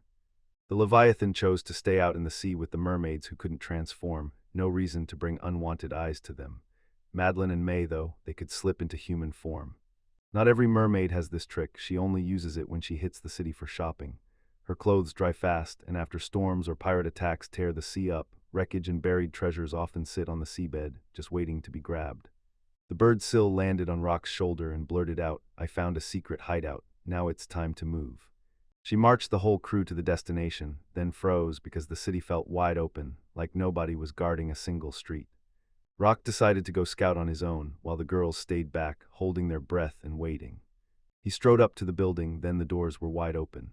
The guy decided the guards were just careless, and he slipped inside, only to get hit by strange sounds roaring from every direction. Rock spun around and stared at a whole row of cages, packed with every kind of creature imaginable. When he stared closer, he realized those creatures didn't look right at all. They screamed not natural from the start. A glowing magical circle sat on the floor, screaming seal, the kind used to fuse magic. Every sign screamed that he'd fallen straight into a lab packed with brutal monster experiments.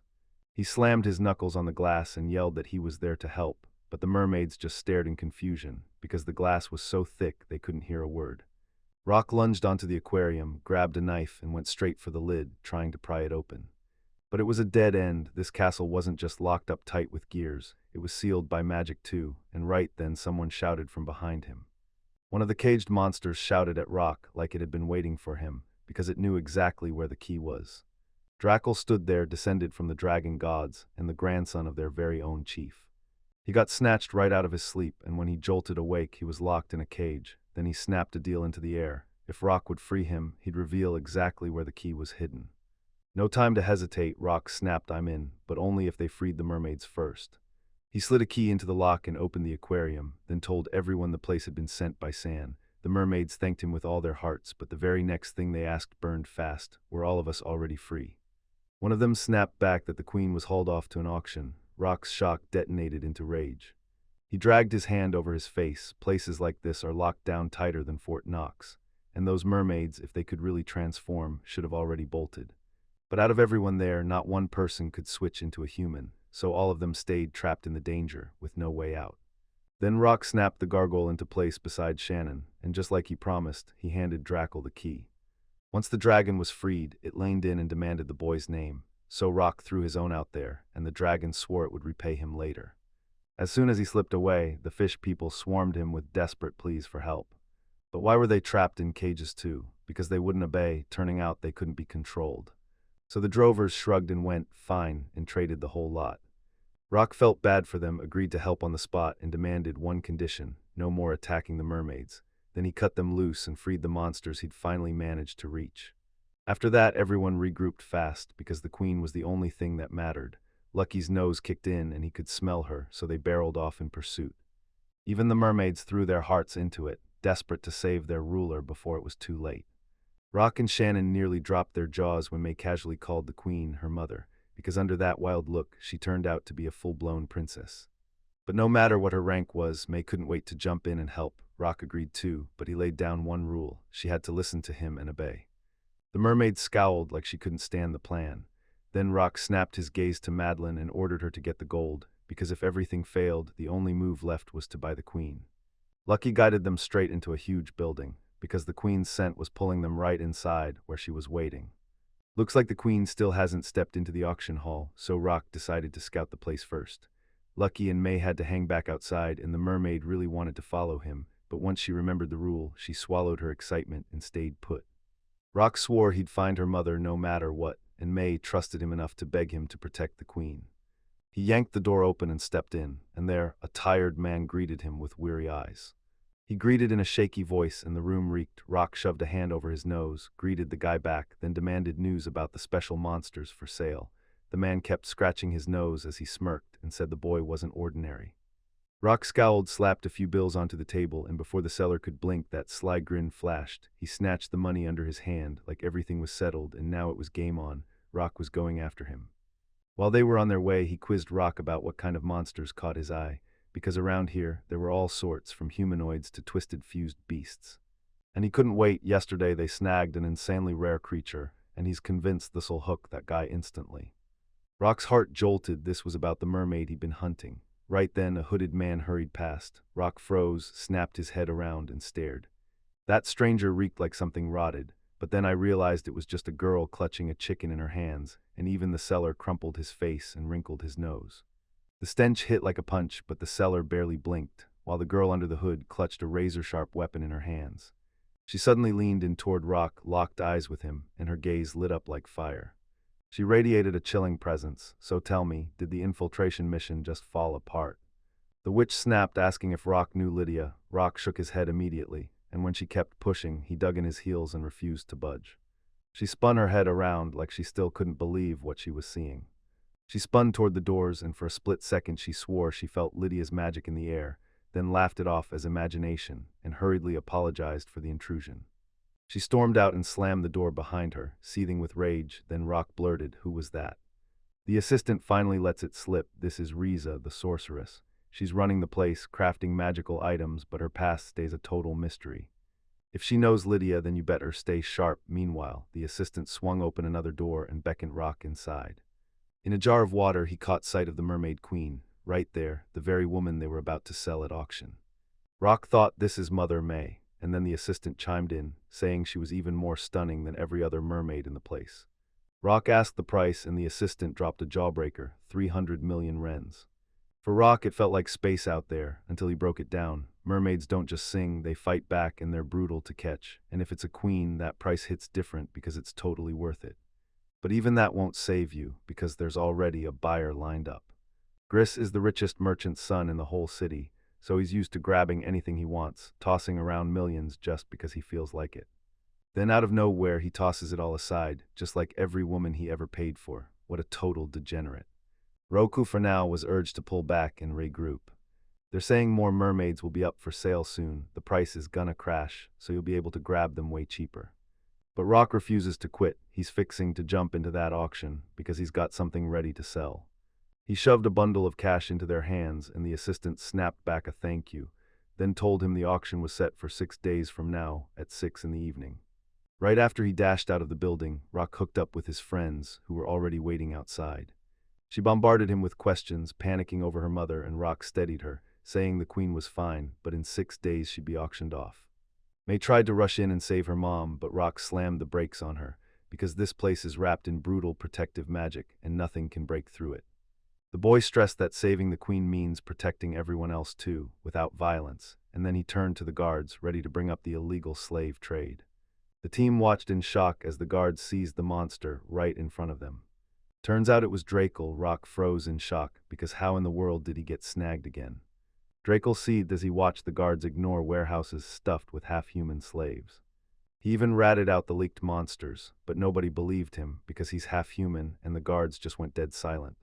One of them snapped back that he didn't buy that story at all, said the compound is Chad's, and there's no way Chad would ever pull something that disgusting.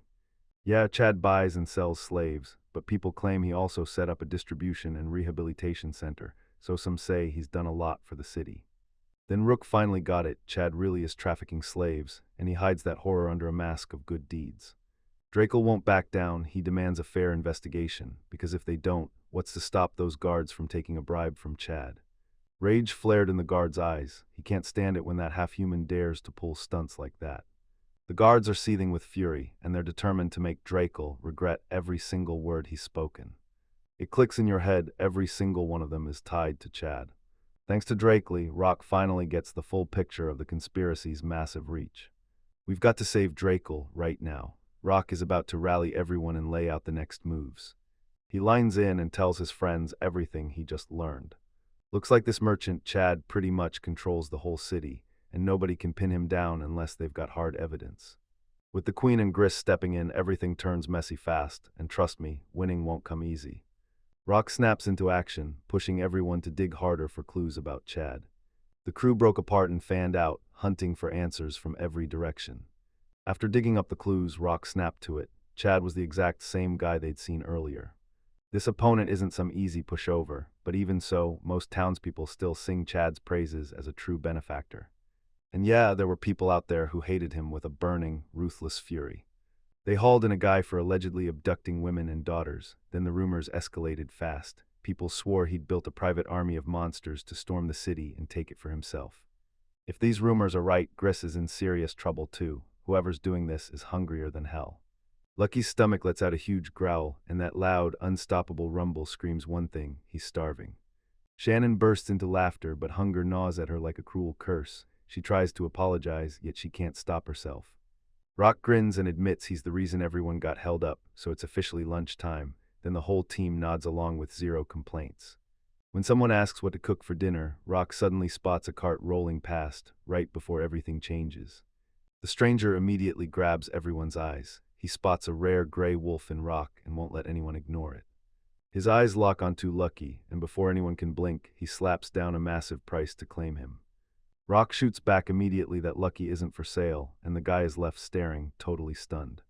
With a reckless grin, he hurls bundles of cash into the air, like he's daring the whole world to watch. Rock is left gaping as a total stranger drops a deal worth 20 times the market price. But even with all that fortune on the line, Rock won't abandon his friend, no matter what. The stranger is left staring in shock, because this is the first time anything like that has ever happened to him. He steps forward and introduces himself as Gris, the only son of the city's richest merchant, Count Fanny.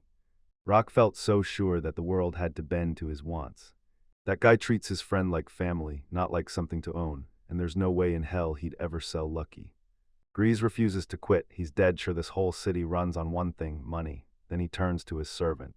He wastes no time and swears that every single thing Mr. Gris wants, he gets for him. Rock and his friends stare in disbelief, because that bold statement hits like a punch to the gut. But the servant won't stop chanting Gris's name, swearing, no, believing Gris is untouchable. Still, Gris throws his offer back at him, again, and once more it gets shot down.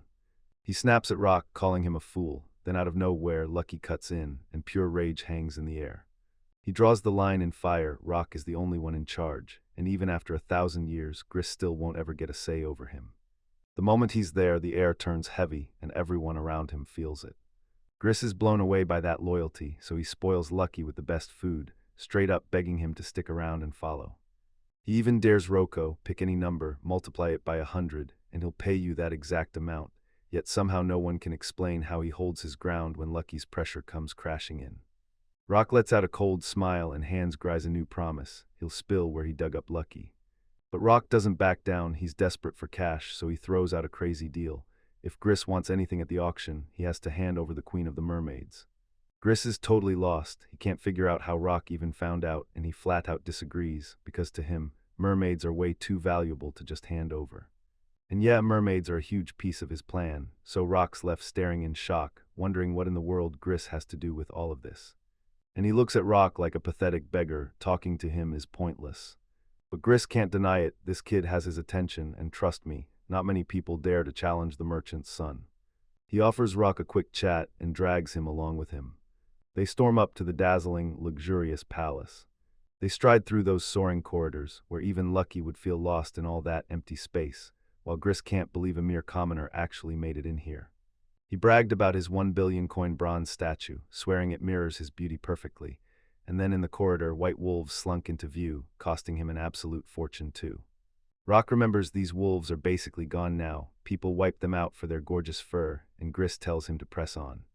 They burst into the banquet hall, and every table groans under a mountain of mouth-watering food. Dinner time, Gris digs in right away, cracking jokes like, "These guests always chow down on the most disgusting food."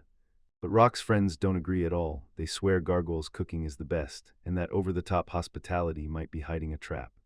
They just can't help themselves and dive straight into the dishes. Rock tries to stop them, but Lucky shoots him a calm look and says, "Relax, this dish doesn't stink like poison." It became crystal clear Gris wasn't the type to play dirty. So yeah, he can have it all without stooping to dirty tricks, but all that overwhelming love around him has already worn Rock out. Once everyone had eaten their fill, Gris finally spoke up, because the real moment had arrived. He leaned in and told everyone, "Don't worry, no one's listening in here. This room is locked down and I've got it under control." With a grin, she tells Rock she's ready to spill her plan with the mermaids, while Lucky slips out to the garden and crashes for a nap. Gris leans in, urging them to kick things off, and then total silence hits. Gris drops the bombshell that Lucky ran the 10th floor of the ruined flame dungeon outside the capital, but Rock can't shake the doubt. Are there other creatures like that? Turns out Gris knows this dungeon like the back of his hand. Only S-class warriors are even allowed in, and that blew Rock's mind because he never thought Gris would be this well-informed. But it totally tracks. This merchant's son keeps getting fresh intel from every direction, all the time. Rock demands to know why Gris needs mermaids, and he's dead serious about turning them into a money-making scheme. Gris warns that the fish people are about to swarm the city and hit it for real. Chad nailed it with his disaster forecasting device, because before, it had already called out attacks by white wolves and other disasters with scary accuracy.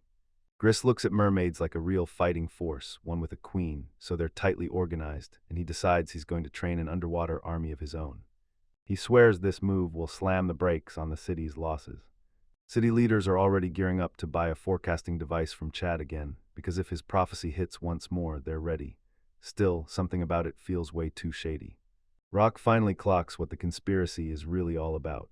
He spills the truth. Chad has been secretly trading illegal beings and running brutal virus experiments that twist what they are. Riza had heard the rumors too, but there was zero proof. Chad played it smart and stayed cautious.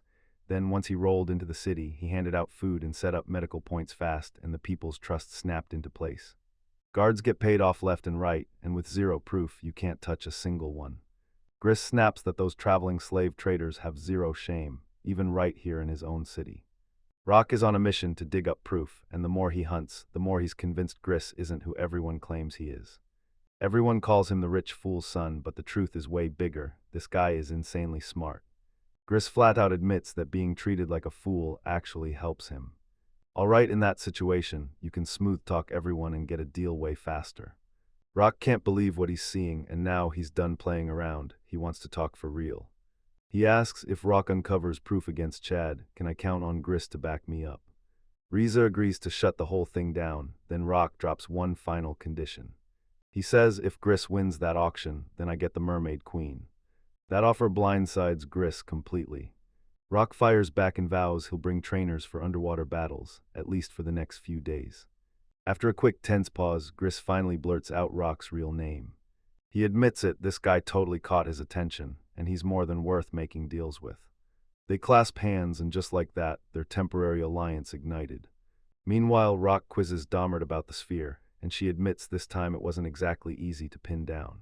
She gave up sleep to crack it, and now it finally clicked, so she can rest easy. There's a nasty problem inside the sphere. It doesn't just mess with your mind, it also sucks in mana, turning it into a power harvesting device. He's trying to bring back the demon that once terrified the entire world. Rock's stunned Dahmert's missing the whole story, but those ancient documents hint at something absolutely deadly. Rock can't shake the feeling this curse is tied to Shannon somehow, like she was hit by it and got dragged under its spell. Dahmert finally ties it all together, so the ending screams one terrifying truth: it might be the very same demon. Rock suspects it too, but the facts still don't line up. Dahmert snaps that it's only a guess for now.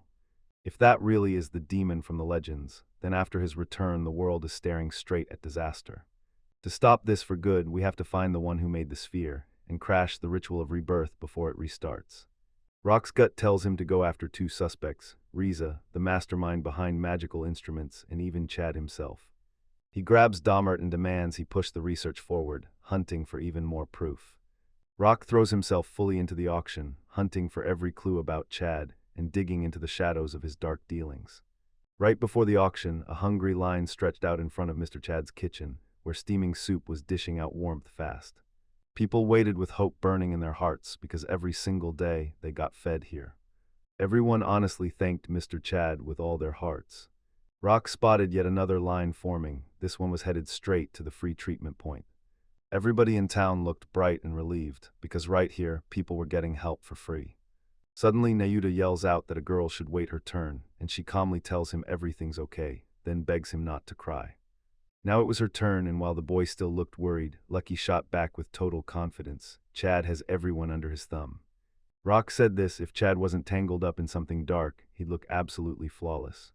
Suddenly, chaos erupted near the guild board. A brand new order hit everyone's eyes. Every adventurer had to gear up, because a fishman attack was coming within days. Chad guessed again, and Rock threw his weight behind Gris. Boom, prophecy confirmed in more than one camp. While some folks are already gearing up for battle, a few still chew on doubt, but the majority are all in on Chad's vision. Rock was still wrestling with that prophecy when a familiar cry ripped through the air, because it was the same boy. They rushed over to figure out what went down, and the boy was shaking with terror, because he mistook Lucky for some giant, scary dog. He screamed for help, and Rock hustled Lucky to the garden so he wouldn't spook the kid. But it did nothing. He burst into even louder sobs. Shannon stepped in, leaned close to the boy, and talked to him softly, until the panic finally drained out of him. Shannon praised his bravery and slipped him some cookies as a reward. The boy beamed and thanked everyone for the treats like it was the best day ever. His stomach was screaming for food, but the tears in his eyes weren't about hunger at all. They came from something totally different. His little sister vanished without a trace.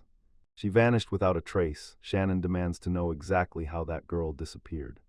The boy told them his sister had hurt her leg, so she went to the healer. Then he dashed out for food, came back, and she was already gone. In the tent they swore she'd left on her own, but he searched and couldn't find a trace of her. He added, and his sister cut in, telling him she wasn't a child anymore. Shannon asks the boy if he wants to track down his sister together with Lucky, and he instantly agrees, because Lucky is only just coming back. He shoots out an apology for the promise he made without asking the others first, yet the guys don't raise a single complaint.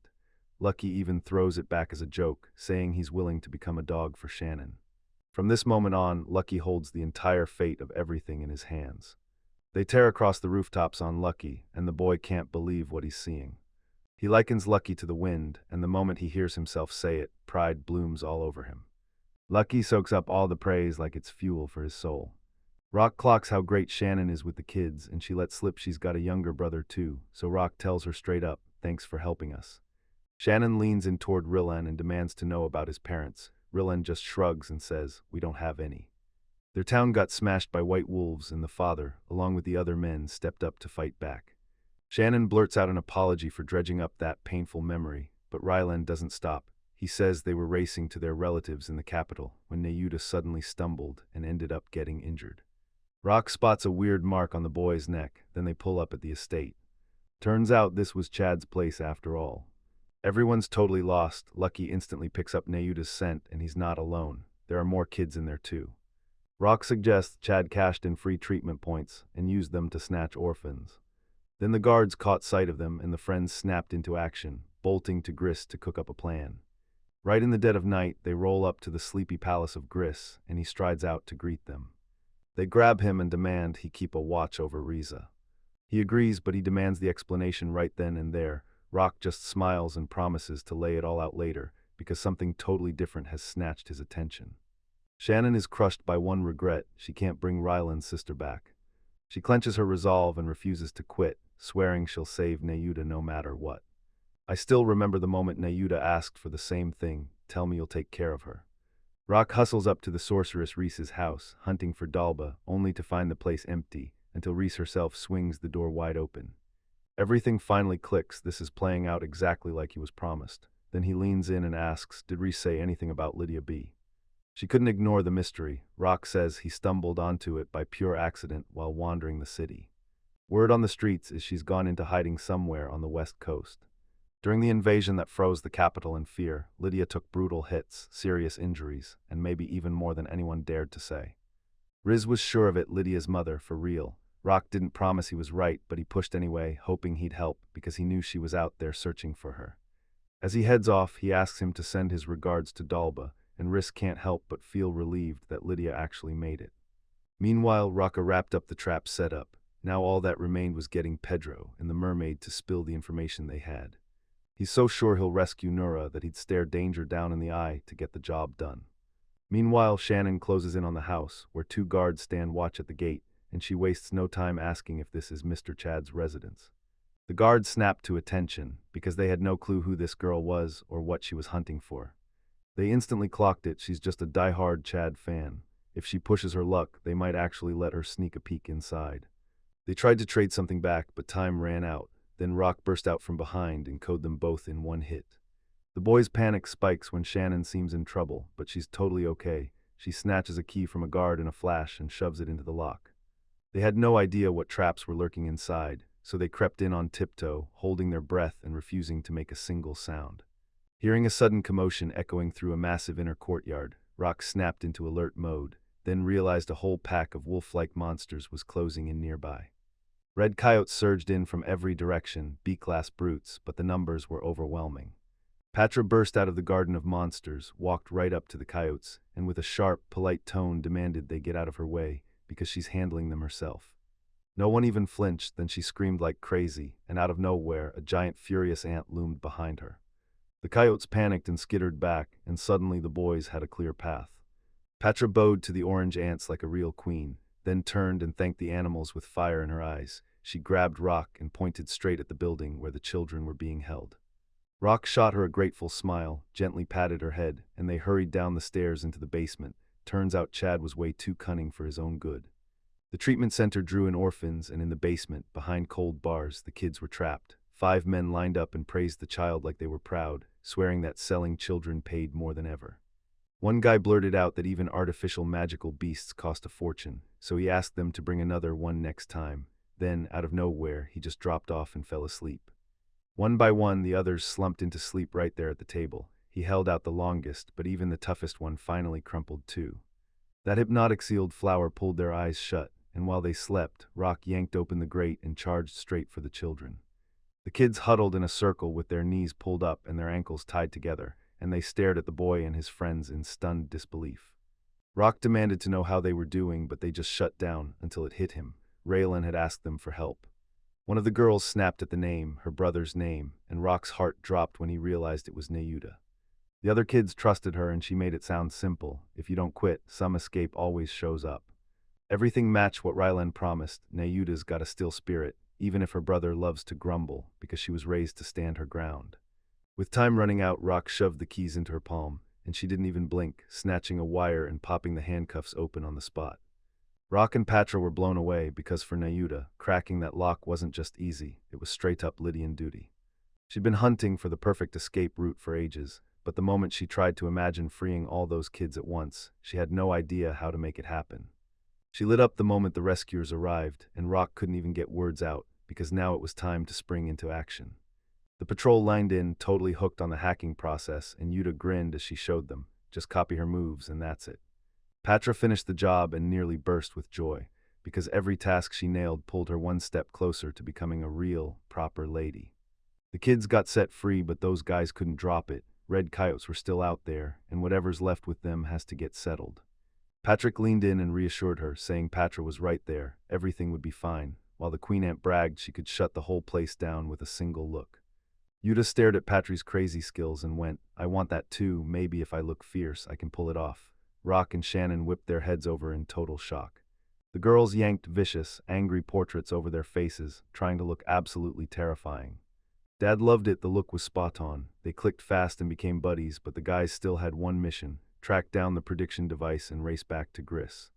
They marched the kids to Gris and begged him to watch them, making it clear that Rolana's little sister was among them. Then Gris didn't even hesitate. Nejida snapped, where's my brother? And Gris said, I already reached out to our people in the royal capital. He's headed there now. He promised them they'd sincerely thank him for everything he'd done. Then, while he was still talking, others surged up to Rock to hammer out the next stage. Everything played out exactly like they hoped. Tomorrow's gonna be pure fun. This was huge news because now they finally had a trump card up their sleeve. The very next day, at exactly 6 in the evening, the decisive moment slammed into place. Everyone was on the edge of their seats, waiting for the auction to kick off. The place was packed. Rich folks with all the free time in the world packed themselves in to soak up the show. Rock pushed to get straight answers from Gris. Would Chad show up at the mermaid auction? Gris just smirked and said Chad always shows, and the deal is always over 100 million. So don't stress when the host calls out the opening speech. The slave auction kicks off. First up to step into the cage is a slave, an enslaved man from the dragon god race, and the auction kicks off at 100 units. At the tables, the crowd started slamming down their bets, and Rock locked eyes with a face he knew all too well, the dragon's rider.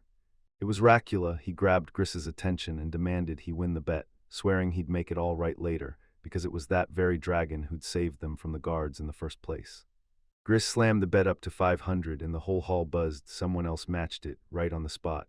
But everyone knew instantly who had made that offer. No other bets showed up. 500 hit the final word, and that was it. Rock thanked Gris, sure that 500 was the going price for a slave, until he realized it was way cheaper than anything the market would have offered. Even though the demonic god's race is a nightmare for most folks, 500 is still a steal, and once Gris put his money down, nobody else dared to step in. People whispered that Gris was a pampered rich brat, and once that rumor hit, everything about him finally made sense. Next up is the Sea Pearl, a battle mermaid and one of the brightest, most lethal stars of her kind. This is the fabled queen of mermaids. Already the bidding starts at 50 million, but can anyone save her in time? The bidding just kicked off, and the numbers shot straight up to 56.5 million. Gris shot the bet up to 100 million in a heartbeat. Everyone in the hall instantly clocked who he was. The bidding never let up, and the number blasted past 130 million. Gris fired back with 300 million, boom, and rage tore through the hall because that number was insane. The host snapped, asking if anyone else was brave enough to keep negotiating. That 300 million bid still stands alone. Nobody can top it. Everyone thought Gris would fold, like always, and that going up against a rich son was just a waste of time. Gris boldly offered to cover the bill, and together they marched up to a friendly mustached man while a guard stood right beside him. The second he saw Gris, he knew Chad himself was standing there. He immediately poured out his gratitude, thanking Chad for buying the mermaid right in his own office. Chad shoved the contract into Gris's hands, and as Rock stared like a hawk, Gris started scribbling his signature on the documents. Once Gris signed the contract, he figured Chad had just invented that whole story about the attackers hitting the mermaid village. Chad just flashed a grin like it was all a joke, while Gris dropped the bombshell that most of the slaves up for sale can't even read. Every time Chad shows up, orphans vanish, and just like that they're his slaves. People even claim that in one city he sixed wolves on the Duke. Chad plays dumb, but Gris snaps back. He remembers studying Chad's prediction device. It turns out Chad can wield a magic power to mess with demons, but he keeps pretending like it's nothing, and with his eyes narrowed, he studies Gris like something's off. He hates it when someone pokes around his device, pure disrespect. He demands proof, and Gris shoots a quick glance at the butler. He got it instantly, no words needed, and he opened. The door swung open, and that familiar girl walked in, and Chad's face lit up like he finally recognized her. She wasn't just a witness, she was proof of his crimes. After they snatched her from the free treatment facility, they locked her in a basement with the other orphans. Chad shot a surprised look, then confidently declared that the whole city trusted him, and that nobody would ever believe an orphan's words. But it's not that easy. Something snapped, and it all went horribly wrong. Her name is Neyutaluis, and she's the daughter of a top-tier ducal family, one of the highest names in nobility, and Chad was absolutely stunned. As the Louis heiress, she steps forward herself, then confirms it with shaking certainty. Chad kidnapped her and tossed her into the basement. She's determined to tell everyone the truth, that Chad masterminded the White Wolves' attack that wiped out her hometown. For Chad, it hit like a truck. He never expected anyone from the Louis family to have survived. He demanded proof, and Niuta didn't blink. She swept her hair back and bared the tattoo stitched across her back. A crest, no question about it, spelled out her bloodline from the House of Louis, and rage immediately swallowed Chad whole. Even if the slave trader didn't realize it, the ducal families have a secret ritual, using a coded dye to brand the body with a coat of arms, and this is the proof. And get this, her older brother is already rushing to the capital, where Greece's relatives are hiding, so the truth is about to explode and hit everyone at once. So tell me, who's gonna earn everyone's trust, the Duke's daughter or some lowly slave trader? Chad just stood there, completely floored. He dug in his heels like a challenge to fate, but Gris urged him to quit before it was too late. For a heartbeat, everything went dead silent, then Chad burst into laughter. He didn't even blink. He shot his hand up, and the guards behind him instantly snapped into fighting stances. Chad's sure every guard in this city is in his pocket, yet still, Gris had the nerve to show up with all those people. He can't help but see Gris as a total naive fool. Atris frowned, tossed Chad his best luck as he tried to bargain with the afterlife, then snapped his hand forward and drove the whole thing toward the exit. The guards are primed for the assault. This city is about to ignite and burn. Rock clocks where Chad's headed, straight for the harbor, trying to vanish on a ship, and he finally tells himself to leave everything in this building with Shannon. Rock calls out to Gris, time to get going. Gris freezes, stunned. Wait, am I really about to leave Shannon here alone?